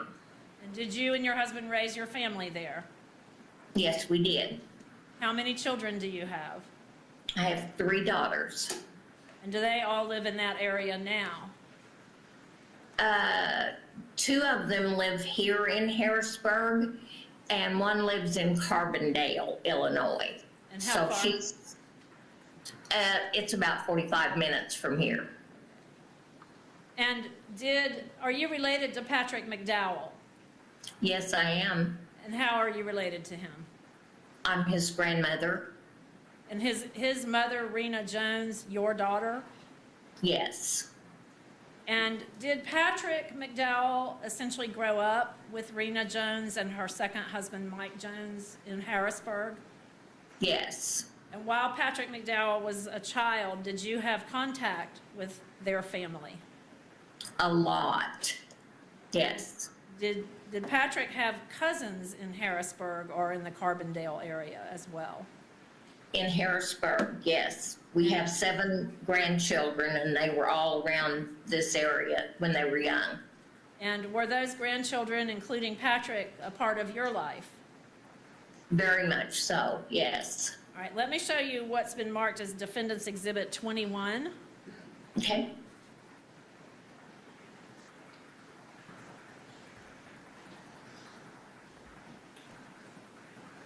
Yes, Can you I see it. All right. What is that Oh. picture of? It just switched to a different picture. Okay, and what do you see in front of you right now? I see a picture of 5 of my grandchildren. And is Patrick in that photograph? Patrick is the one on the far right. And was that when Patrick was in elementary school? Yeah, I think it was. I think it was. And did Patrick and his cousins participate in family events at your house with you and your husband? Yes, always. And what is your husband's name? Robert Pavlonis. How long have you all been married? It will be 60 years in July. And did Patrick graduate from high school in Harrisburg? Yes. I'm going to show you what's been marked as Defendant's Exhibit number 17 and ask you if you recognize that photograph. Yes, that's Patrick's graduation, and that's my husband and myself. And do you know that Patrick signed up for delayed entry into the Marines when he was in high school? Yes, yes. And did Patrick ultimately participate or go to boot camp for the Marines? Yes. And I'm going to show you something marked, a picture marked Defendant's Exhibit 25, and ask if you recognize that. That's, oh, I'm sorry. Who's in that picture? That's my beauty shop, and I am cutting Patrick's hair. And how long did you have a beauty shop? 50 years. And do you recall about when this was that you were cutting Patrick's hair? I don't remember exactly, but it might have been when he was getting ready to go to the Marines, and I cut his hair all off. All right, let me show you what's been marked as Defendant's Exhibit 22. We're going to put that up on the screen. Do you recognize that photograph? Yes, that's my husband, myself, Patrick and Shauna and Nathan. And where was that photograph taken? That was in my dining room. And that's in Harrisburg? Yes. All right, and again, I'm going to ask you to look at Defendant's Exhibit 23. And is that on the same day, that photograph? Yes. And again, who's in that photograph? That is my husband and Patrick and Nathan. And did you participate in Nathan's life as he was growing up? Did Nathan come to visit you and Robert? Yes. And was that often? Probably not as often as I would have liked. He wasn't home a whole lot, but he always was at our house when he came home. And did you have occasion to observe what kind of a father Patrick was to Nathan? He was a hands-on, loving father. And did he care about raising Nathan? Yes. And did he bring Nathan to family functions when he was in Harrisburg with Nathan? Yes. I don't have any questions. Thank you. Cross? All right, thank you, ma'am. You are excused. Is that it for the Zoom testimony for now? All right, thank you. Thank you. All right, if you'll put her back in the waiting room if she doesn't, there you go, thank you. And call your next witness. Judge, our next witness is by a deposition that we perpetuated for testimony. That would be Robert Pavlonis. Okay. Are you going to read it or there? No, it's live. Oh, It it's was live by videoed. video? Okay. Yes, Your Honor. All right, and again, just like the remote testimony, this is a videotape deposition of a witness for your consideration, and you are to treat this testimony as you would if the witness were here testifying live in person, all right? You may proceed.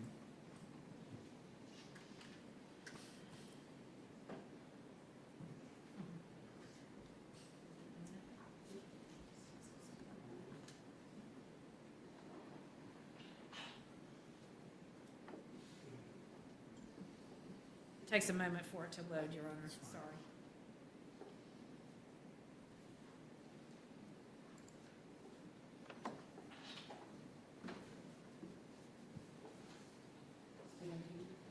It's almost done.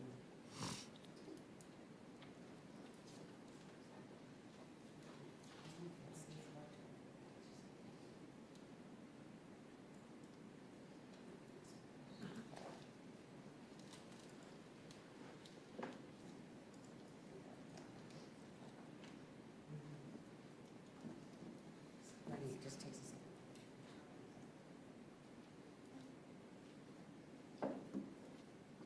Worked fine this morning.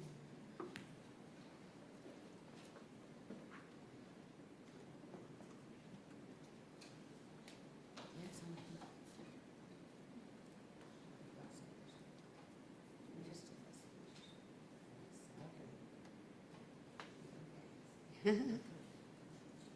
Yeah, you're doing exactly.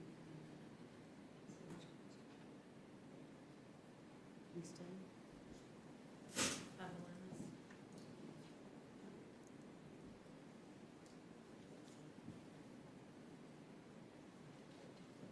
But yeah, tell us about it. It does take a few minutes for this one. I'm gonna wait for it to start. Yeah, I know. It's like a minute lead. There you go.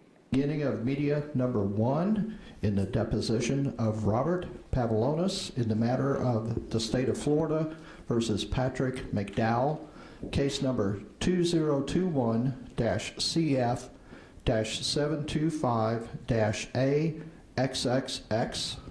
Today's date is July 7, 2022. The time on the monitor is 10:40 a.m.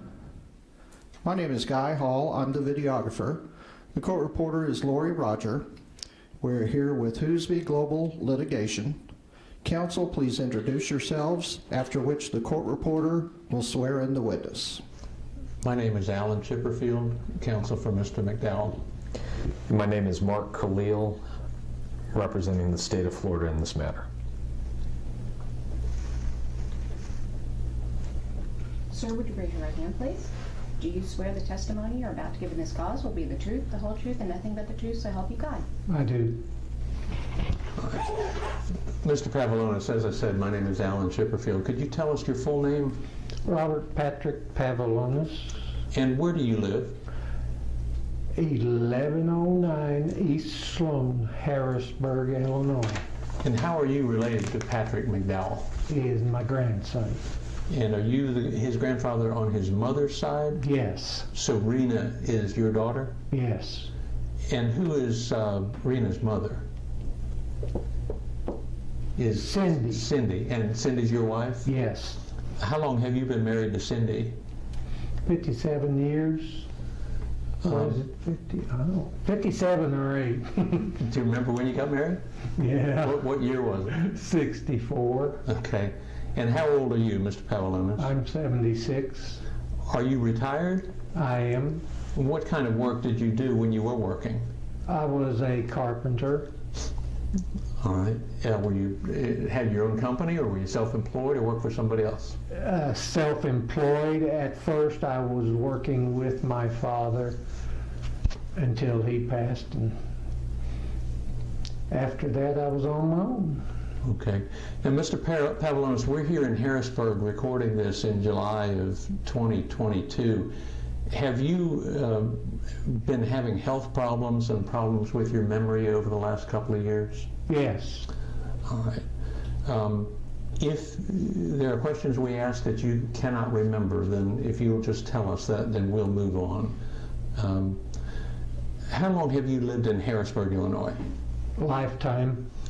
Has there been any period where you've been away from Harrisburg? Only for my military service for 4 years. And what years were those, do you recall? 63 to 67. Did you live in Harrisburg, Illinois, when Patrick McDowell was growing up in Harrisburg? Yes.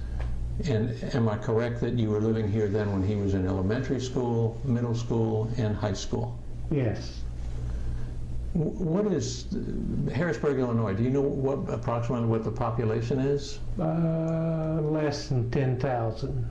So it's a small town then? Yes. While Patrick was growing up and going through school, did you see him regularly? Yes.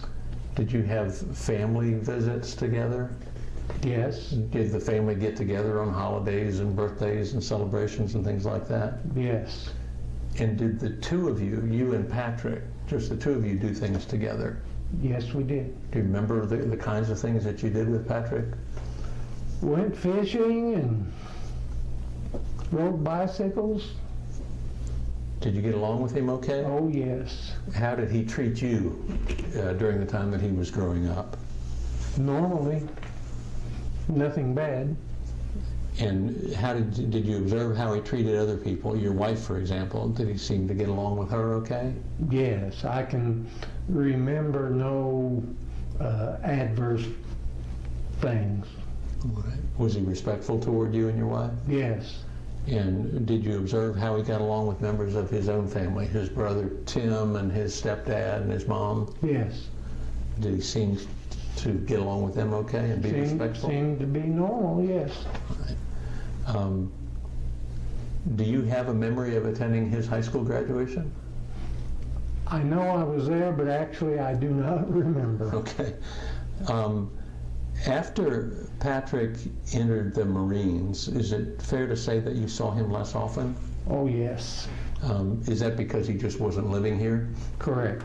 Now, were there times when he would come back to Harrisburg and visit, and you would see him? Yes.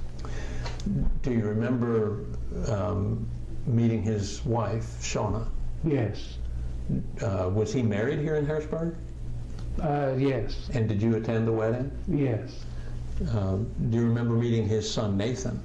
Oh, yes. So they visited as a family here in Harrisburg? Yes. And when they would visit, you would socialize with them and see them at your home? Yes.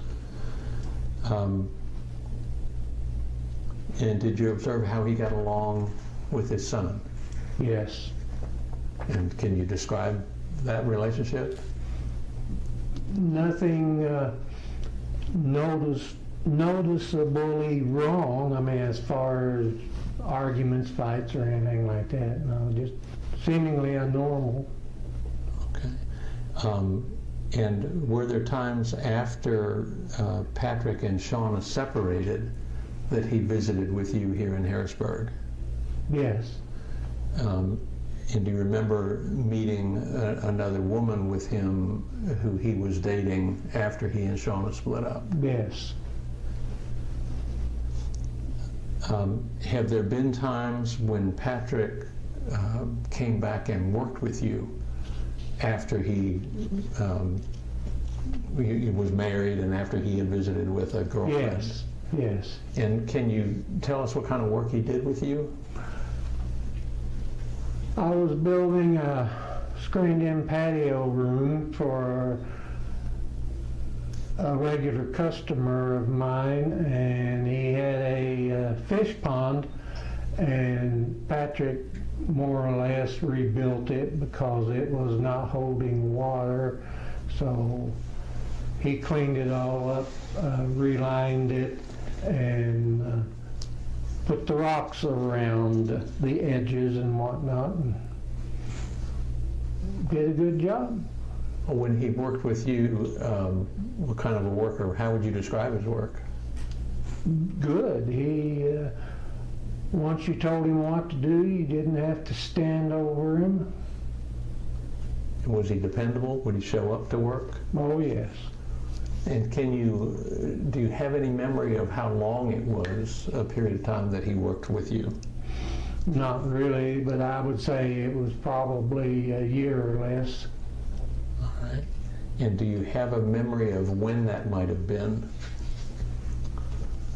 What year or years? I do not. Okay.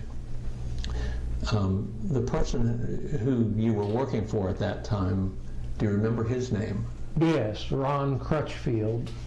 And did he know Patrick from high school? I don't think so. He knew him through me is about all. Okay. And was Ron Crutchfield a high school teacher? He was.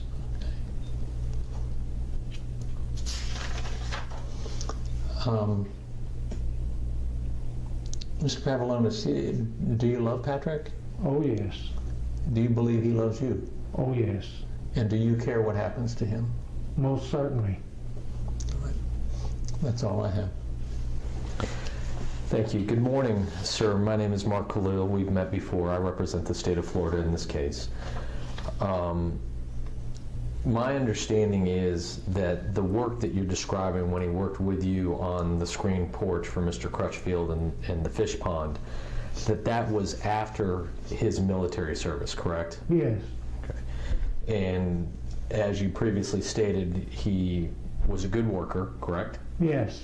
And in fact, Mr. Crutchfield even gave him a raise because he was working so well during this time frame. I think so. I don't have specific memory of that, but I wouldn't put it beyond him because he was a very nice customer. Okay. And you felt that Patrick was a dependable worker? Yes. And he never caused any issues on the job? No. However, you did become aware after his military service that Patrick was involved or got involved with drugs, correct? Yes. And that he was having financial difficulties as a result of his drug use. I don't know if it was his drug use, but I knew he had financial difficulties, yes. Okay. And do you remember when we spoke last we had Zoom, but it was a phone conversation? Not really. Okay, and I apologize because we had spoken previously over the phone, but it was possible perhaps at that point in time that you suspected that Patrick's financial difficulties were because of his drug use? Not the sole reason, but in conjunction with other things, yes. Okay. And in fact, his mother would help him out and support him financially and give him money, correct? Yes. And even you would help him out and support him and provide him financial assistance? Yes. Correct.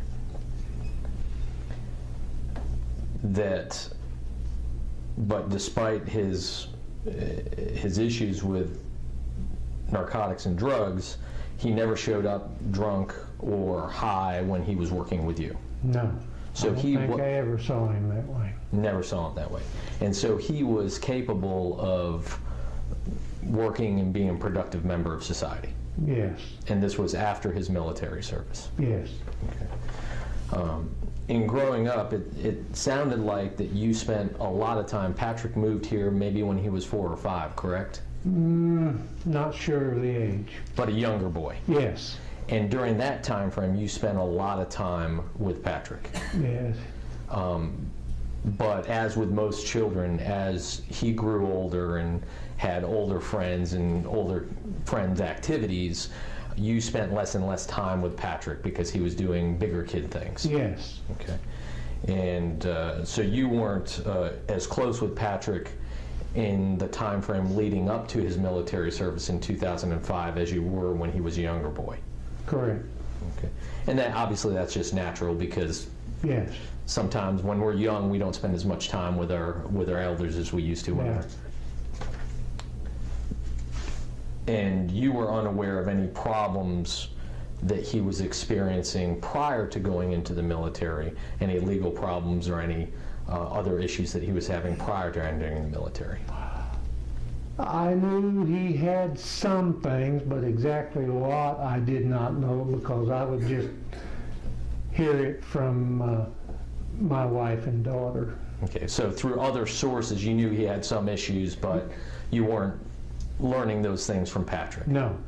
But he had those issues existing before he entered the Marine Corps? Yes. Okay. And you were aware that Patrick served in the Marine Corps, but my understanding was you were unaware of the fact that he served as a private military contractor after he left the Marine Corps? I actually know it, but for whom or whatever and how long, I do not know. Okay, so at some point in time, before he came back to work with you as a carpenter and doing renovation work, you were aware that he was in the military and then worked as a private military contractor before he came back and was working with you? Yes. So all of the work that we just discussed and his dependability and things of that nature were after both the Marine Corps and working as a military contractor? Yes.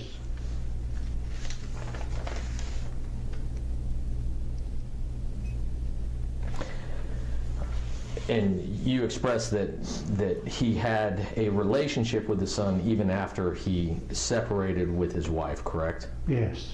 However, Patrick expressed to you that he had wished that he had had a better relationship with his son. Oh, yes. Okay.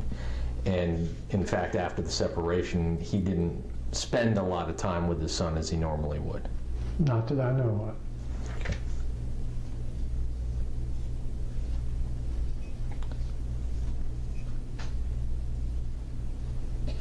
And then after his return from military service, and then when he returned to Florida to live, you had very little contact with Patrick after that point in time, correct? Correct. And you weren't aware of anything that was going on in his life while he was living in Florida? No. Okay. Thank you, sir. I don't have any further questions. All right, and I don't have any other questions either. Thank you, sir. Thank you. This is the end of media number 1 in the deposition of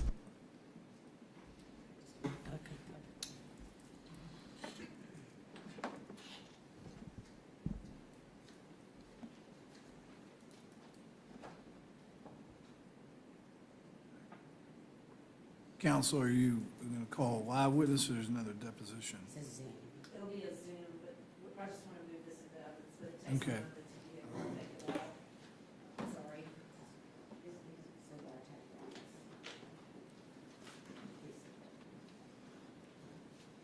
This would be defense exhibit number 31.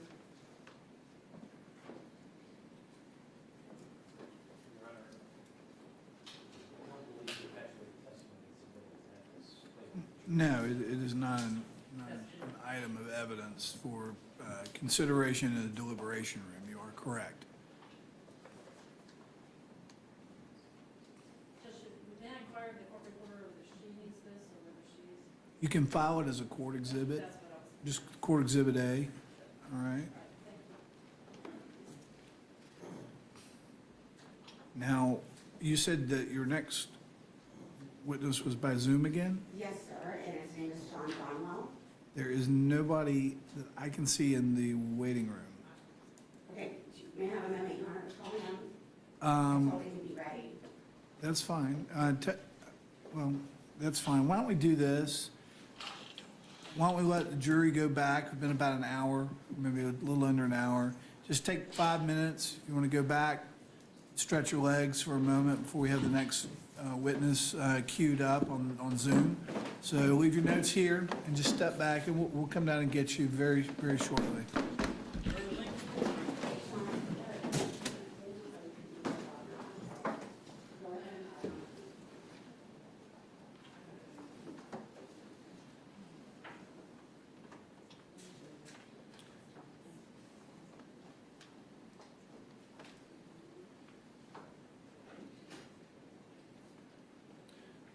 All right, everybody can stand down for a moment, and that'll give the defense a chance to contact this witness and try to get the... Your Honor, he was logging on right this minute, sir.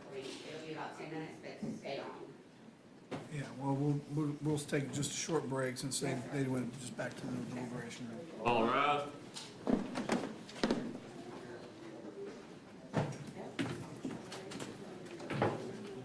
Oh, so don't sit down.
two folks in the waiting room for Zoom, so I think we're ready. We ready for me to bring the jury in?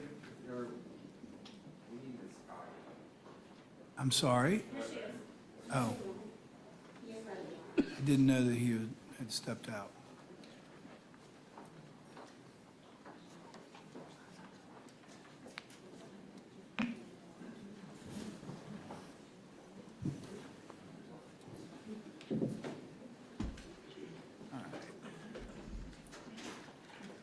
Let's bring the jury back in. Jurors enter the courtroom.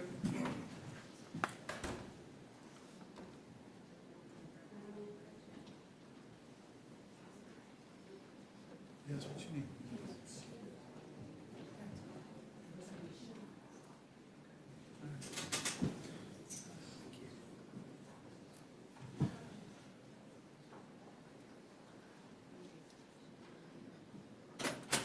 All right, welcome back. Everybody have a seat.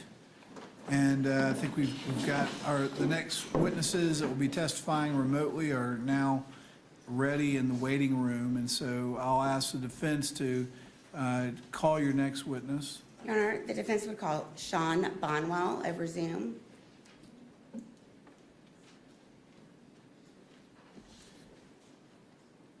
Here, I'll just admit it. I've got it.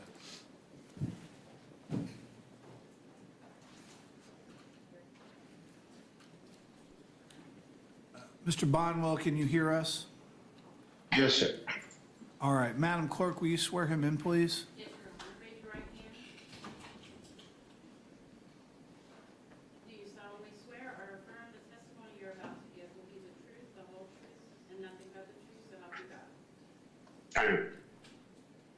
Good afternoon, Mr. Bonwell. It's Laura Coggin for the Public Defender's Office. Can you please state your name and spell it for the court reporter? It's Sean Bonwell, SeanBonwell. And when did you first meet Mr. Patrick McDowell? Fifth grade, probably 96, 97, 98, somewhere around there. How good of friends were you during that time frame? Best friends, very good friends. Would you spend the night at each other's houses, play during the day? Yes. Were you aware of his family? Had you met his mother and stepfather? Yes. Okay. How about his brothers? I know Timothy. What are some of the things that you and Patrick used to do as children? Sports, video games, normal good stuff. And this relationship lasted through high school? Yes. And at some point, did you decide to live with Mr. McDowell and his parents? Yes. Sophomore year, I believe. Sophomore, junior year, I believe. And how did that come to be?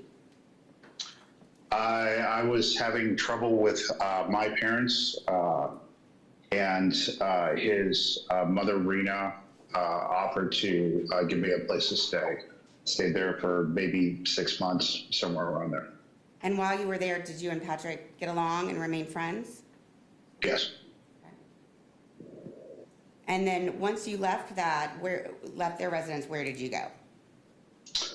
I went back home for about a month, and then I got my old apartment.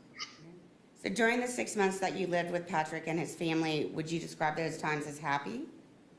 Yes. Did you ever see Patrick involve himself in any sort of criminal activity?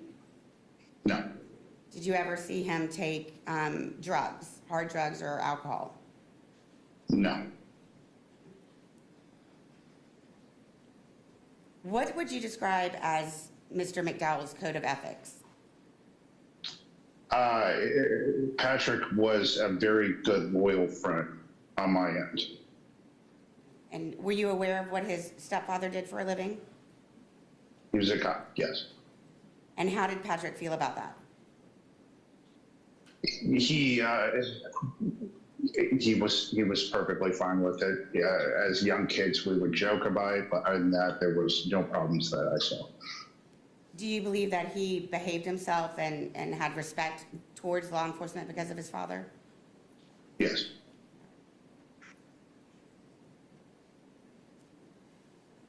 Now, once you left Patrick, were you aware that he was going into the Marines? Yes, I did always know that. Yes. Were you going to go into the Marines with him at first? No. No, okay. And when Patrick joined the Marines, did you two lose touch? Yes. We lost touch a little bit before, but yes. When was the last time that you saw Patrick? 2003, 2004. And what was that meeting like? I'll be honest with you, I do not remember. Okay. But it was, I don't believe either of us knew that I was moving away at the time, and I had left pretty quickly. Was there any animosity towards you and Patrick? None whatsoever. And have you spoke to him either telephonically or otherwise since you moved? A few Facebook messages. Outside that, no. How would you describe the fact that you kind of separated? Was that through the normal course of friendships, people getting older? Yes. Did you ever talk to Patrick about his deployment experience in the Marines? No, I never. Were you aware of any mental health trauma that he may have had because of that deployment? I heard a few comments here and there, but nothing specific. Nothing specific related to Patrick, from Patrick? Yes. Yeah, nothing from Patrick. May I have just a minute, Your Honor? You may. I have no further questions, Your Honor. Thank you, Mr. Bonwell. Cross? Yes, sir. Good afternoon, sir. Hello, sir. Mr. Bonwell, just a couple of questions for you. Obviously, you said that you lived with Patrick and his parents when you were in high school. Is that correct? Or his mother and his stepfather? Yes. And from your perspective, it seemed that he had good relationships with both of them, his mom and his stepdad. Yes. You never saw any problems between them? No. And generally, nothing serious, no. And generally speaking, it seemed that he was getting all the resources and support that he needed from his family in order to succeed. Yes. Thank you, sir. Any redirect? Yes, just briefly, Your Honor. Mr. Bonwell, you were speaking about the love and support that Patrick received from his family. Did he protect you while you were in school? Yes, a little bit, yes, there at the beginning. Can you Yes. explain that a little bit for me?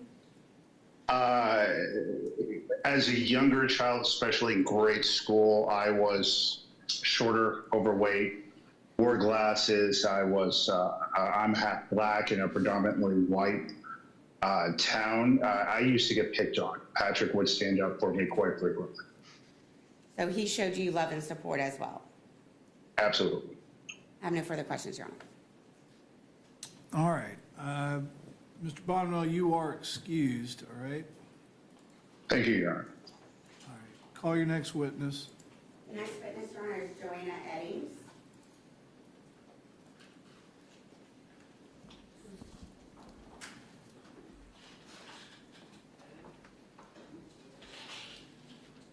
Ms. Eddings, can you hear us? Ms. Eddings, can you hear us? She does not have a microphone on, according to the May I have a moment, Your Honor? participants log.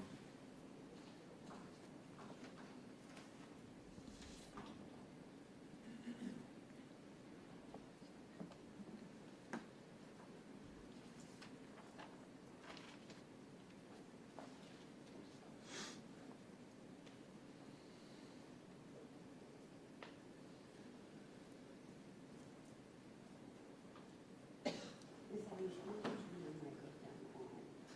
turned off the video.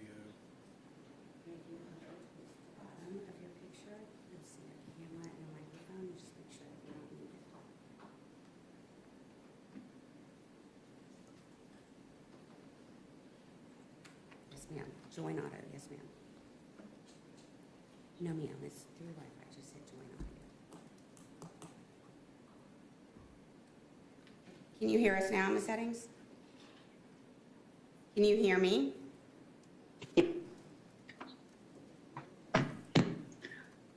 Can you try and talk again? I think you broke up a little. Now, do you hear me? Yes, ma'am. Okay. Madam Clerk, will you swear the witness in, please? Raise your right hand. Do you solemnly swear or affirm the testimony you're about to give will be the truth, the whole truth, and nothing but the truth, so help you God? Yes, ma'am. Good afternoon, Ms. Eddings. I'm Laura Coggan with the Public Defender's Office. Can you please state your name for the record and spell it for the court reporter? Joanna Eddings, Joannaeddings. And Ms. Eddings, where do you currently live? Effingham, Illinois. Okay. At some point, did you live in Harrisburg, Illinois? I lived down there for a while, and I worked down there for 12 years. And what was your employment while you were in Harrisburg? Paramedic for Sling County Ambulance. And what did you do for them, and what was your role? I was lead paramedic, managed the base, and took care of emergency calls and transfers. How big of a town is Harrisburg? Oh. Small. I don't expect a number, but... Yeah, it's fairly small. It's one hospital and small fire departments scattered throughout the county. Were you aware of Mike Smith, who was Patrick's stepfather? I mean, Mike Jones, I apologize. I was gonna say, yeah, I knew Mike and Rena Jones, yes. Okay. Had you met Patrick or their sons before? Before I went down there to work? Right, when you began your career in Harrisburg? Yes, I met them on a call. Okay. Well, at least Mike and Tim and Patrick. So tell me what happened during that call. One of the locals forgot that Old 13 on top ended and landed on the bottom of New 13. And were there... In a high-speed chase. Was there a driver in the vehicle at the time? Yes. And... Mike and Tim, and then Patrick showed up later. What did they answer do? The call. Why did they show up? Mike was the police officer that lived right up the road from where the chase started. And Tim went with him, and then Patrick came out later. Okay. Did they help you in any way? Yes. What did Patrick do? Patrick was on top. He was at the top level of the Old 13, and he kept people from coming down to the New 13. So you keep saying Old 13 and New 13. Was there Old 13 a road, and then there was a road below it called New 13? Yes. Okay. Yes. And so the car... The Old 13 had an overpass, New 13 did not. Okay. So the vehicle that was injured had gone over, basically, over a railing, for lack of a better word. Road ended, and yes, they went over the railing down to New 13. Okay. So did Patrick aid in any way with crowd control? He, as far as I can remember, yes, he was up at the old one, keeping people in the second vehicle that was in the speed chase, coming down to where we were working on the driver of the accident. And was that driver severely injured? Yes, ma'am. And it was a fatality? No. No. Okay. He ended up being partially paralyzed after it was all said and done. So when's the next time you saw Patrick after you left the scene? Patrick came to the hospital to get his brother, and that's where I met him formally, because I did not know who the guy was at the top of the hill. When Patrick was at home, he helped with Tim on my calls. They were my muscle. What do you mean by they were your muscle? Are you talking about Patrick and his brother Tim? Tim and Patrick both. We worked in the days before the automatic thumpers, which is the chest compressions, and before they had the automatic cots. So we had to pick them up. CPR manually? Yes, CPR was done manually, and Saline County per capita, there was some heavy-set folks. Okay. Are you able to administer IV drugs in order to save someone and do compressions at the same time, or is it easier to have someone with you? It's much easier because you have to do compressions 100 to a minute, and to start an IV, to put the tube down the throat, and to push medication takes specialized skills. Would Patrick help you in actually doing the compressions? Yes, he would. He did one for sure that I can remember. He did the compressions, and we were, I want to say 20 minutes hard ride from the hospital. And that's when he realized that my job wasn't as easy as he thought it was. What would you describe his demeanor to be when you met him at the hospital after a bad crash and when he was out with you? He would, when I got to the hospital, he'd always ask if I was okay. On scene, very, how do I want to say that? Understood the hierarchy of what was going on between fire department, police, and EMS, and knew how to address it all above. Was he calm? Yes. Collected? Yes. And understood the task at hand and saving someone's life? Yes. Did he ever give you any sort of trouble while he was working with you? No. Did you ever observe him to use drugs or alcohol? No. How often, once Patrick left Harrisburg for the Marines, did he ever come back and work with you? No, because when he was home the last time I seen him, he was only home for a couple days, and I had only worked one shift during that time frame. Did he assist if he was home and he could? Yes, if he was at home and I was on the shift and he was home, yes, he would. So he wouldn't only help out you, but other EMTs in the area? No, he was mine. He was just yours, okay. Yep. Did you believe that Patrick had an aspiration to become an EMT or an EMS worker? I knew he wanted to help people. I knew he wanted to do the right thing. As far as being an EMT, I don't know. You would describe him as a caring individual? Yes. What was he and his brother's nickname for you? Mama J. And do you feel, were you a mother figure to him? More of a confidant. Mama J was easier, because it would get my attention. He just needed somebody to talk to periodically. And you fulfilled that role for him? As much as I could. Give me 1 second, Your Honor. I have no further questions, Your Honor. Cross-examination?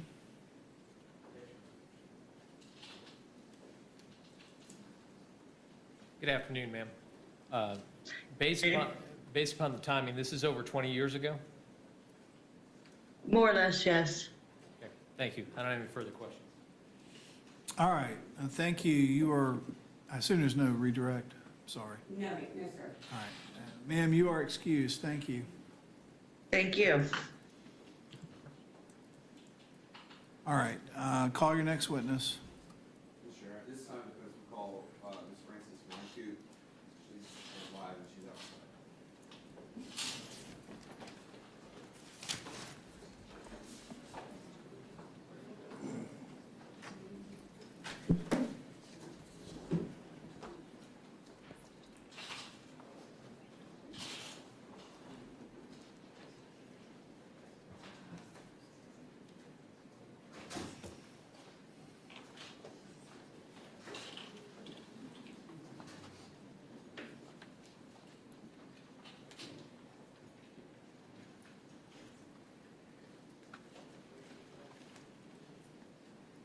Do you solemnly swear or affirm the testimony you're about to give will be the truth, the whole truth, and nothing but the truth, so help you God?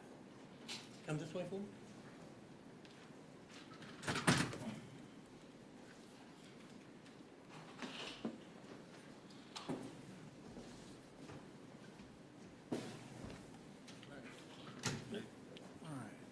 You may proceed.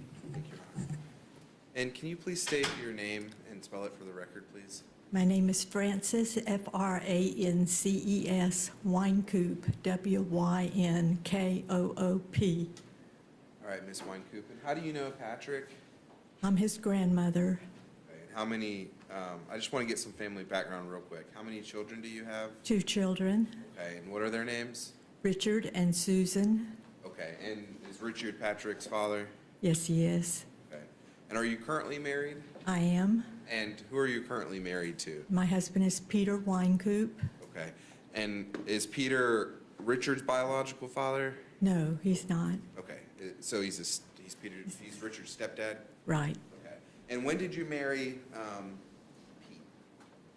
Peter in 1982, Okay. And when was Patrick born? Do you remember? 86. Okay. So is it fair to say that Peter has been like a biological grandfather to Patrick, even though he's not? In every way, And does Peter love Patrick like a grandson? very much. And do you love Patrick like a grandson? Yes. And were Peter and Richard close after you got married? Yes, they were. Peter was in the Navy for 34 years, and he was away on deployment some, but when he was home and Patrick was there, they were very close. Okay, and I was gonna get there. What, did you work while Peter was in the Navy? Yes, I did. Okay, and what kind of work did you do? I was a health insurance clerk at Prudential. Okay, and for the majority of your marriage, Peter was in the Navy? Yes, Fair to say, okay. And were Peter and Patrick close? yes, And do you know Patrick's mother, Rena? I do. Okay. And how close were you with Rena? When Patrick and Rena got married, they moved to Jacksonville, and we were a close family. And when Patrick was born, he had colic, and he cried 24 hours a day. And when I would get off at Prudential, I would go walk Patrick in the parking lot so Rena could get some sleep. So from the very beginning, we've been close. And that continued up until the time that Richard and Rena divorced. Okay, and how old was Patrick when they divorced? I think they actually got divorced when he was about a year old, but she came back and, left again later Okay, and where did Rena live after they divorced? in Harrisburg, Illinois. Okay, and what was the parenting agreement between Rena and Richard regarding Patrick? The best I remember is that Richard got Patrick every summer and every other Christmas and every other Thanksgiving is the way I recall it. And how often did you see Patrick during this time? We saw Patrick just every summer and every time he came. When he was 2, my husband and I were stationed in London for 3 years. But even when we were in London, I would record books for him and read the book and then ring the bell when it was time for him to turn the page, and I think he still remembers that. We tried to stay close even when we were in a different country. Okay, and that would have been from when he was 2 to 5? Yes. Okay. After those 3 years, did you return to Jacksonville? Yes, we did. Okay. And so from the ages of 5 to 18, you would see Patrick every summer? Every right? summer, yes. Okay. And how close were y'all during those summers? Very close. Did you have and during that time, did Rena ever have any problems relating to you and Peter as far as spending time with you spending time with Patrick? Well, I remember one time he was supposed to stay there for 2 months, and he came on a Monday, and she called on Tuesday and said, I want him home on Thursday. And I said, well, we can't do that. We're working, we can't get him home on Thursday. And she demanded that he come home on Thursday, but we just couldn't do it. Okay. And did you ever see how that affected Patrick? we tried to keep that away from Patrick, and I never said it, I never let him know that had happened. Did Patrick ever talk to you about any issues related to his mother, about his mother? Not at that time, but as he got older, he did. He said that his mother was a cutter. She would harm herself. How did you respond hearing that from your grandson? I just said I was so sorry that he had to go through that. I know it must have been painful for him. Going back to his time, primarily after 5, between 18, what kind of child and young teenager was Patrick like? He was the kid you would wish for. He was great with the little children. We have a lot of grandchildren and now great-grandchildren, but he was always the champion of the little guy. He took care of the little cousins. If there was a dispute, he would always be the one who wanted to make it better and make the kids get along. And he was always so kind-hearted. And what kind of stuff did you enjoy doing with Patrick during that childhood? Patrick liked everything. He would enjoy cooking with me, making cookies, or fishing.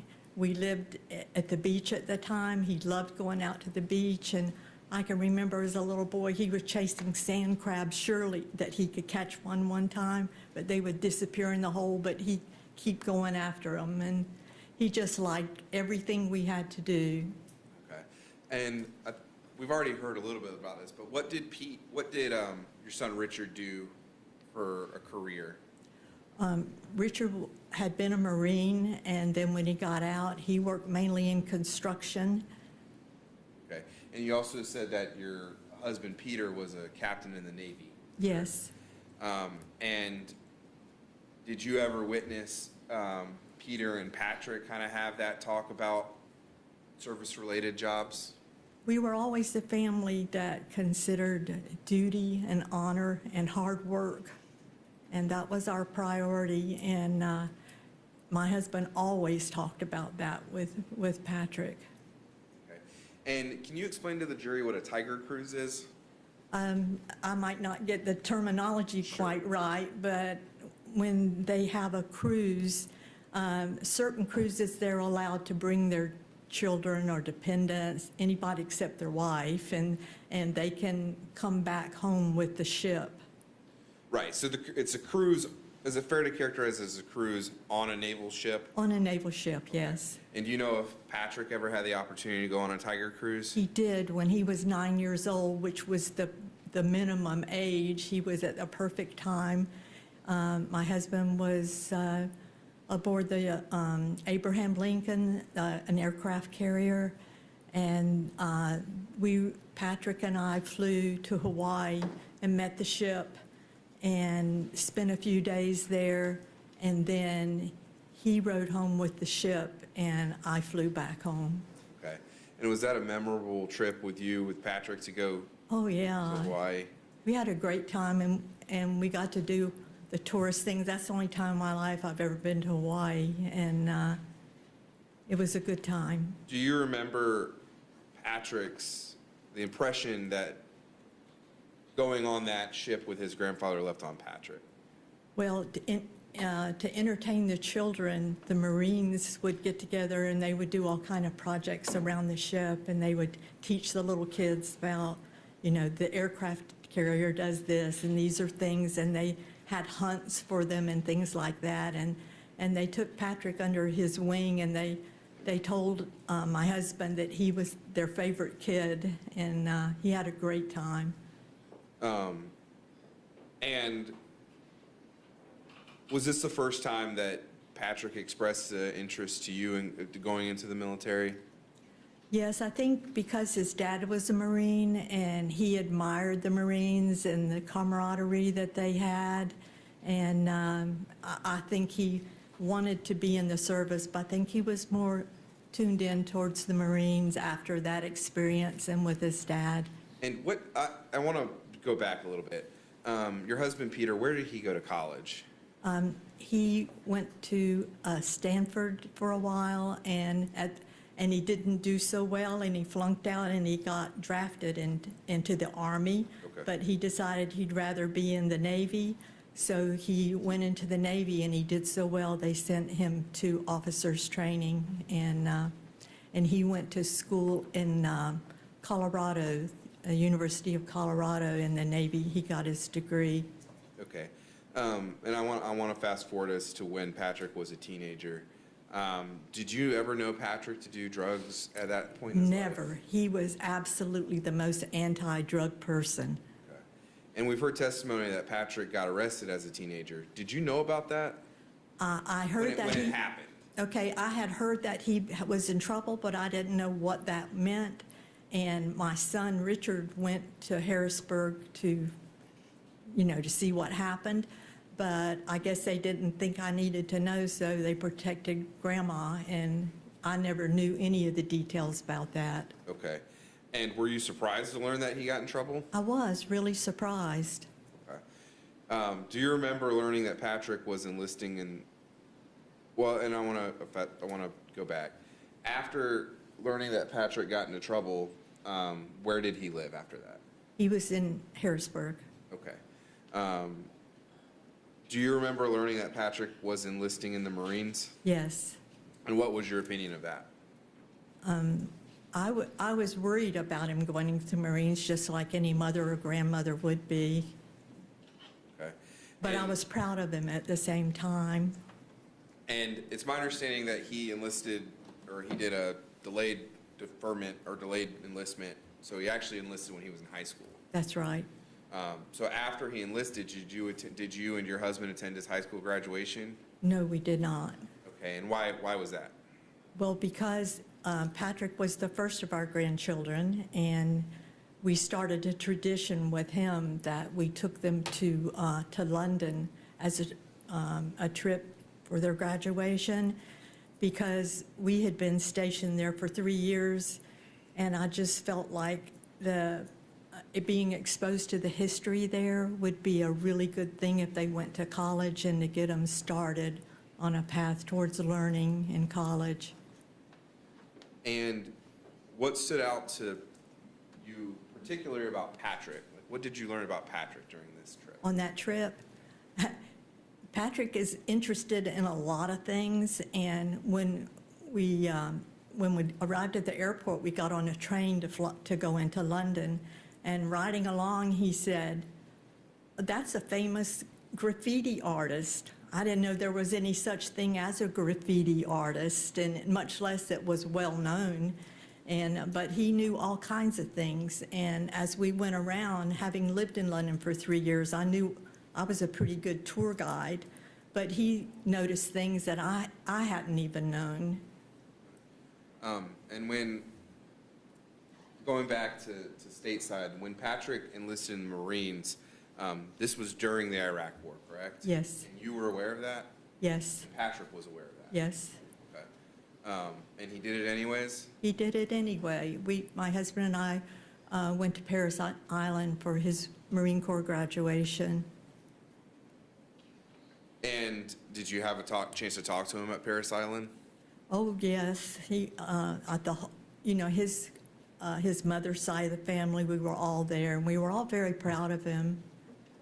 And did you keep in contact with him during his first deployment in Okinawa some years later? I kept in touch with him throughout all of his service. I did care packages, I baked cookies, and all of that. Okay. And is it fair to say that you kind of became really good at giving care packages and cookies? Yeah. And was that because of? He always appreciated that. And one time I remember when he was in Iraq, you can't send chocolate because it's so hot, it would always melt. And you couldn't send this or that. So one time I just sent a great big box of suckers. And he said all the Marines loved the suckers, and they were all walking around the suckers. Did you ever send him a camera? Actually, the camera was a graduation present when he got out of high school, and he took that camera with him to Iraq. And And then the next time I saw him, when he came back, he told me that one of the very first days that he was there was an explosion in the vehicle that, that he was driving in, and the camera had fallen and the lens had cracked. Okay. And do you remember how long he was in Iraq? I think it was a little less than a year. I'm not positive about that. And do you remember when he got back? Yes. Okay. And where did he live when he came back? He came back and lived with us. Okay. And who lived? That was after he got out of the Marines. He came and lived with us. Right. So after he was honorably discharged from the Marines, he came and lived with you and your husband. Right. How much time did you get to spend with him during that time? A lot of time. He lived Every in the day? same house with us, yes. And in the time that he came back, was he the same person as when he left? No, he was not. He was like subdued and just a shadow of his former self, really. He never really regained that spark that he had. Okay. And did you sometimes find him staring off into space? Often. And how? We lived at the beach, and he would be standing, look at the ocean, and just unaware that anything else was going on around him. One time, we had our laundry in the garage on the bottom floor of our house, and the garage door was up, and he was like on his haunches, looking straight ahead at the trees ahead of us.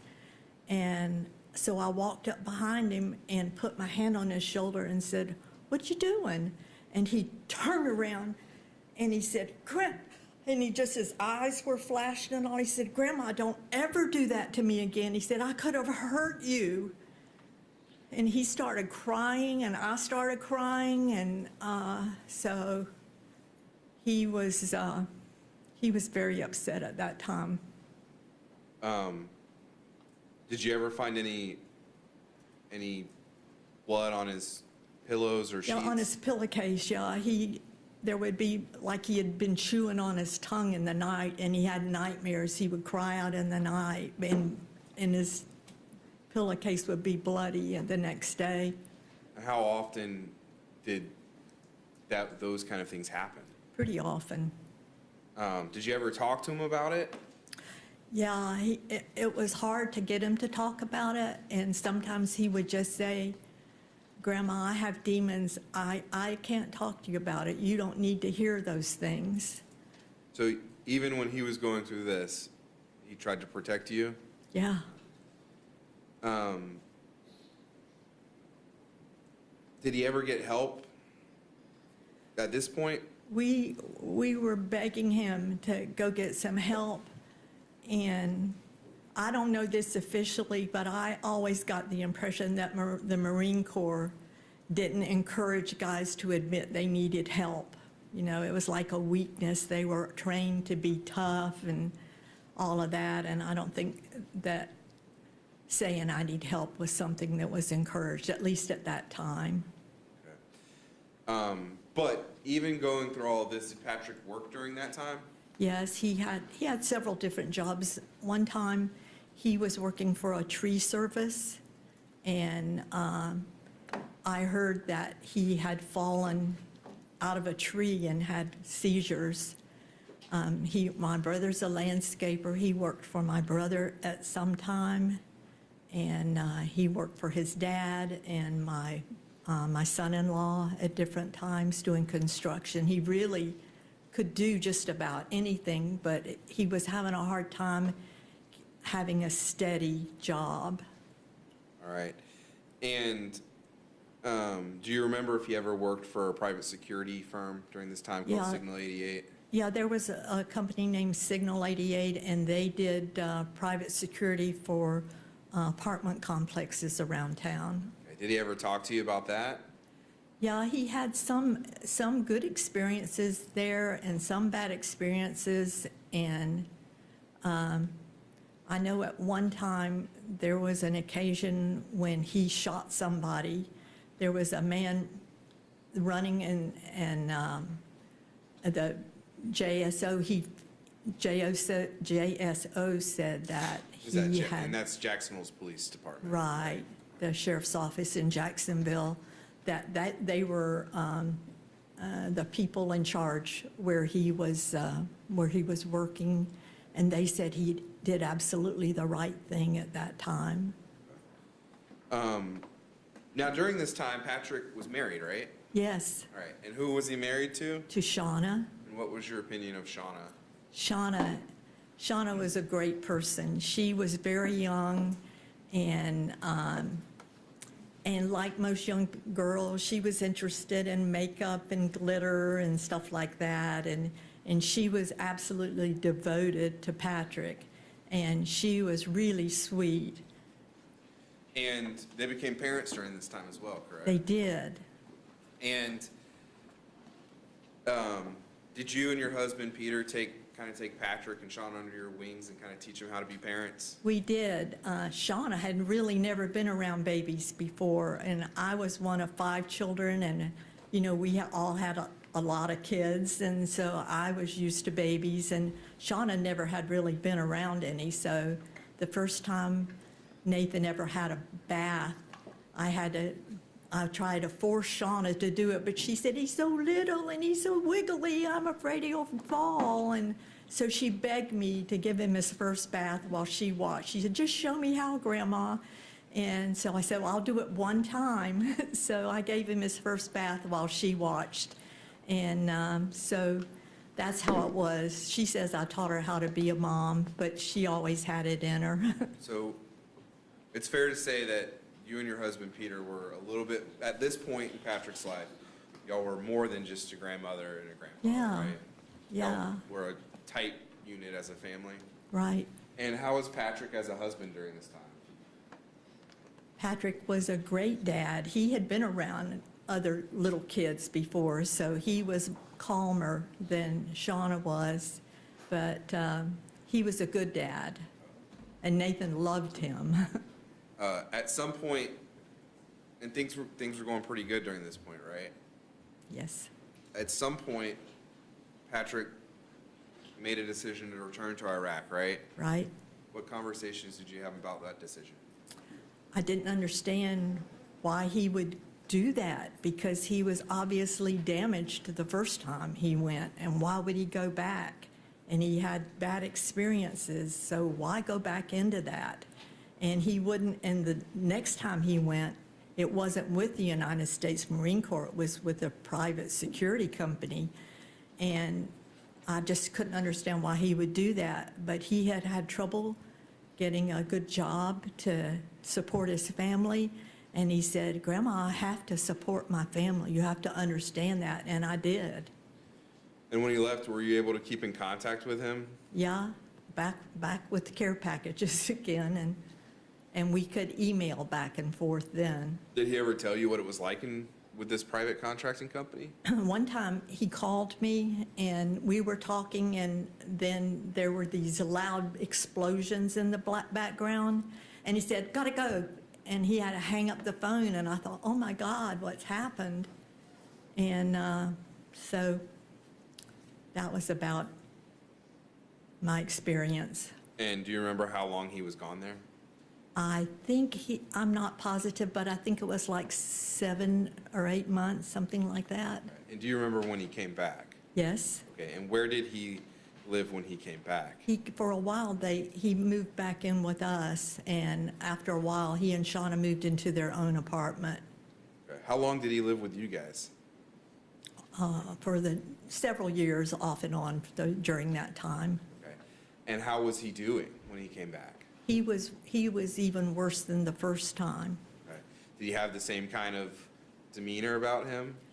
He did, and he would stare into space or not hear you when you were talking right to him. He just was so zoned into whatever was going on in his head. Okay.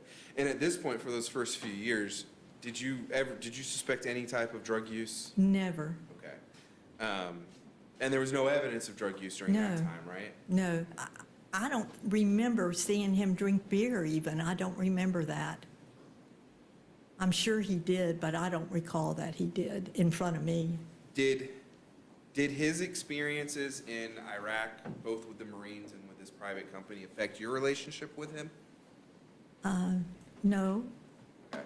And did it affect his relationship with Shauna? I think it did because, he had to leave and that was hard for her.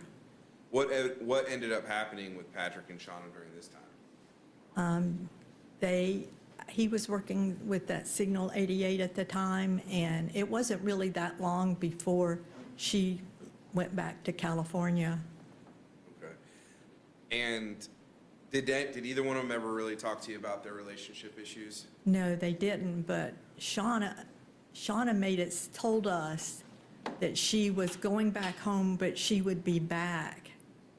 And that's the only thing I knew. And at the time, I was a little bit irritated with her, like, what are you doing leaving? He just got home. Why are you going back to California? I understand homesickness because I've experienced it before, but I didn't understand why at that time she would go back. Right. And that's just because you hadn't talked to either one of them. No, about it, right? no, Did you ever meet a woman by the name of Haley Wheeler?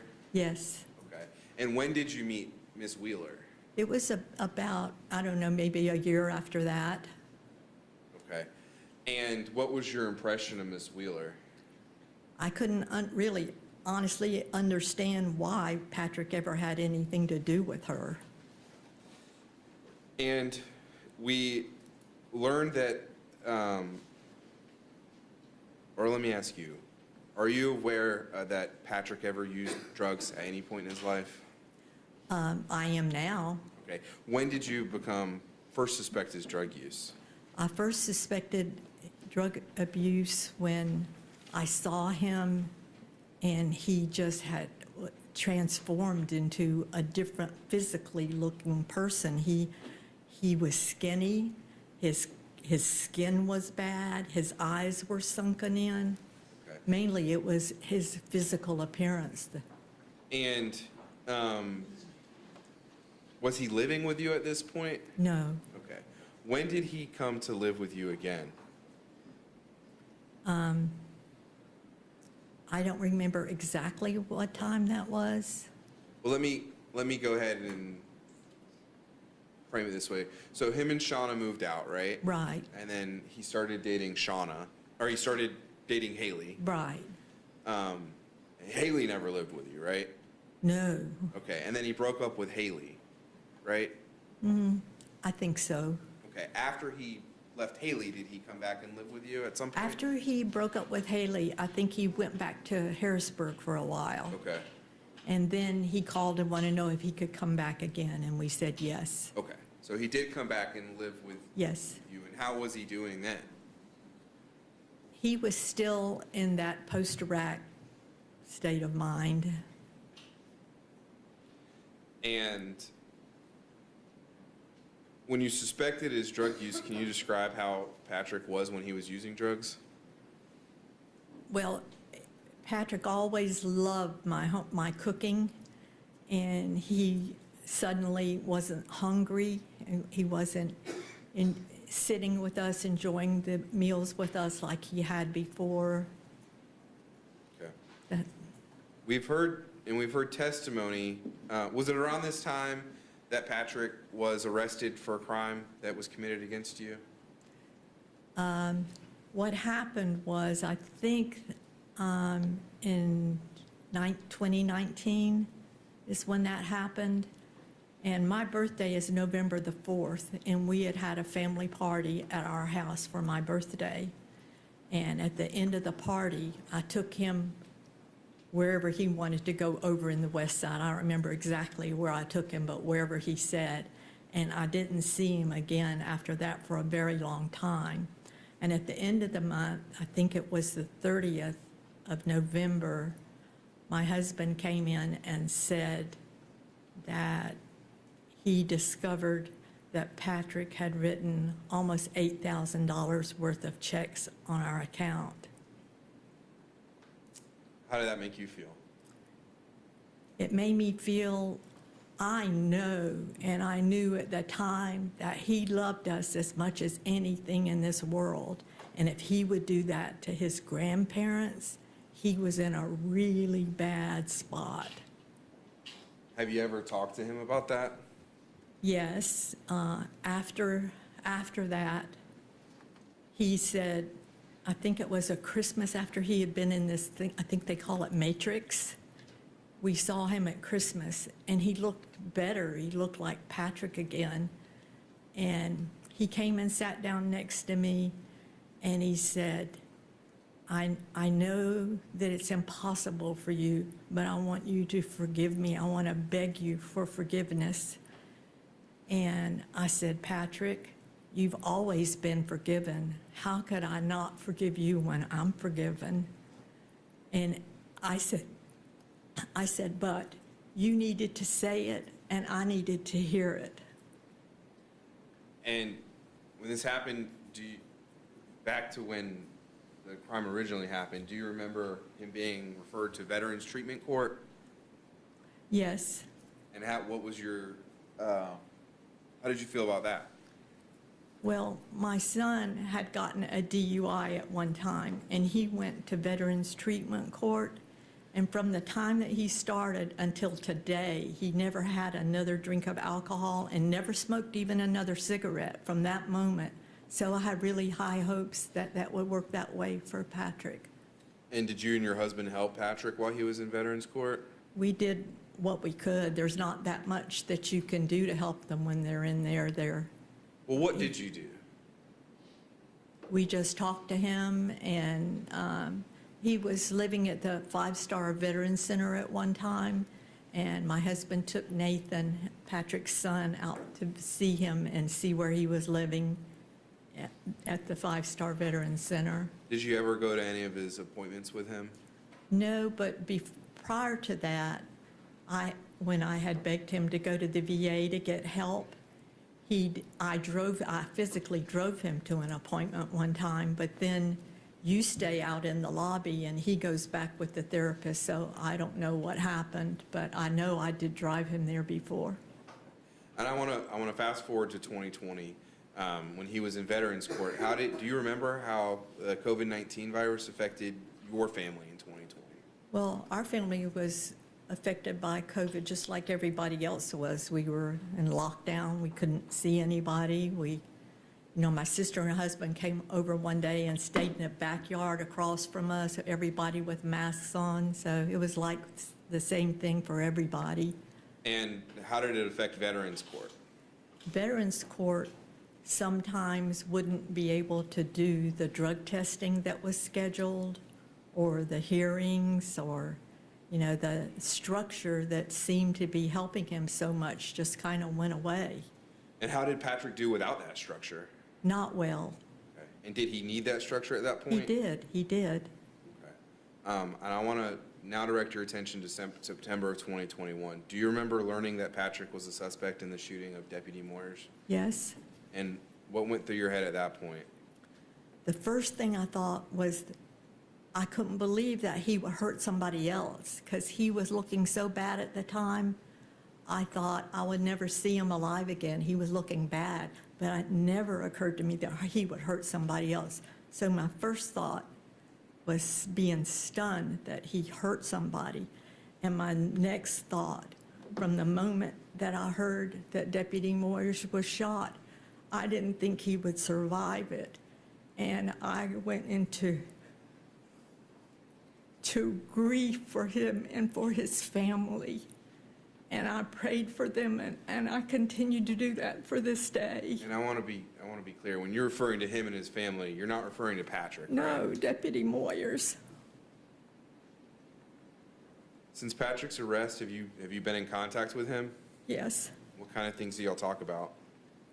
Well, at first I didn't know what to talk to him about. What did he want to hear or not to hear?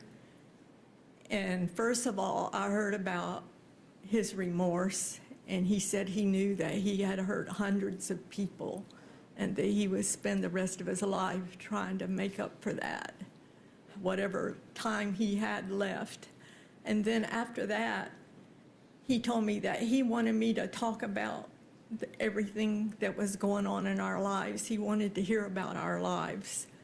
And so I started to talk to him about everything that I ever would have taught. I told him if we had a family party, I told him about it. I told him what I was cooking. I told him when the little kids were born and what they were doing and who could walk and talk now, that sort of thing. And has Patrick spoken, have you provided or helped Patrick speak with his son Nathan? Yes, yes. What do they talk about? Nathan is 13, and it's hard to get a boy of that age to talk on the phone unless it's to one of their friends, I guess, because I've had a hard time getting him to talk to me, and he's crazy about me. But Patrick had learned a technique of asking him questions, and then he would answer. So I've started adopting that technique too, to ask him a question and he'll answer it. And that's about what we've done. And will you keep your relationship with Patrick after the sentencing? Absolutely. And I mean, he did a terrible, terrible thing, but he'll always be part of our family. One thing you get with your grandmother is unconditional love, and he'll always have that. And are you and Shauna and Nathan still close? Yes. Okay. So will you do everything to ensure that Nathan has a relationship with Patrick? Yes, he wants that so much. And do you think that Patrick is capable of assisting veterans from prison? I think if he's given the opportunity that he would, because he's gained a lot of insight since this horrible, horrible thing. And do you love Patrick? With all my heart. Does he love you? Yes. Your Honor, if I could have one moment. You may. I don't have any further. Cross.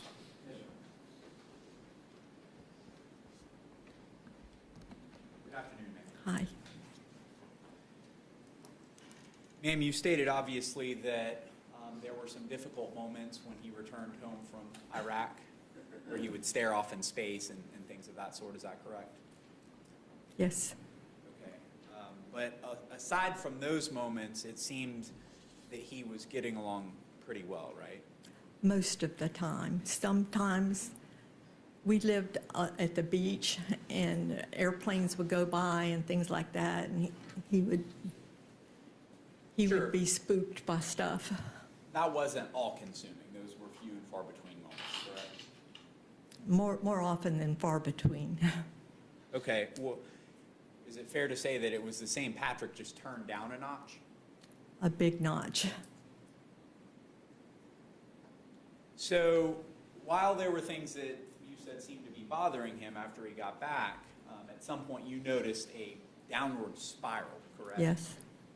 And that spiral would have coincided with when he developed a relationship with Haley, is that right? Yes.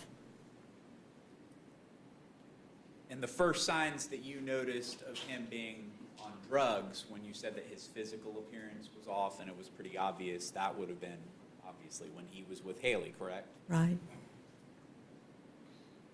And Shauna, you said, actually called you grandma.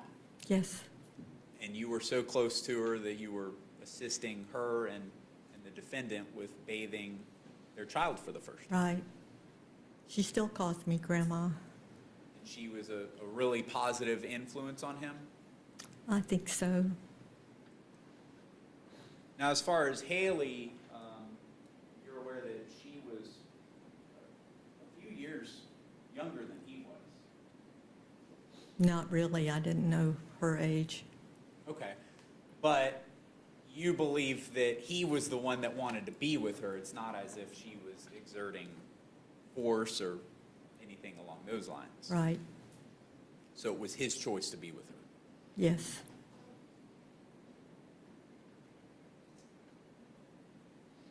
The thefts in 2019 that we were discussing, you and your husband would have just given him the money if he had asked for it, right? Not $8,000. No, we're not that kind of a family. But you would have helped him out. We would have helped him. And you said that you went to an appointment with him? Yes. VA? Yes. And even after he stole from you, you still loved him? Yes. And you forgave him? Yes, and you tried to help him at that point. yes, And is it fair to say that that's the same position that everyone in your family holds, in the sense that they cared very much about him yes, and did whatever they could to help him? yes, but people now, they were angry that he did that to us. Of course, but he wasn't just kicked to the curb at that point. No, Your family still went above and beyond to try to help him in whatever way that you. right. No further questions. Any redirect? All right, the witness may step down. She's excused as well, counsel? And you are excused. Can I see counsel's sidebar for scheduling discussion real quick?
All right, as the attorneys are making their way back, ladies and gentlemen, that's going to be it for today. We've gone to the end of the witnesses that were scheduled for today, so we're getting out a little early. We will be back tomorrow, starting at the same time with more witnesses. So if you can be here at 8:15, we'd like to try to get started at 8:30. When you go home this evening, and I'll have to do what I always need to do, which is remind you not to watch any media accounts or any news stories or through whatever source, online, television, radio, or newspaper. Please avoid talking about this case with anyone, including your family and friends, if they ask you about it. And obviously avoid doing any kind of investigation or research on your own through any methods available to you, including access to the internet. Leave your notes face down. Thank you all for your attention and your hard work today. The bailiffs will take you back, and we'll see you tomorrow at 8:15. Thank you.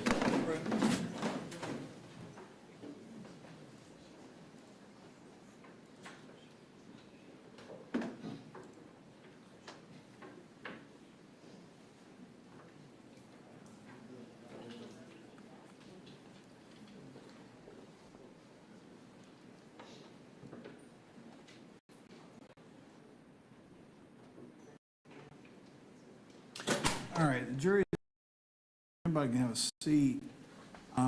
Is there anything we need to take up before I recess for the day?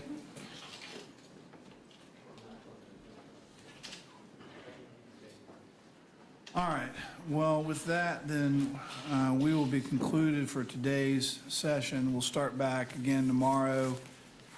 At least the goal is start at 8:30. If everybody can be here like you've been all last week and ready to go, I would greatly appreciate it. With that, we'll be in recess. Well,